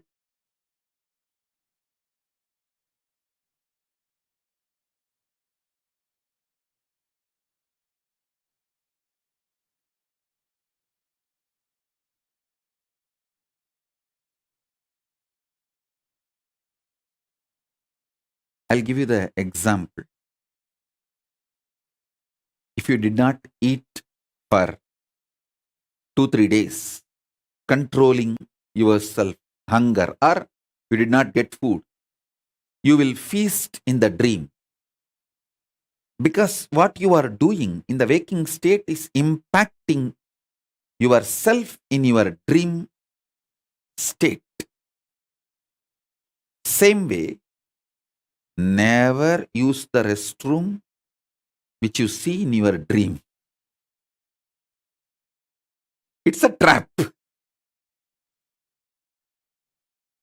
If you use the restroom in your dream, it is going to impact your waking body, the body which you use in the waking state. So, wake up to the truth.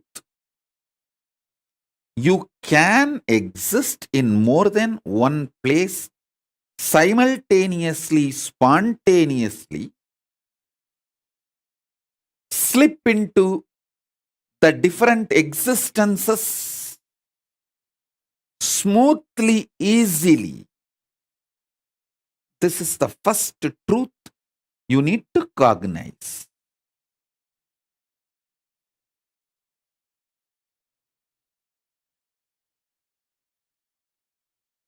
If you use the restroom in the if you use the restroom in the deep sleep, if you use the restroom in the dream state,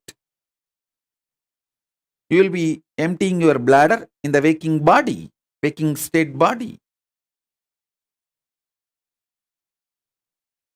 If you suppress your hunger in the waking state, you will be feasting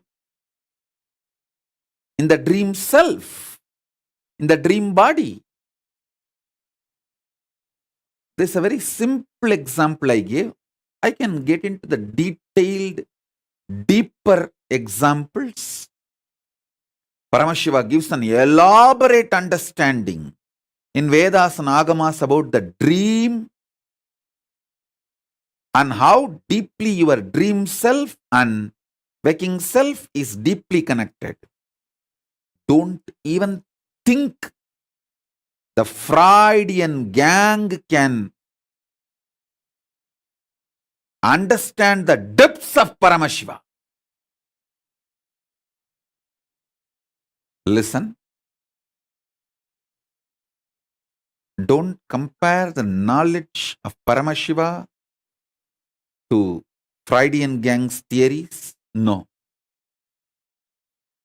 Maybe I'll have few webinars and satsangs on the whole science of how you parallelly, simultaneously, spontaneously exist between your waking state and dream state, and how both are very deeply interconnected, and how waking up to this reality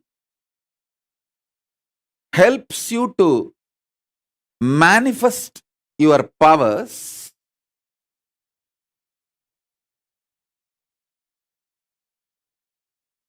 elaborately. Now I'll give this example so that I can help you to understand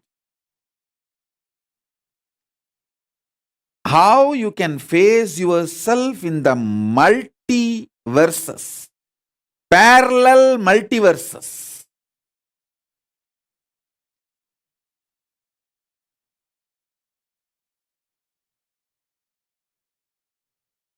So for now, internalize this cognition. You exist in your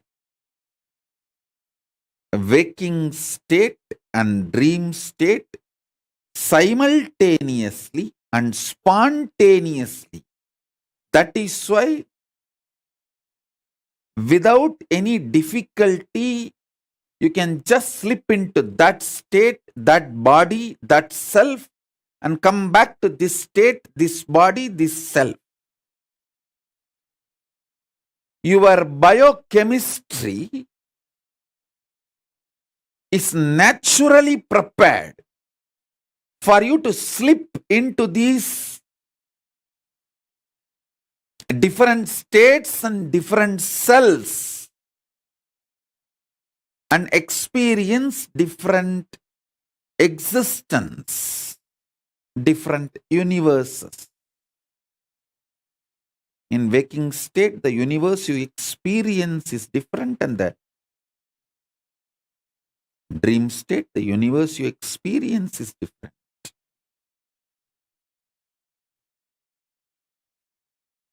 So with this understanding, expand your cognition. You exist in parallel multiverses like Swargaloka, Maharloka, Janaloka, Tapaloka, and Kailasa itself. More than next to Tapoloka is Satyaloka, and beyond the Satyaloka is Vaikunta, the Parandama space. Satyaloka is the space of Parabrahma. Then the Vaikunta, Parandama space. Then Shripuram, Parameshwari's space. Then above all, Kailasa, above the Kailasa, Maha Kailasa, Paramashiva space. Kailasa is where all the Anga Devatas and Avarana Devatas, everyone lives. People who achieved the Salogya, Samibhya, Sarubhya, Sayujya, Mukti with Paramashiva, all of them exist in Kailasa. In Maha Kailasa, he alone exists. In Paramadvaita Swarupa, Paramadvaita Satya. Now,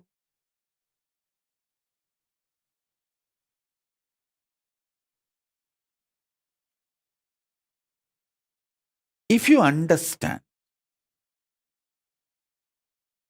and start facing yourself in the parallel universes, parallel multiverses, first thing will happen to you is you will understand the whole cosmology and cosmos logical. The logic of the cosmos. Logic of the cosmos is natural law of life, Dharma. Listen. If you understand the logic of the cosmos,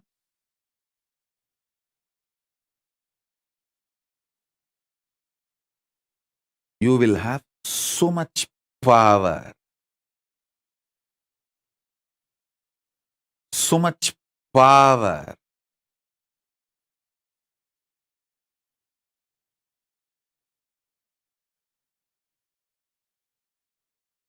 Your DNA will be just empowered, fully awakened. Listen, fully awakened.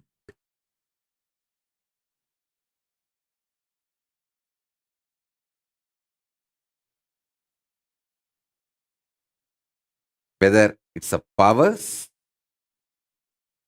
or the state, space,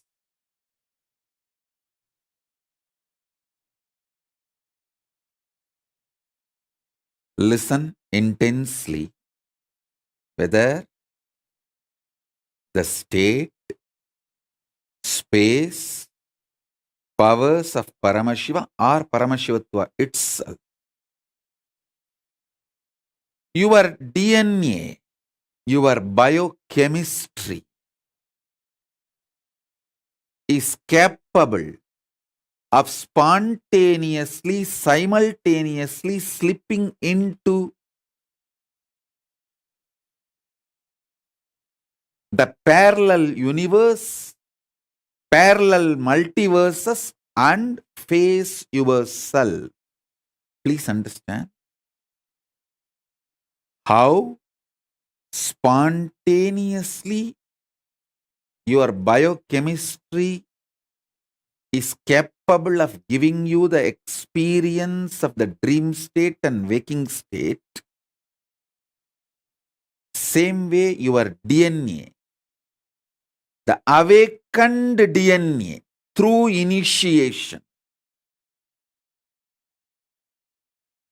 Once your DNA is awakened through initiation, its biochemistry, its bioenergy is capable of giving you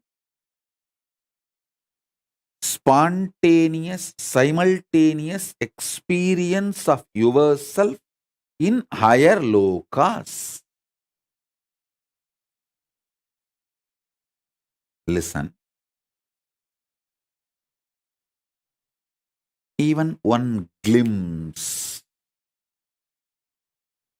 will make you understand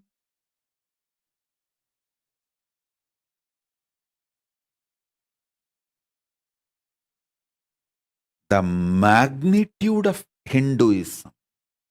What Hinduism is capable of doing to human beings.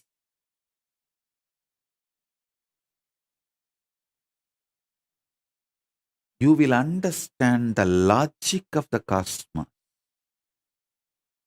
See, in the cosmos, killing a fly, bee, ant, and killing a man, all one and the same.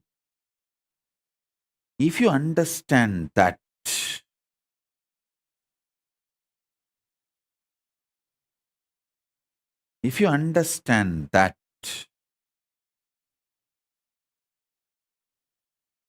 you will become such amazing, beautiful, sweet, life positive being.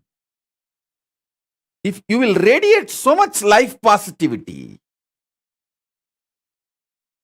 you will celebrate you will celebrate others, you will celebrate life, you will celebrate existence.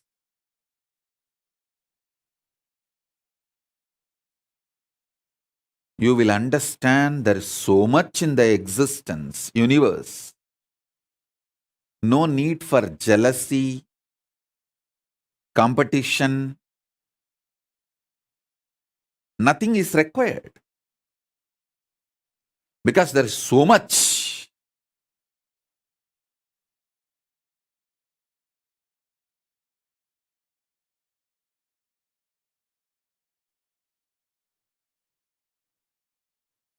That is the reason I insist on non-violence.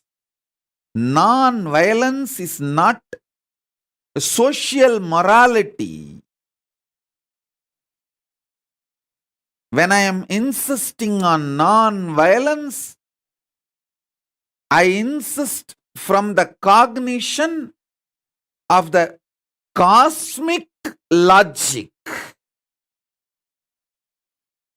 Because that is the Dharma of the universe.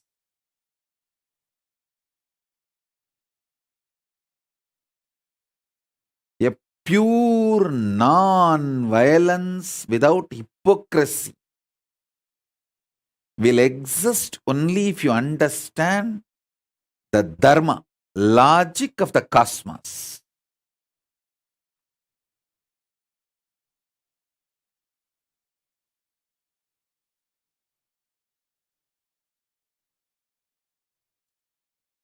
You will become so life positive. Not only all competitions will disappear, you will become a powerful being who shares everything.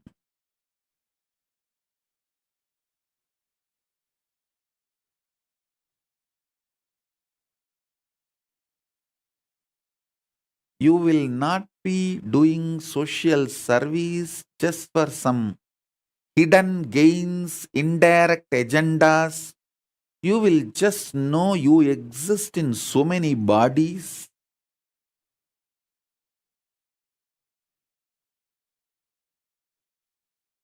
You enjoy life in so many ways. It is like spontaneous sharing. Listen.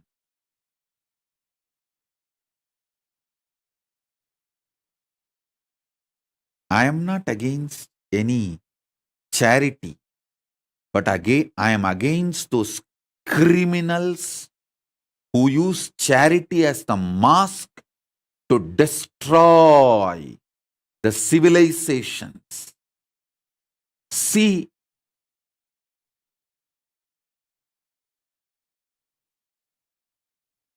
in how many countries the indigenous population was destroyed in the name of charity by organized missionary militants and militant missionaries. I was actually thinking only in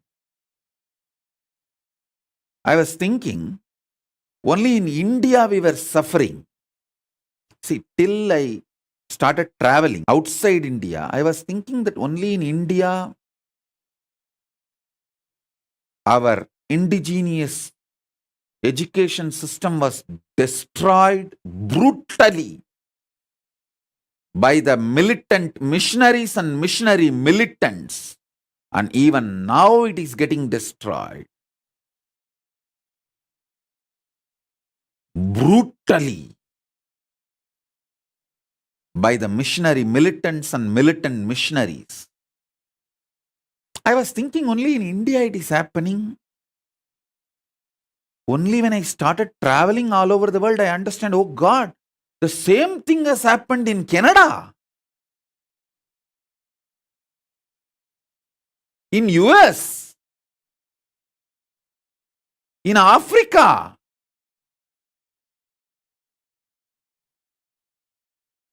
in every country. How the indigenous kids were destroyed.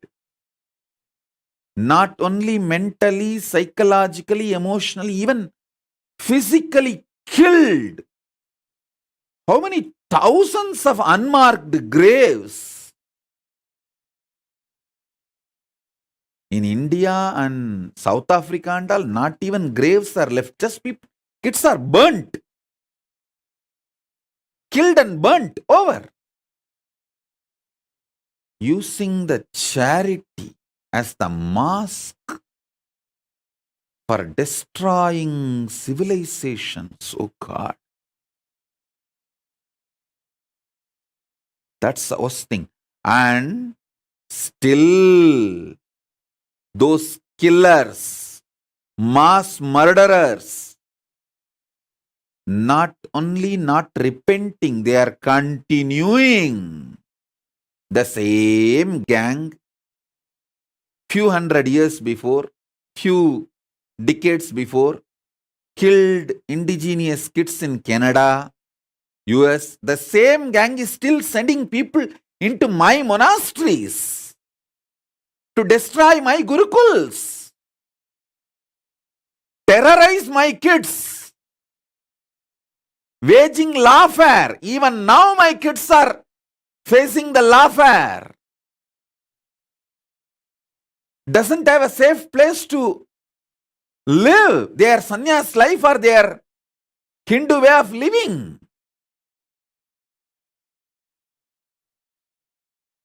Understand, a real charity comes from being empowered by enlightenment and empowers everyone with enlightenment without any hidden agenda.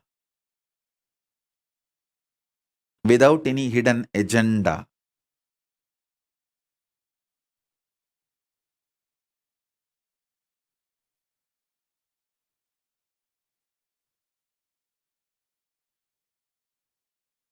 It's not that Hindus were not running the charitable schools, colleges, but never converted. Hey, before these militant missionaries and missionary militants invaded India, we were having millions of gurukuls. We were lied by these missionary militants and militant missionaries about our own history for generations. And this last 2-3 generations have started believing this history.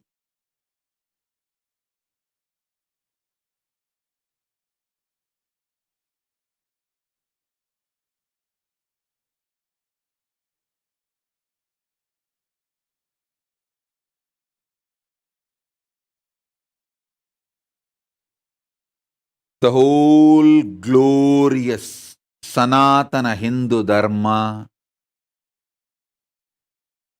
is knowledge getting downloaded from the parallel universe existence. And I want to assure all the Hindus, don't worry, I am here. Still the downloading channel is open. I'll download all this knowledge.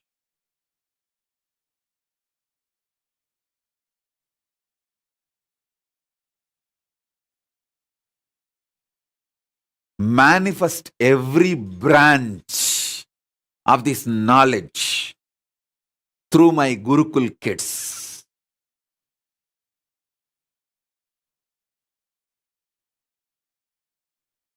With the grace of Paramashiva, I have got a beautiful sovereign land. Maybe small, but I have. I'm just working on the infrastructure. I will get all my kids there. I'll regroup my sannyasis, my Gurukul Balasans with the grace of Paramashiva. We will regroup ourselves. I'll bring all this knowledge because Hinduism has too much to contribute, and all the great, sincere, hard work, intelligence, effort my ancestors have put to build this ecosystem and civilization, to bring all those great things from the parallel universe to this planet Earth, cannot go waste. I will not let my rishis die. I will not let my Guru Parampara die.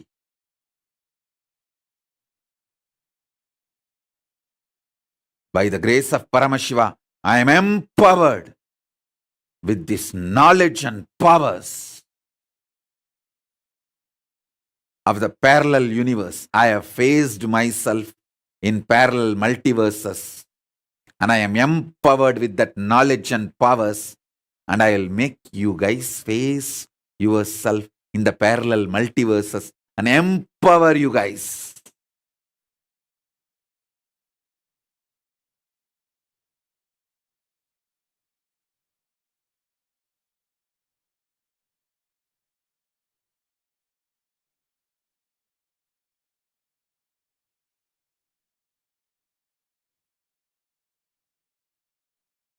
With the grace of Paramashiva, neither I can be destroyed, nor the ecosystem my ancestors, my Guru Parampara has built can be destroyed.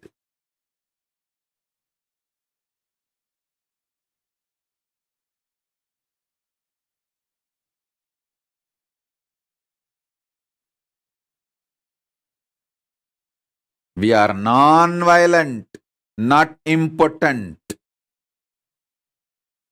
We are non-violent, not because we are incapable or impotent.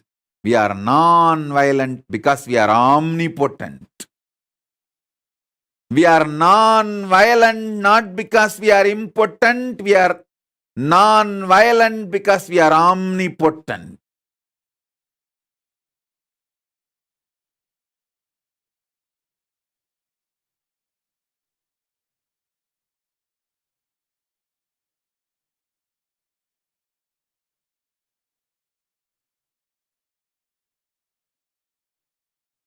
I will empower each one of you and make you face yourself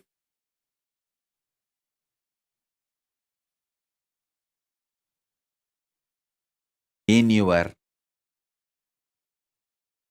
higher existence in parallel multiverses. Listen.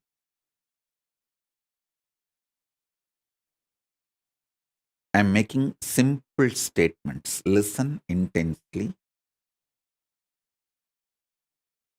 The part of you which you denied due to your self-doubt, self-hatred, self-denial, SDHD. The part of you which you denied due to your self-doubt, self-hatred, self-denial. Sometimes you know you have the higher possibility, but even you have the fear, you may not be able to handle yourself in that higher possibility. Fear that you may fail, collapse, fall down again and again.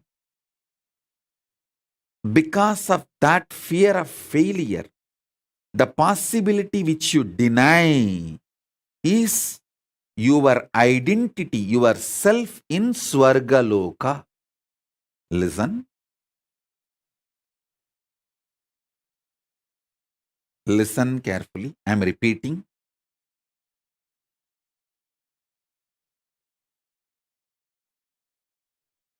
Your own possibility, your own identity, your own self, your own existence, which you deny due to your self doubt, self hatred, self denial.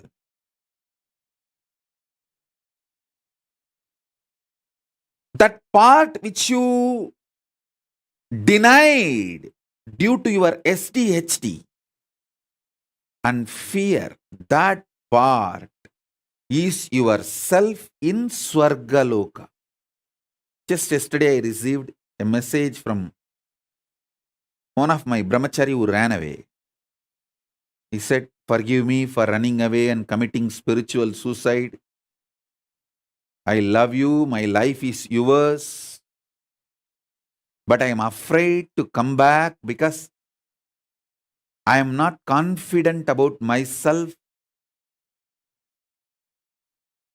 I don't want to repeat running away again and again. But my life is yours."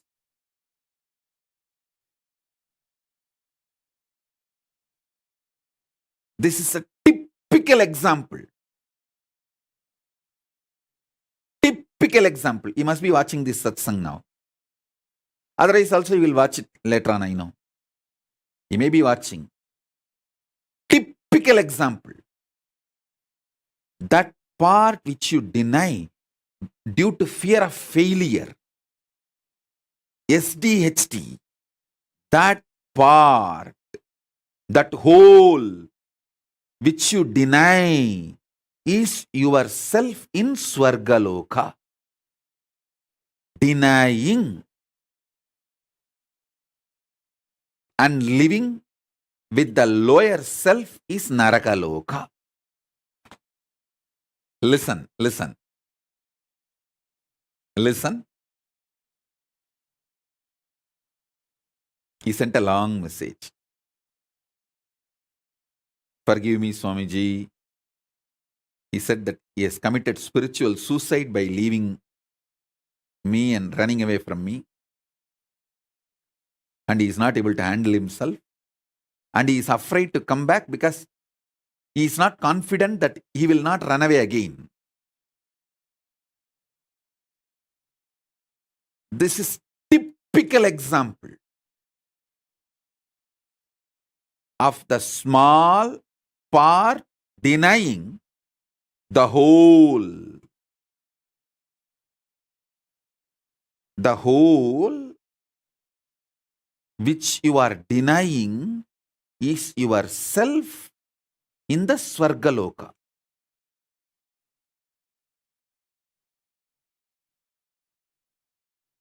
When you decide to live that whole,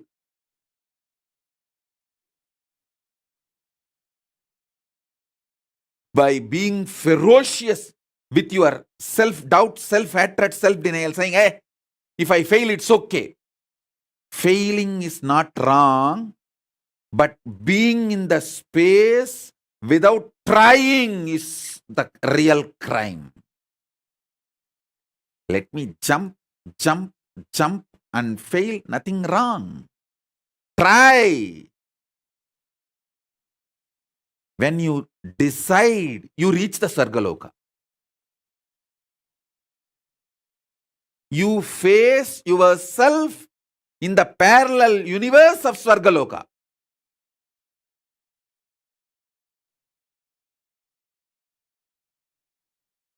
Next, understand the second truth, powerful cognition.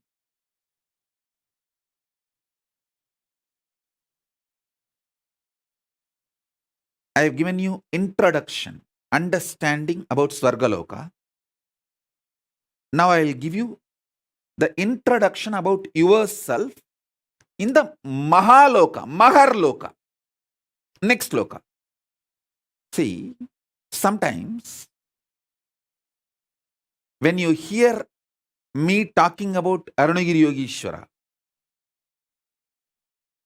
my relationship with Arunagiri Yogeshwara, how I had the initiation into Paramadvaita, even if you don't agree with all my lifestyle theories, principles, you feel, I think this is possible. This is possible. Maybe this possibility is available even for me. Not only for him, even for me it is available. It is possible. That clicks. Anything which clicks with you as possible,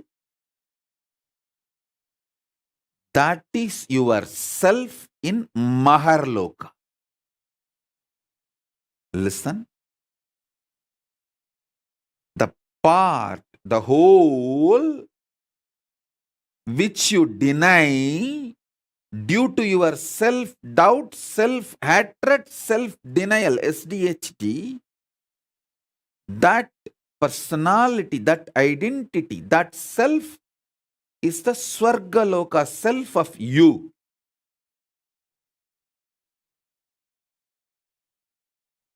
When I describe my higher possibilities, if it clicks with you, I feel this is possible even for me.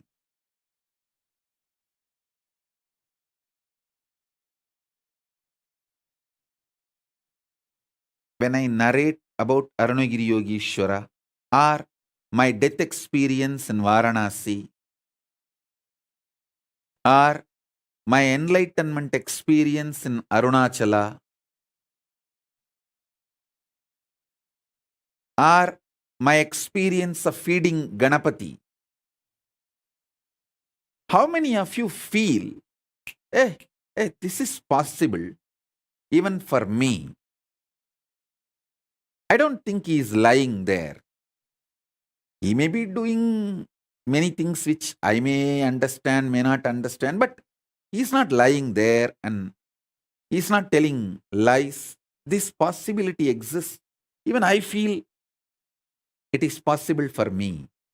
How many of you click with those possibilities? Raise your hand. If it clicks with you, that personality, that self of you, which clicks with the higher possibility, is your identity, your self in Maharloka, Mahaloka.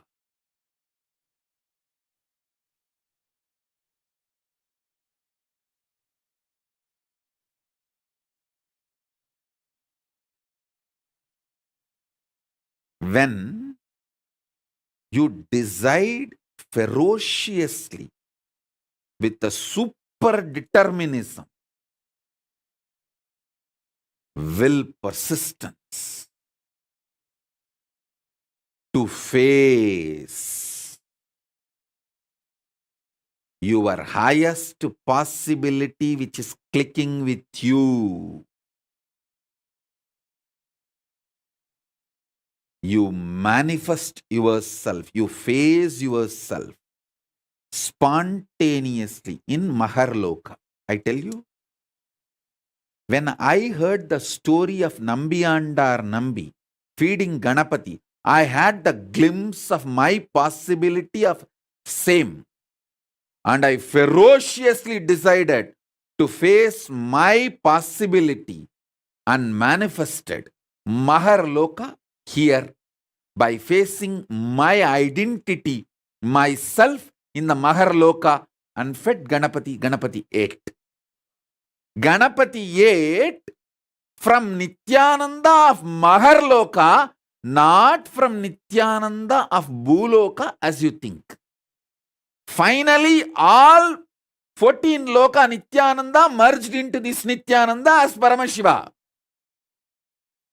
But when Ganapati was eating, he was eating from the Nithyananda of Makarloka. Nithyananda, address, Makarloka, Maharloka.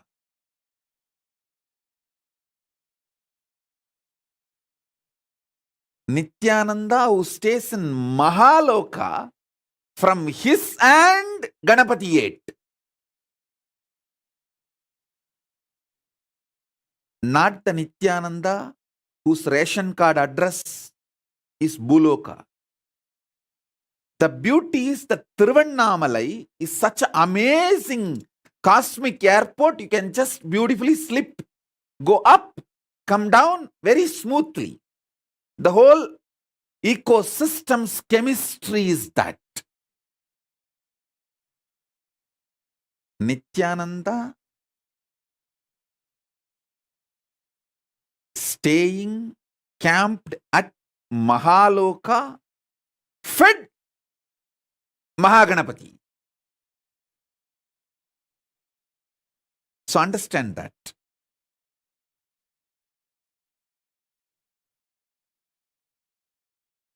Janaloka means where billions of beings exist in complete sync.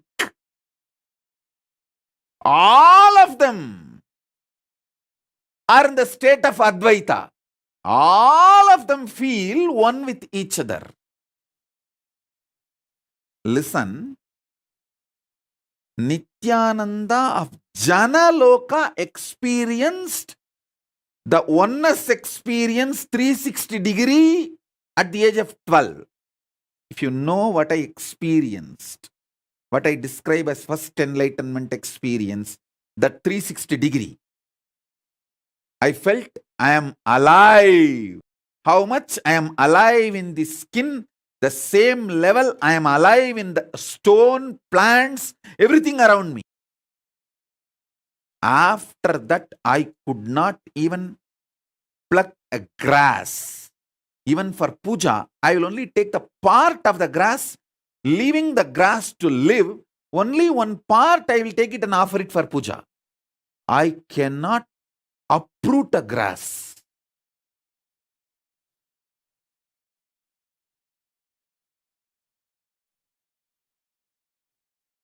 Because I know I exist.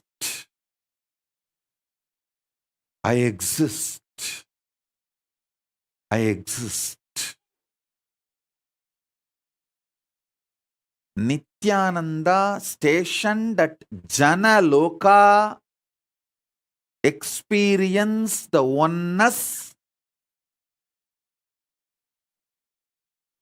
Advaita with everything, and landed into the Nithyananda stationed at Buloka.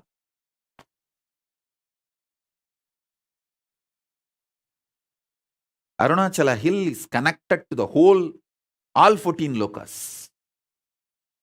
He is 14 loka. Embodiment of 14 loka, Paramashiva.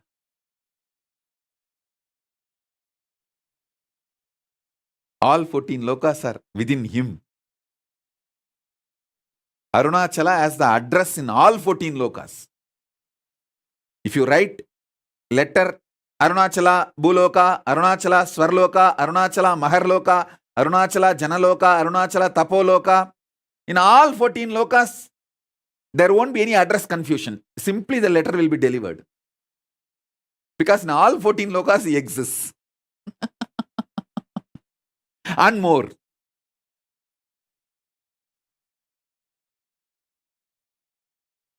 Because he is the Linga. He is the Linga. Not just Sangha. Listen. Kailasa is Sangha. I am not disrespecting Kailasa. I am giving you the understanding. Kailasa is Sangha. Arunachala is Linga. Paramashiva himself, deity,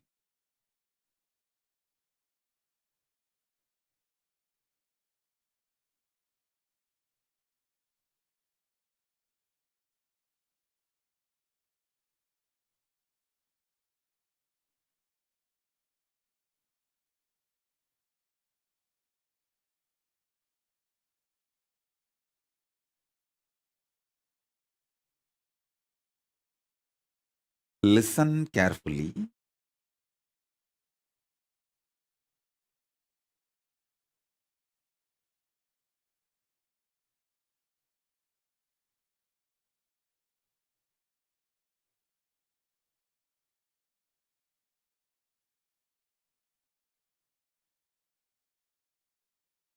This Jana Loka, the glimpse of this Jana Loka only I gave for Paramesha, my Gurukul kid. He had a hand fracture. The Advaita with me, how I did not have pain, that same glimpse only I gave for Paramesha. That's why when he had a fracture, he did not have any pain. He was laughing. He was behaving, responding, reacting exactly like me. The Jana Loka, glimpse of the Jana Loka he had when he had the fracture. The good thing is that it can be brought back easily because the kid had this before his chemicals and hormones took over him. See, before he could build this planet Earth, Bhuloka identity, he had that Advaita with me. So now it can be just pulled out. It can be brought back. It's not difficult. It's like a dusting the carpet. Carpet is already laid. All the identity he built after this Advaita of Janaloka is only the dust. It can be just like that cleaned. You just need a vacuum cleaner, nothing else. And he himself may be thinking this dust has become too thick. I am losing powers. I am not able to manifest that same kind of a Makar Loka that Advaita Swamiji gave me. Now it is not happening. I am struggling. Don't worry. It is too small. The dust looks like a identity because you are not able to throw it away on your own. I am a vacuum cleaner. When I just remove it, you will understand, hey, it was a dust, oh God. I was thinking it was me. I lost all my qualities and the great things Swamiji gave me. No. That is why I say, the age you receive it from me matters.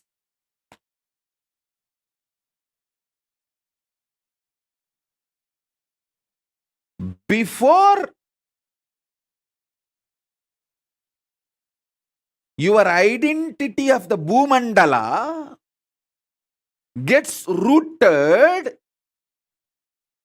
in the ocean of salt water, sugarcane syrup, ghee, butter.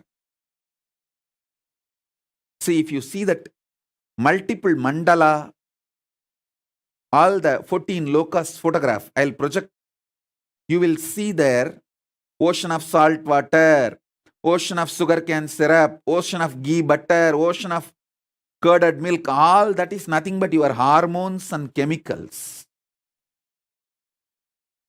Your hormones and chemicals are the ocean of salt water, ocean of sugarcane syrup, ocean of ghee butter, ocean of curded milk, ocean of wine, ocean of milk, ocean of fresh water. All that is just your body fluids.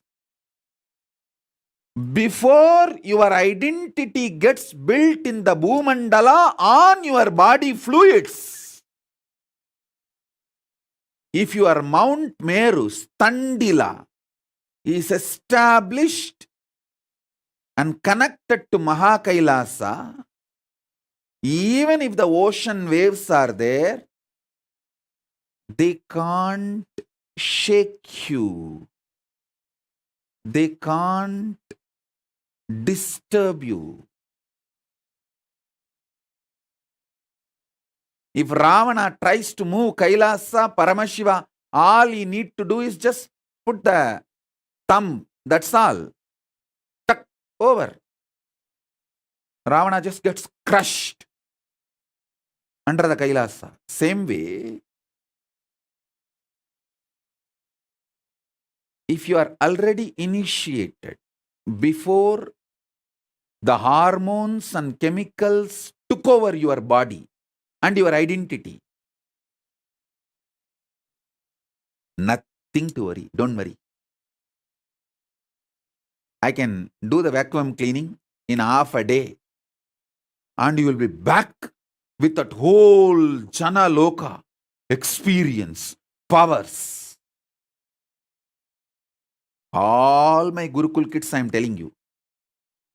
Whether you are now in Gurukul or you are not in Gurukul, any powers I gave you, initiated you,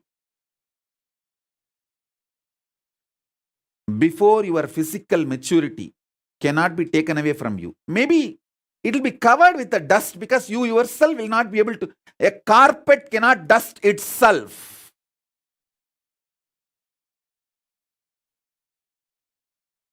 Because of that, you may feel that it's all lost. But if you come back any day, I can vacuum clean it in half an hour. And the whole thing I gave you from the Jana Loka will simply manifest.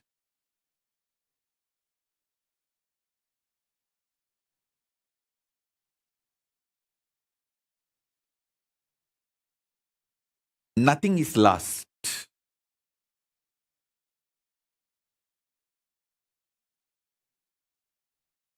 Nothing is lost.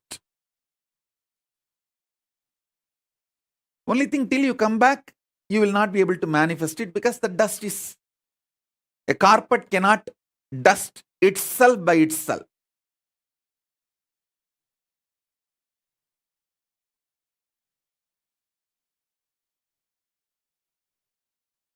Because to cross Maharloka and Janaloka, I need to breathe into you. See, initiation is nothing but me breathing as Paramashiva in Paramadvaita from 14 lokas into you. Lower 7, higher 7, all 14 lokas. Paramashiva exists in Paramadvaita. Me breathing from that space into your breathing is initiation.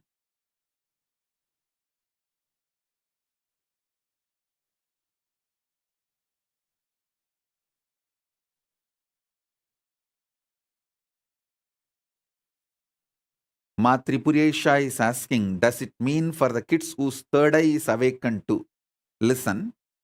If your kid had the third eye awakening, did the blindfold reading and power demonstration, manifested powers before his or her physical maturity, it is same. The moment that kid comes back, I can dust the carpet and bring whole powers of the Jana Loka back to him or her. Because all power manifestation initiation is given with the grace of Paramashiva from Mahar Loka, with the blessings of all the Ishwaras.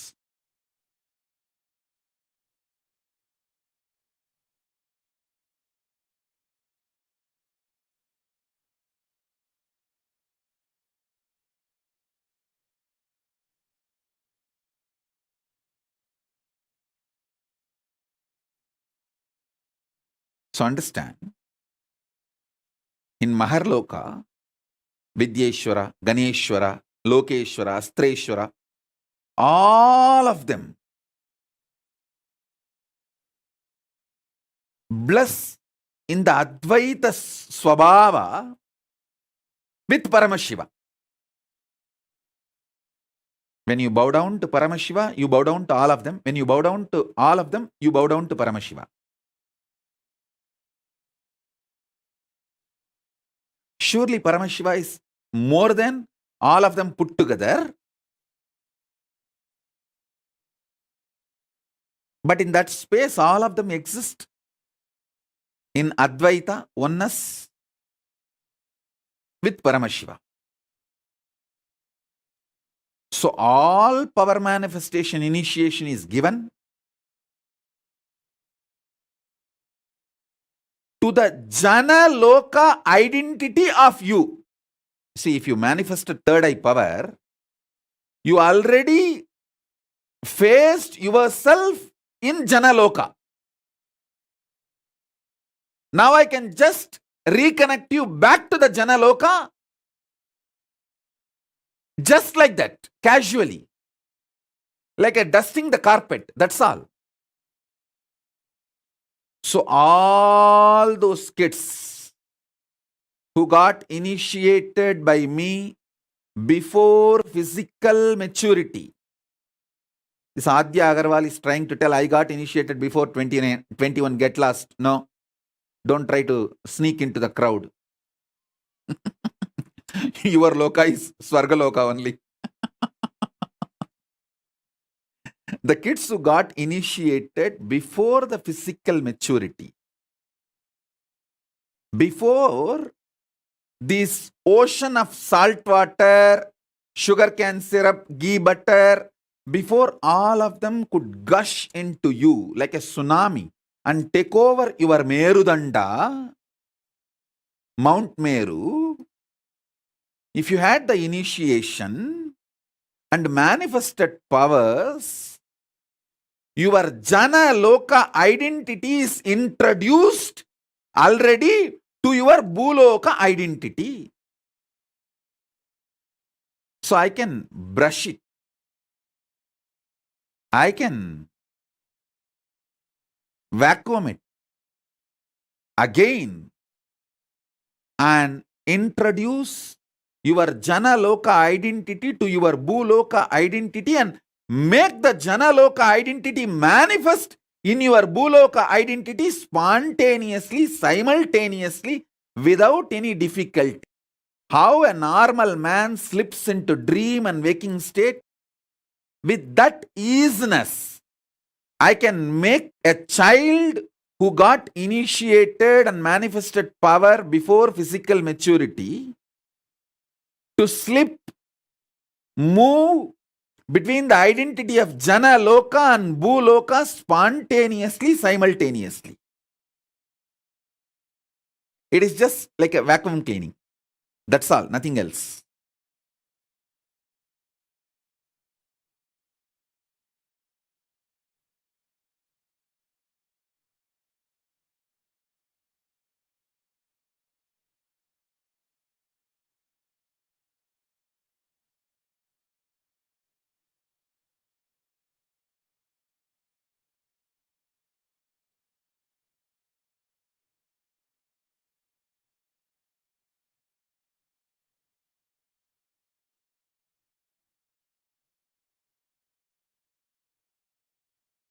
I'm seeing so many questions. Adya Agarwal is trying to say, am I included? No, you are not included. Be very clear. I am not going to lie to you. I am under oath from Cosmos. I have to tell you the truth as it is. And many people are asking, what if we did not find you until we were grown, Ma Nitya Jnaneshananda? Then do what can be done now. Instead of blaming the past. Even now, if you put yourself, you can manifest not just Jana Loka, Tapa Loka, Brahma Loka. You can manifest Kailasa itself.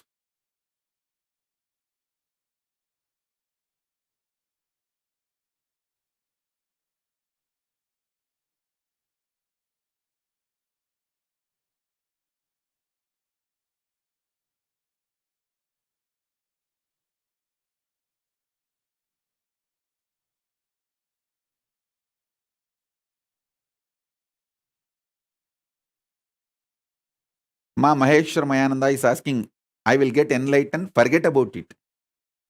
Forget about enlightenment, you will not be able to have an inch breakthrough till you fulfill the Guru Vak I gave you. As long as you are hypocritical and playing cunning games, you can continue to enjoy your delusion. I don't have a problem.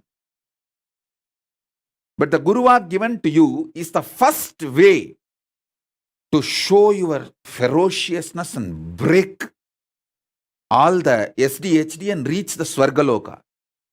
Face your identity in Swargaloka. Then you will raise to Maharloka, then Janaloka, and you will manifest enlightenment. Sitting where you are and shitting in the same way with your SDHD and enjoying your shit and going on thinking that you will get the enlightenment in some cheating or stealing.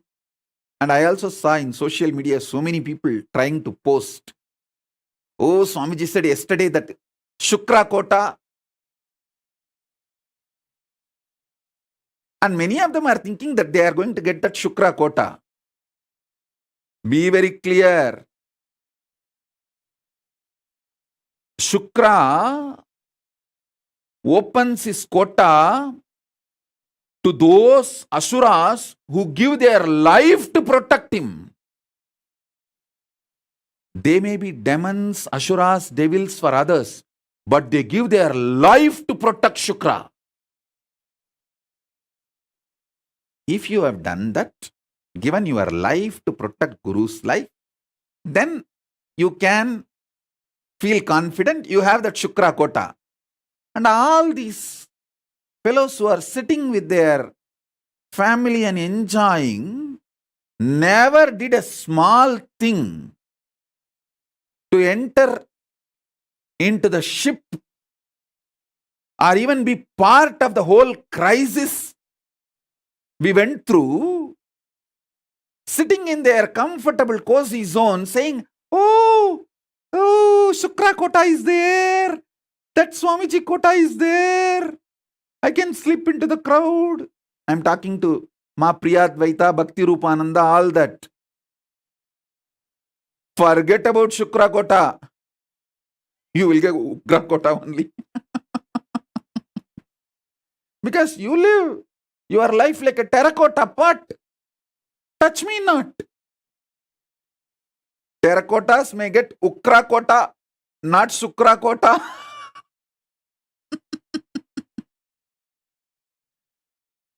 People who gave their life to defend the life of Shukra get Shukra Kota.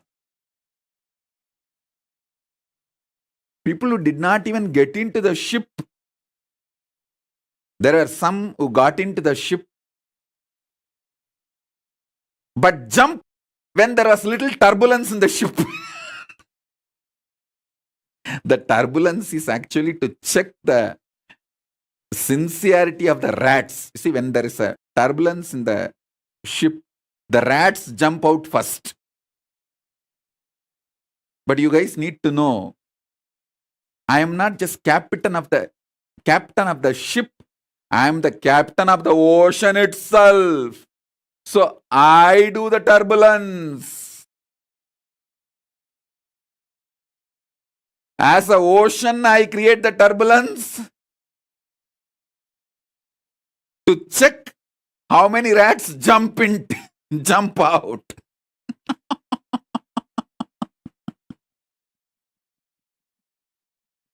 And tell those rats, jump out. You okay? Bye.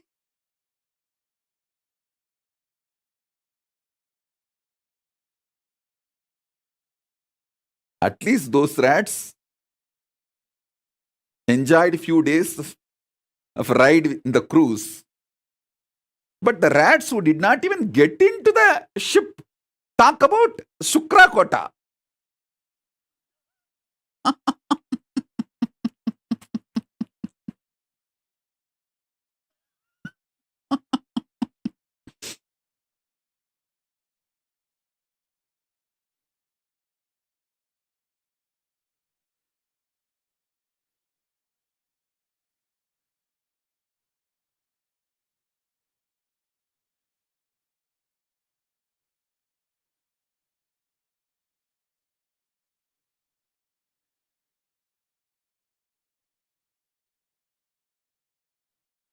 What all complicated hypocrisies people try to build within themselves.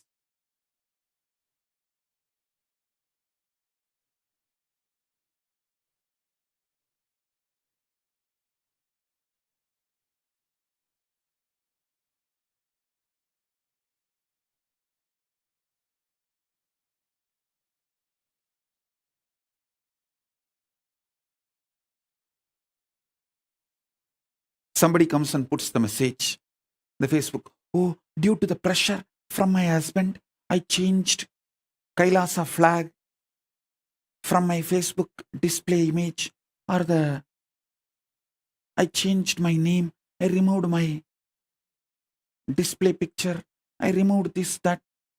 I know you will understand my difficulty. Yes, I understand. Please be with your husband. Enjoy.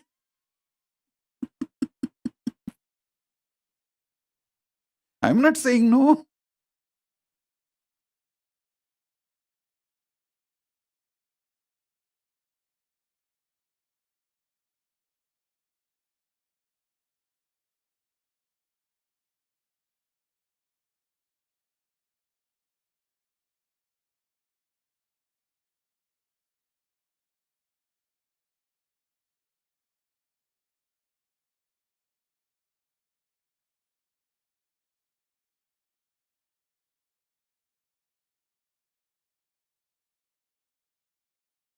Kailasa is clear about the 7 prakaras. Who is in the first prakara? Who is in the second prakara? Who is in the third prakara? Who is in the fourth prakara? Don't lose your prakara and move out. Same way, don't try to grab the privileges of the inner prakara people. Take the responsibility to move to the next prakaras, inner circles. Kailasa is very clear. First circle, second circle, third circle, fourth circle. You should know which circle you belong to, which circle responsibility you took. So take more responsibility to move to the next circle. Don't move away from your circle in your anger and violence. See, I have seen the people belong to third circle try to take the privileges of the first circle, and when they don't get, they get so angry and violent. They try to break the circles,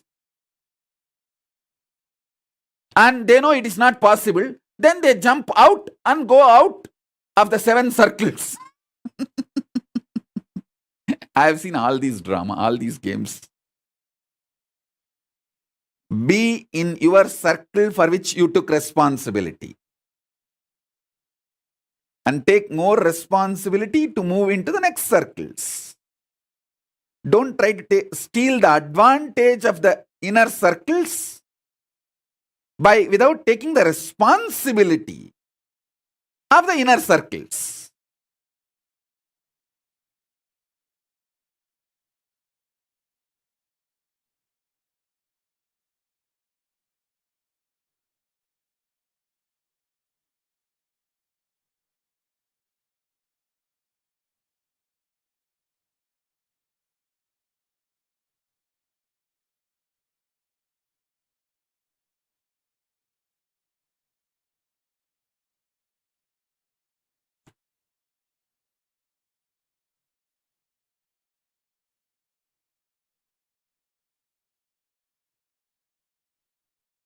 I have seen all kinds of funny people, very funny people, hypocritical.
I have introduced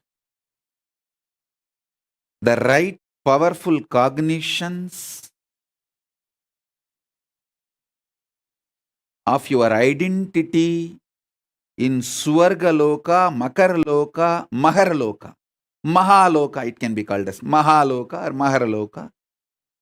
Mahaloka and Janaloka. Swargaloka, Maharloka, Mahaloka, Janaloka. Only these three I have introduced. Tapoloka, Brahmaloka will surely need elaborate introduction. Maybe I'll do that in further webinars or in the Paramashivoham initiations. Because I don't want to reduce the intensity because our time availability is less. I'll give you the essence. The whole, the identity, the self, higher self of you, which you deny because of your self-doubt, self-hatred, self-denial, SDHD, that whole is your Swargaloka self, identity. You stationed at Swargaloka, spontaneously, simultaneously. All your possibilities, which clicks with you. See, there are some people, when they see some karate exercises like breaking concrete blocks, they feel connected to it and say, hey, I think this is my possibility. Then your identity in Mahaloka is that. If you feel, when I narrate about Arunagiri Yogeshwara,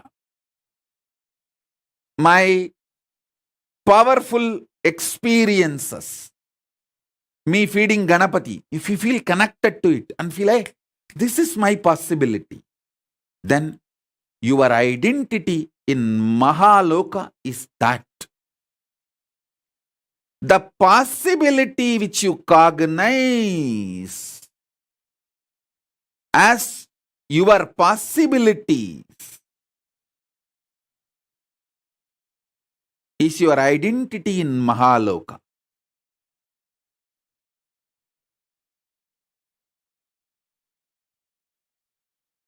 The pure oneness you experience during power manifestation is Janaloka. That is why when the kids manifest powers, if you study their brain, they show the same wave of my brain. Because they are in oneness with me. We studied Prema Swarupa's brain waves when he was doing power manifestation and doing manifesting various powers and materialization and all that. His brain waves were exactly in tune with my brain waves. Because the brain was identifying, remembering, recognizing his existence in Janaloka and my existence in Janaloka and connecting with it. Janaloka is established in Advaita space. Only if you reach the Advaita space, you can manifest, you can identify yourself, face yourself in Janaloka. We did it scientifically itself.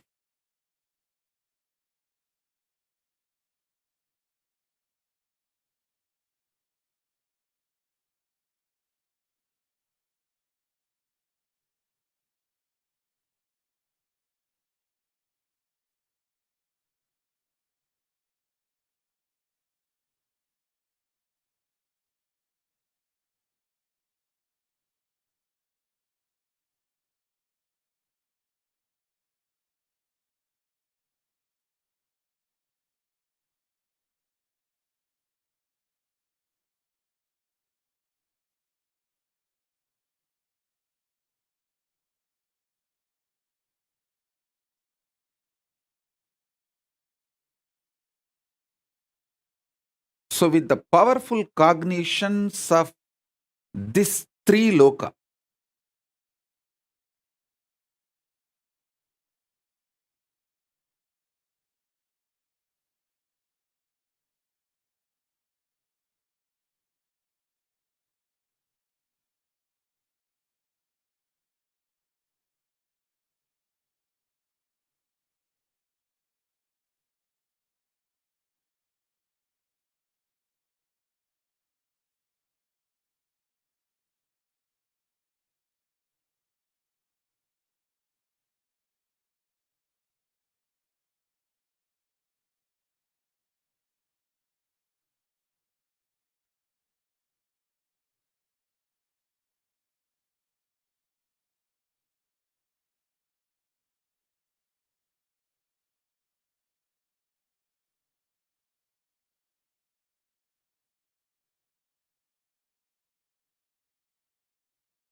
so now I'll initiate all of you to face yourself in Swargaloka, Mahaloka, Janaloka. Maybe in the further satsangs or initiations or later on through webinars, I'll make you experience Tapoloka, Brahmaloka, Kailasa, all that. Now I'll give you these three first.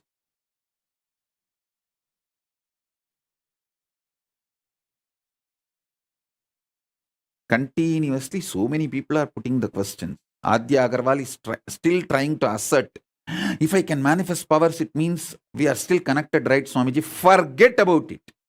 If you have not entered the ship and defended me, forget about claiming any right over me.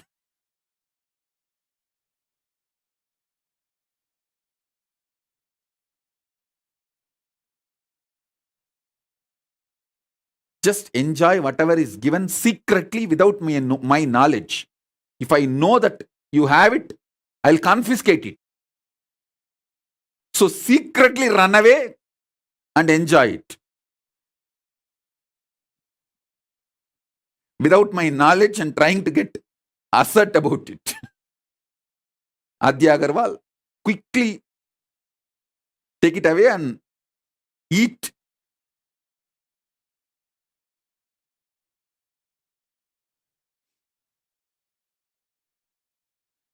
Quickly swallow it before I confiscate it.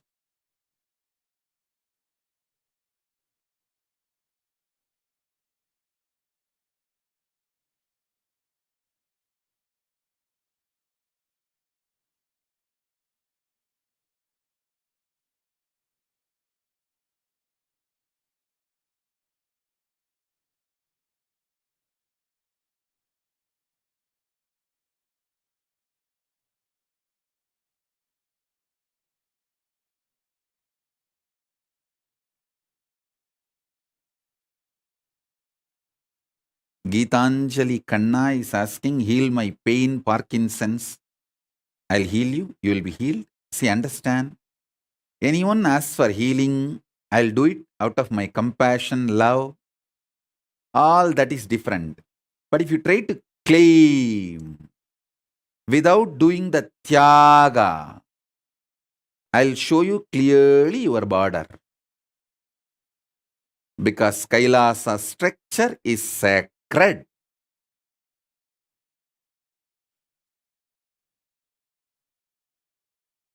My compassion cannot be used for you to violate the structure of Kailasa. No. I neither allow it nor enjoy it. Suman Sanjay Agarwal is asking, Swamiji, is it our fault that we did not meet you earlier? Yes.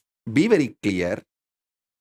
Even now you are not doing what all can be, should be done by you is your fault. You can do tons of things without hypocritical games, cunningness. Do all of that. Then ask this question. I'll give the answer.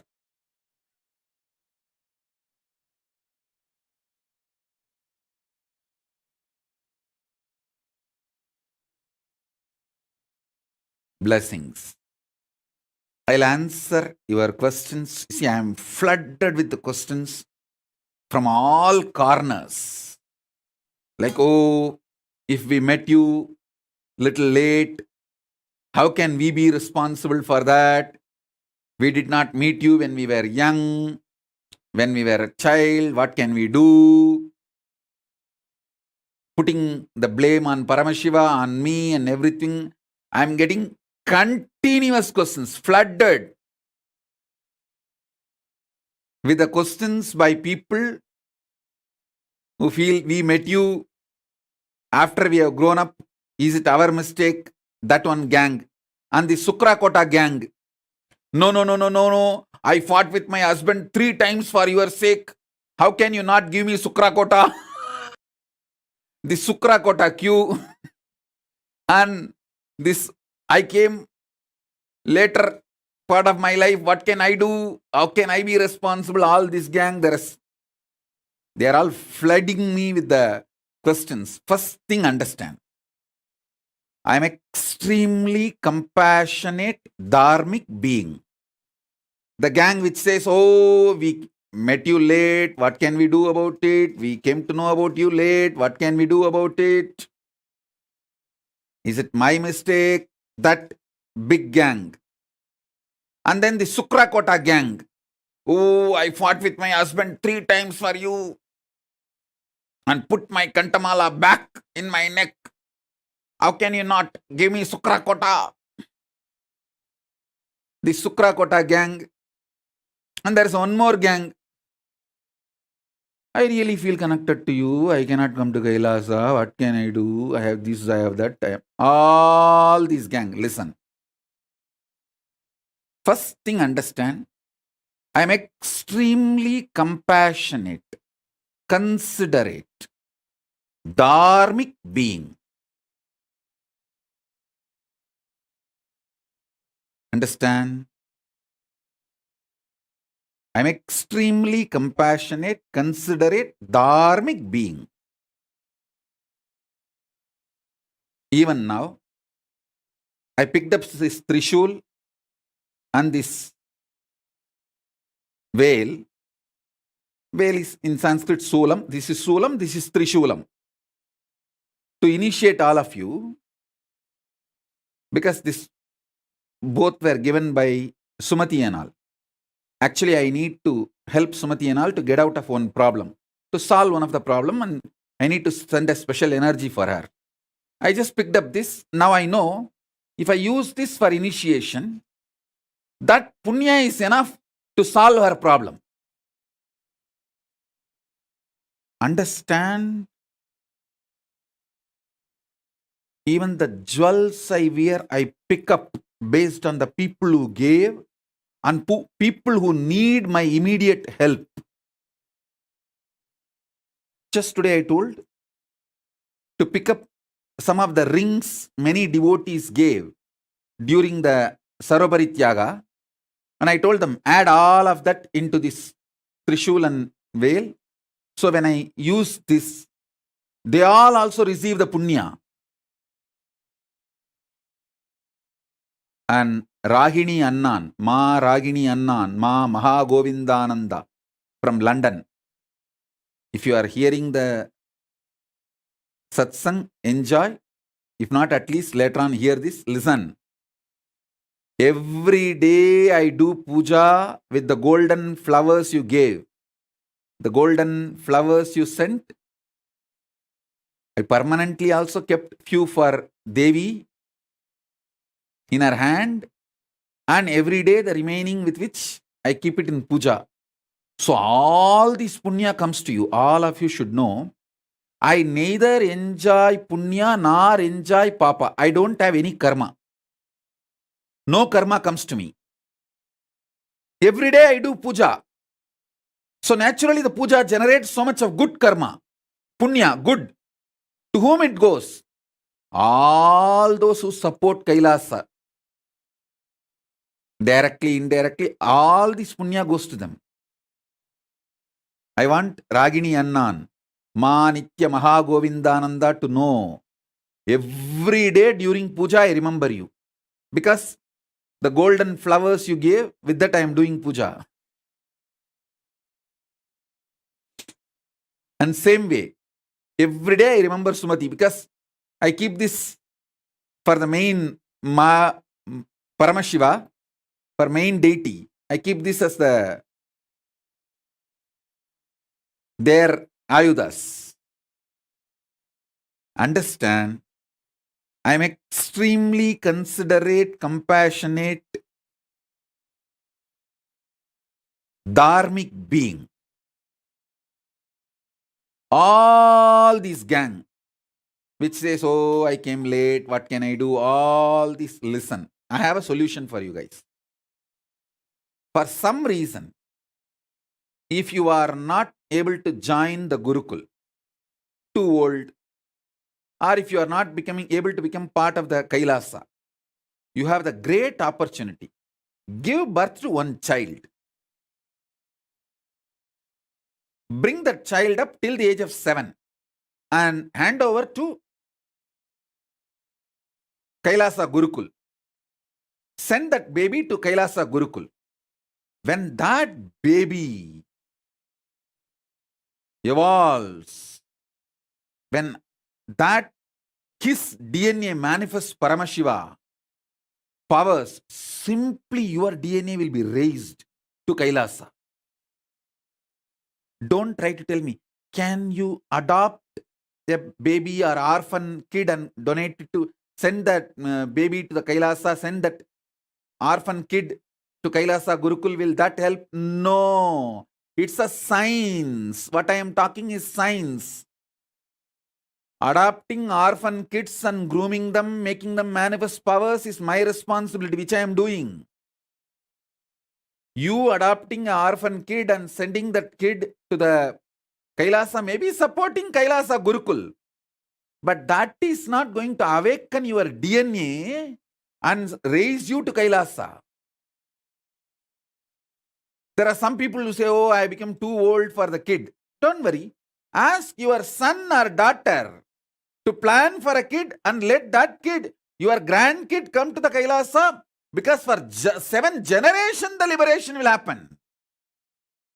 Even if you are not able to give birth, ask your son or daughter, your child, to give birth to a child. Send your grandkid.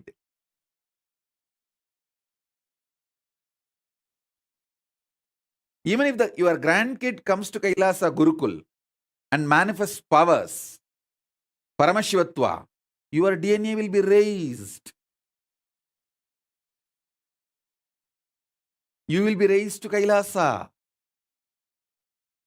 So still you have a possibility. As I told you, through your extension you can be raised to Kailasa. For some reason, if you are not able to be part of the Kailasa or Kailasa Gurukul, you can achieve the same result by sending you the extension of your DNA.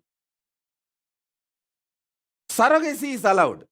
You can use surrogate mother to give birth for your own DNA and send that baby to Kailasa Gurukul. And when that child manifests powers, manifests enlightenment, your DNA also will be raised to Kailasa.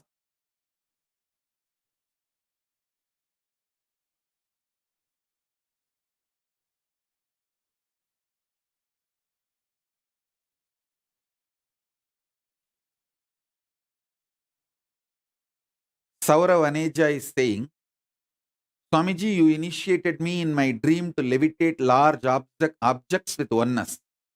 How do I fulfill that identity? Please understand, initiation received in dream and initiation received in waking state is one and the same. especially Sauravaneja for you. You are already in Adi Kailash. Just go and sit with Kalpavriksha, Paramashiva's manifestation. That dream power will start manifesting. You will be able to manifest that power. So, he's also asking, how do I fulfill that identity? Also, sometimes after declaring I am Paramashiva, I feel the whole space is inside me. Which loka identity is that? You are connected to Kailasa, those moments. Paramavatara of Paramashiva, I bless all your intention to manifest Paramashivoham level 3 to become reality and manifest Paramadvaita. Om, Om, Om.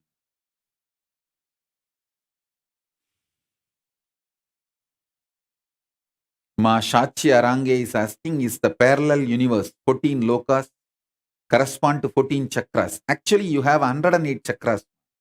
It's not just 14. This 14, I can say, like an entrance to 14 parallel universes, but you have 108 chakras. That's why I use Rupa, Rasa, Gandha, all the dhatus to awaken your 108 chakras. When I initiate, you can always see a unique vibhuti smell, jasmine smell, sandalwood smell, the bamboo grow smell, all that will be in your room when I initiate you. That symbolizes, that shows you that my presence is there. You may never use that perfume. You may not have used vibhuti or kumkum in that room. You may not have sprayed jasmine perfume. Suddenly you will see jasmine perfume, vibhuti smell, kumkum smell, the smell of the sandalwood tree. All that is my presence. I am using Rupa, Rasa, Gandha, everything to awaken all your 108 chakras. Alison Azami is asking, do the benefits multiply the more kids we give it to Gurukul? See, the benefit is that if you give few kids, like 3, 4, even if the one does not want to be part of the Kailasa and wants to leave after they grow up, the other kid will be there. That benefit only is there. Otherwise, even if the one kid fully evolves and gets enlightened, that is enough. Giving few more kids is like having a backup, plan B. And you are absolutely protected and supported. That's all. Yes, it is time. Let's enter into initiation. Sit. I'm going to raise you and make you face yourself in Swargaloka, Mahaloka, and Janaloka. Initiate you in Paramadvaita.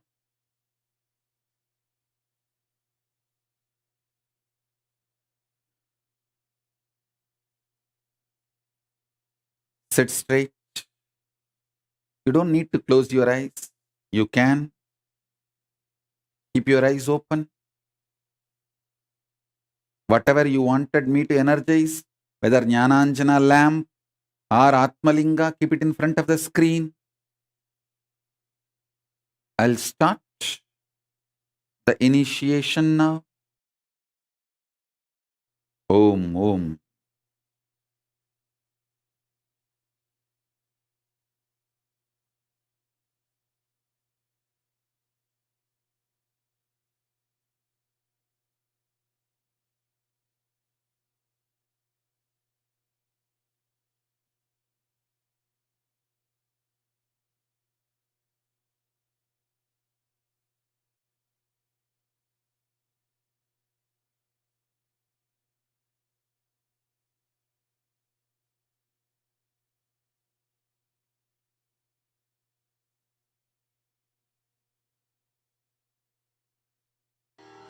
नमो व्रातपदगे नमो गणपतगे नमः प्रमथपदगे नमस्ते अस्तु लम्बोदराय एकदन्ताय विघ्नविनाशिने शिवसुधाय श्रीवरदमूर्तये नमो नमः।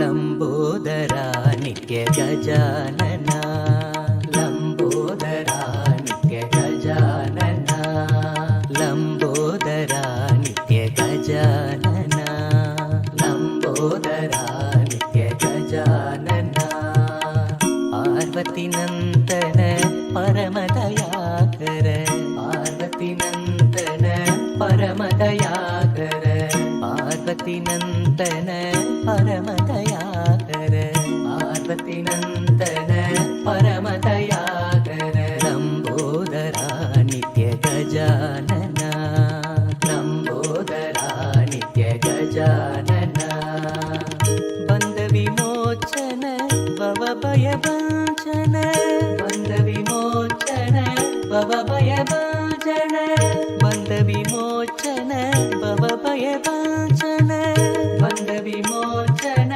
भव भय भंजन प्रणव स्वरूपा हे नित्यनूतन प्रणव स्वरूपा हे नित्यनूतन प्रणव स्वरूपा हे नित्यनूतन प्रणव स्वरूपा हे नित्यनूतन पाहि प्रभो मां पाहि गजानन पाहि प्रभो मां पाहि गजानन पाहि प्रभो मां पाहि गजानन पाहि प्रभो मां पाहि गजानन लंबोदरा नित्य गजानन लंबोदरा नित्य गजानन पार्वती नंदन परमदयाकर पार्वती नंदन परमदयाकर बंद विमोचन भव भय भंजन बंद विमोचन भव भय भंजन बंद विमोचन भव भय भंजन बंद विमोचन तैय तैय नक दिनाक नकर दिन भजन करे बम्म बम्म ता तैय तैय नक दिनाक नकर दिन भजन करे उदनित नगर दिन दिताम दिताम तोम तै तै नित्यानंद नाम सदा उदनित नगर दिन दिताम दिताम तोम तै तै नित्यानंद नाम सदा बम्म बम्म ता तैय तैय नक दिनाक नक नमे उवर सत्या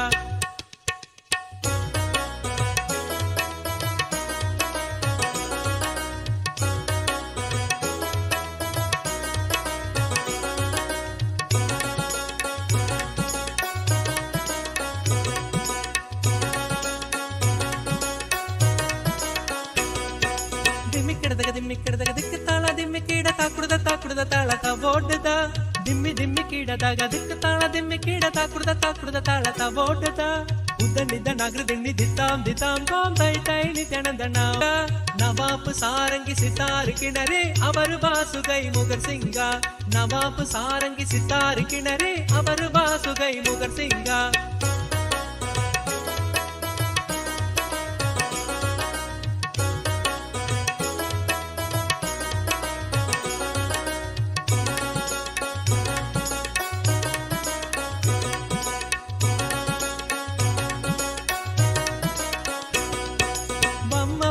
ता तैय तैय नक दिनाक नगर दिन भजन करे बम्म बम्म ता तैय तैय नक दिनाक नगर दिन भजन करे उदनिद नगर दिन दिताम दिताम तोम तै तै नित्यानंद नाम सदा उदनिद नगर दिन दिताम दिताम तोम तै तै नित्यानंद नाम सदा दिम्मिक्कडदग दिक्क ताಳ दिम्मिकीಡ ताकुಡ್ದ ताಳ ಬೋಡ್ದ ದಿಮ್ಮಿಕ್कडदग ದಿಕ್ಕ ತಾಳ ದಿಮ್ಮಿकीಡ ताकुಡ್ದ ताಳ ಬೋಡ್ದ उदनिद नगर दिन दिताम दिताम तोम तै तै नित्यानंद नाम सदा उदनिद नगर दिन दिताम दिताम तोम तै तै नित्यानंद नाम सदा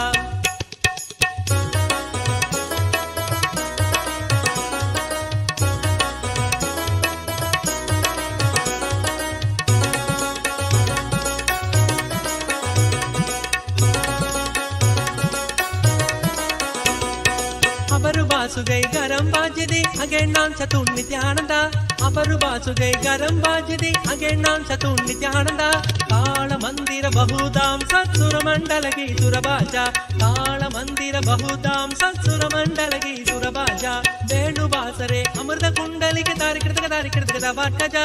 Venu basare amrta kundalike tarikirtaka vatkaja. Narada tumburu vainava jaga narada gandame ubar satya. Narada tumburu vainava jaga narada gandame ubar satya.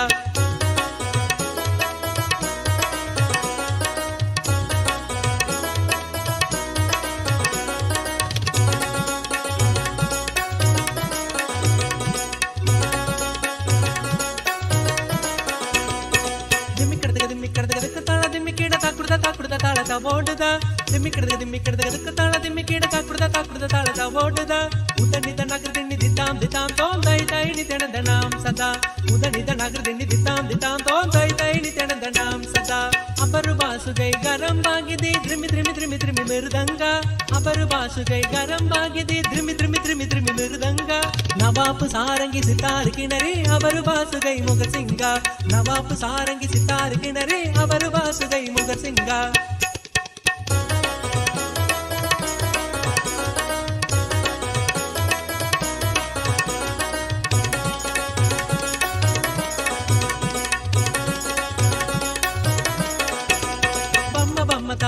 तय्यनक दिनाक नगरदिन भजन करे बम्म तय्यनक दिनाक नगरदिन भजन करे उदनित नगरदिन दिताम तोम तै नित्यनंदनाम सदा उदनित नगरदिन दिताम तोम तै नित्यनंदनाम सदा दिमिकडक ताला दिमिकीड ताकुडदा ताळदा ओडदा दिमिकडक ताला दिमिकीड ताकुडदा ताळदा ओडदा उदनित नगरदिन दिताम तोम तै नित्यनंदनाम सदा उदनित नगरदिन दिताम तोम तै नित्यनंदनाम सदा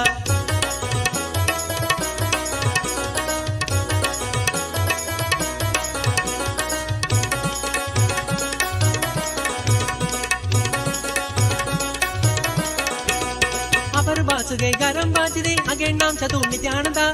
Abharubasugai garam bajidi again nam Chatun Nithyananda. Kala mandira bahudam sasura mandalagi surabaja. Kala mandira bahudam sasura mandalagi surabaja. Venu vasare amrta kundalike tarikirtaka vatkaja. Venu vasare amrta kundalike tarikirtaka vatkaja. Narada tumburu vainava jaga narada gandame ubar satya. Narada tumburu vainava jaga narada gandame ubar satya. Dimikirtaka tala dimikida takuda ತಾಳದ ಓಡುದ ದಿಮಿಕಿಡದಕ ತಾಳ ದಿಮಿಕಿಡ ತಾಕುಡದ ತಾಳದ ಓಡುದ ಉದನಿದ ನಗರದಿನಿ ದಿತಾಂ ತೋಂ ಉದನಿದ ನಗರದಿನಿ ದಿತಾಂ ತೋಂ ಉದನಿದ ನಗರದಿನಿ ದಿತಾಂ ತೋಂ ತೈ ನಿತ್ಯಾನಂದನಾಂ ಸದಾ ಉದನಿದ ನಗರದಿನಿ ದಿತಾಂ ತೋಂ ತೈ ನಿತ್ಯಾನಂದನಾಂ ಸದಾ ಬಮ್ಮ ತಾ ತಯ್ಯ ನಕ ದಿನಾಕ ನಗರದಿನ್ ಭಜನ್ ಕರೆ बम्म ता तय्य नक दिनाक नगरदिन भजन कर उदनित नगरदिन दिताम तोम तै नित्यनंदनाम सदा बम्म ता तय्य नक दिनाक नगरदिन भजन करे बम्म ता तय्य नक दिनाक नगरदिन भजन करे उदनित नगरदिन दिताम तोम तै नित्यनंदनाम सदा उदनित नगरदिन दिताम तोम तै नित्यनंदनाम सदा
राजाधिराजाय प्रशक्त्यशालिने नमो वयं वै श्रवणाय कुर्महे कामे कामान् कामकामाय मह्यं कामेश्वरो वै श्रवणो ददातु कुबेराय वै श्रवणाय महाराजाय नमः சனடி போற்றி சிவன் சேவடி போற்றி நேயத்தே நின்றடி மதனடி போற்றி ஆயப்பிறப்பருக்கும் மன்னனடி போற்றி சீரார் பெரும் துறையிடம் தேவனடி போற்றி ஆராத இன்பம் அருளும் மலை போற்றி ஈசனே சிந்தை கவனம் நேசனே நீ வருவாய் பூவோடு கனிகளை கொண்டு உன்னை பூஜித்தோ அருள் தருவாய் கலி என்னும் கடலினில் மூழ்கிட்டேயும் இனி கரம் வந்து காத்திட்டு கருணை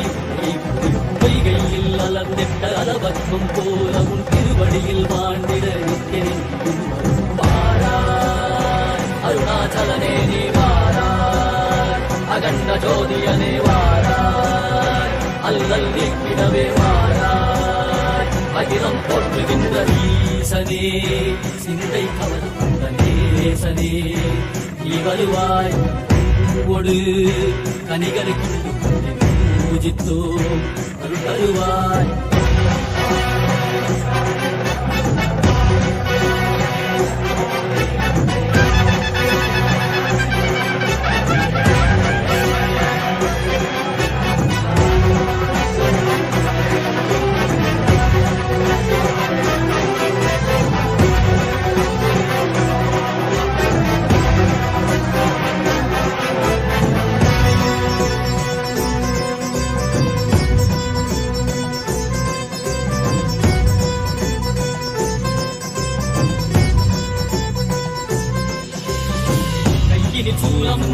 வெயிலில் வில்வமும் நிறையார் கடல் நீர் குடியொரு தரிசனம் அல்லவா சிம்பொன் மாட சிற்றவதனிலே சிந்தை கவர்ந்த உன்னை சிக்கன பிடித்தேனே வந்தும் புகழ் பெறும் நான் வரை நாயகா மதியனில் இறைந்திடுவாய் மதி உணராதவர்க்கு மதி உணர் செய்திட மாண்புடன் நீ எழுந்திவாய் அறவாடிட இதை சூழ்ந்திட இவன் சேர நீ வருவாய் அகம் தந்திட புறம் மகிழ்ந்திட புலித்தோலோடு நீ வருவாய்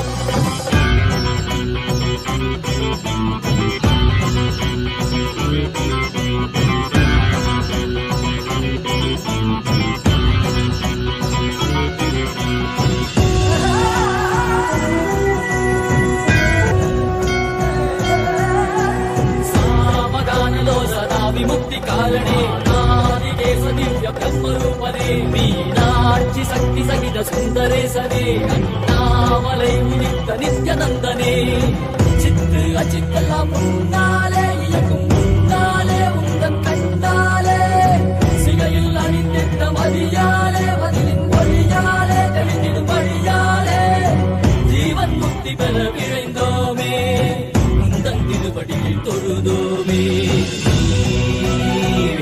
ஆகினாய் ஆகினாய் கேள்வி காண பகிர்வாகினாய் ஒளியாகினாய் மதுவாகினாய் மதுவாகி அருள்படை தரும் கர்ம விதைகள் தீர்க்கும் காசிநாதனே எந்த கர்மம் போக்கி எப்பயாலும் நேசனே ஏகாந்தமாக ஏக பாதம் தூக்கியே மதியாரை காக்க வேண்டும் நித்யநந்தனே ஈசனே சிந்தை கவர வந்த நேசனே நீ வருவாய்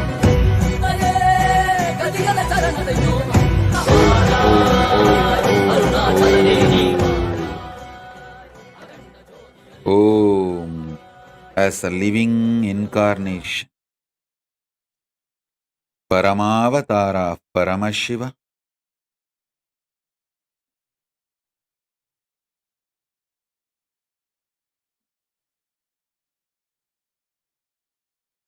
I bless you all to manifest Paramadvaita with Paramashiva. Let's all radiate with integrity, authenticity, responsibility, enriching, causing, living Shuddhadvaita Saivam Paramadvaitam. The state, space, powers, being, superconsciousness, and Kailasa of Paramashiva. Paramashivoham. Om Nithyananda Paramashivoham. The eternal bliss Nithyananda. Thank you. Be blissful.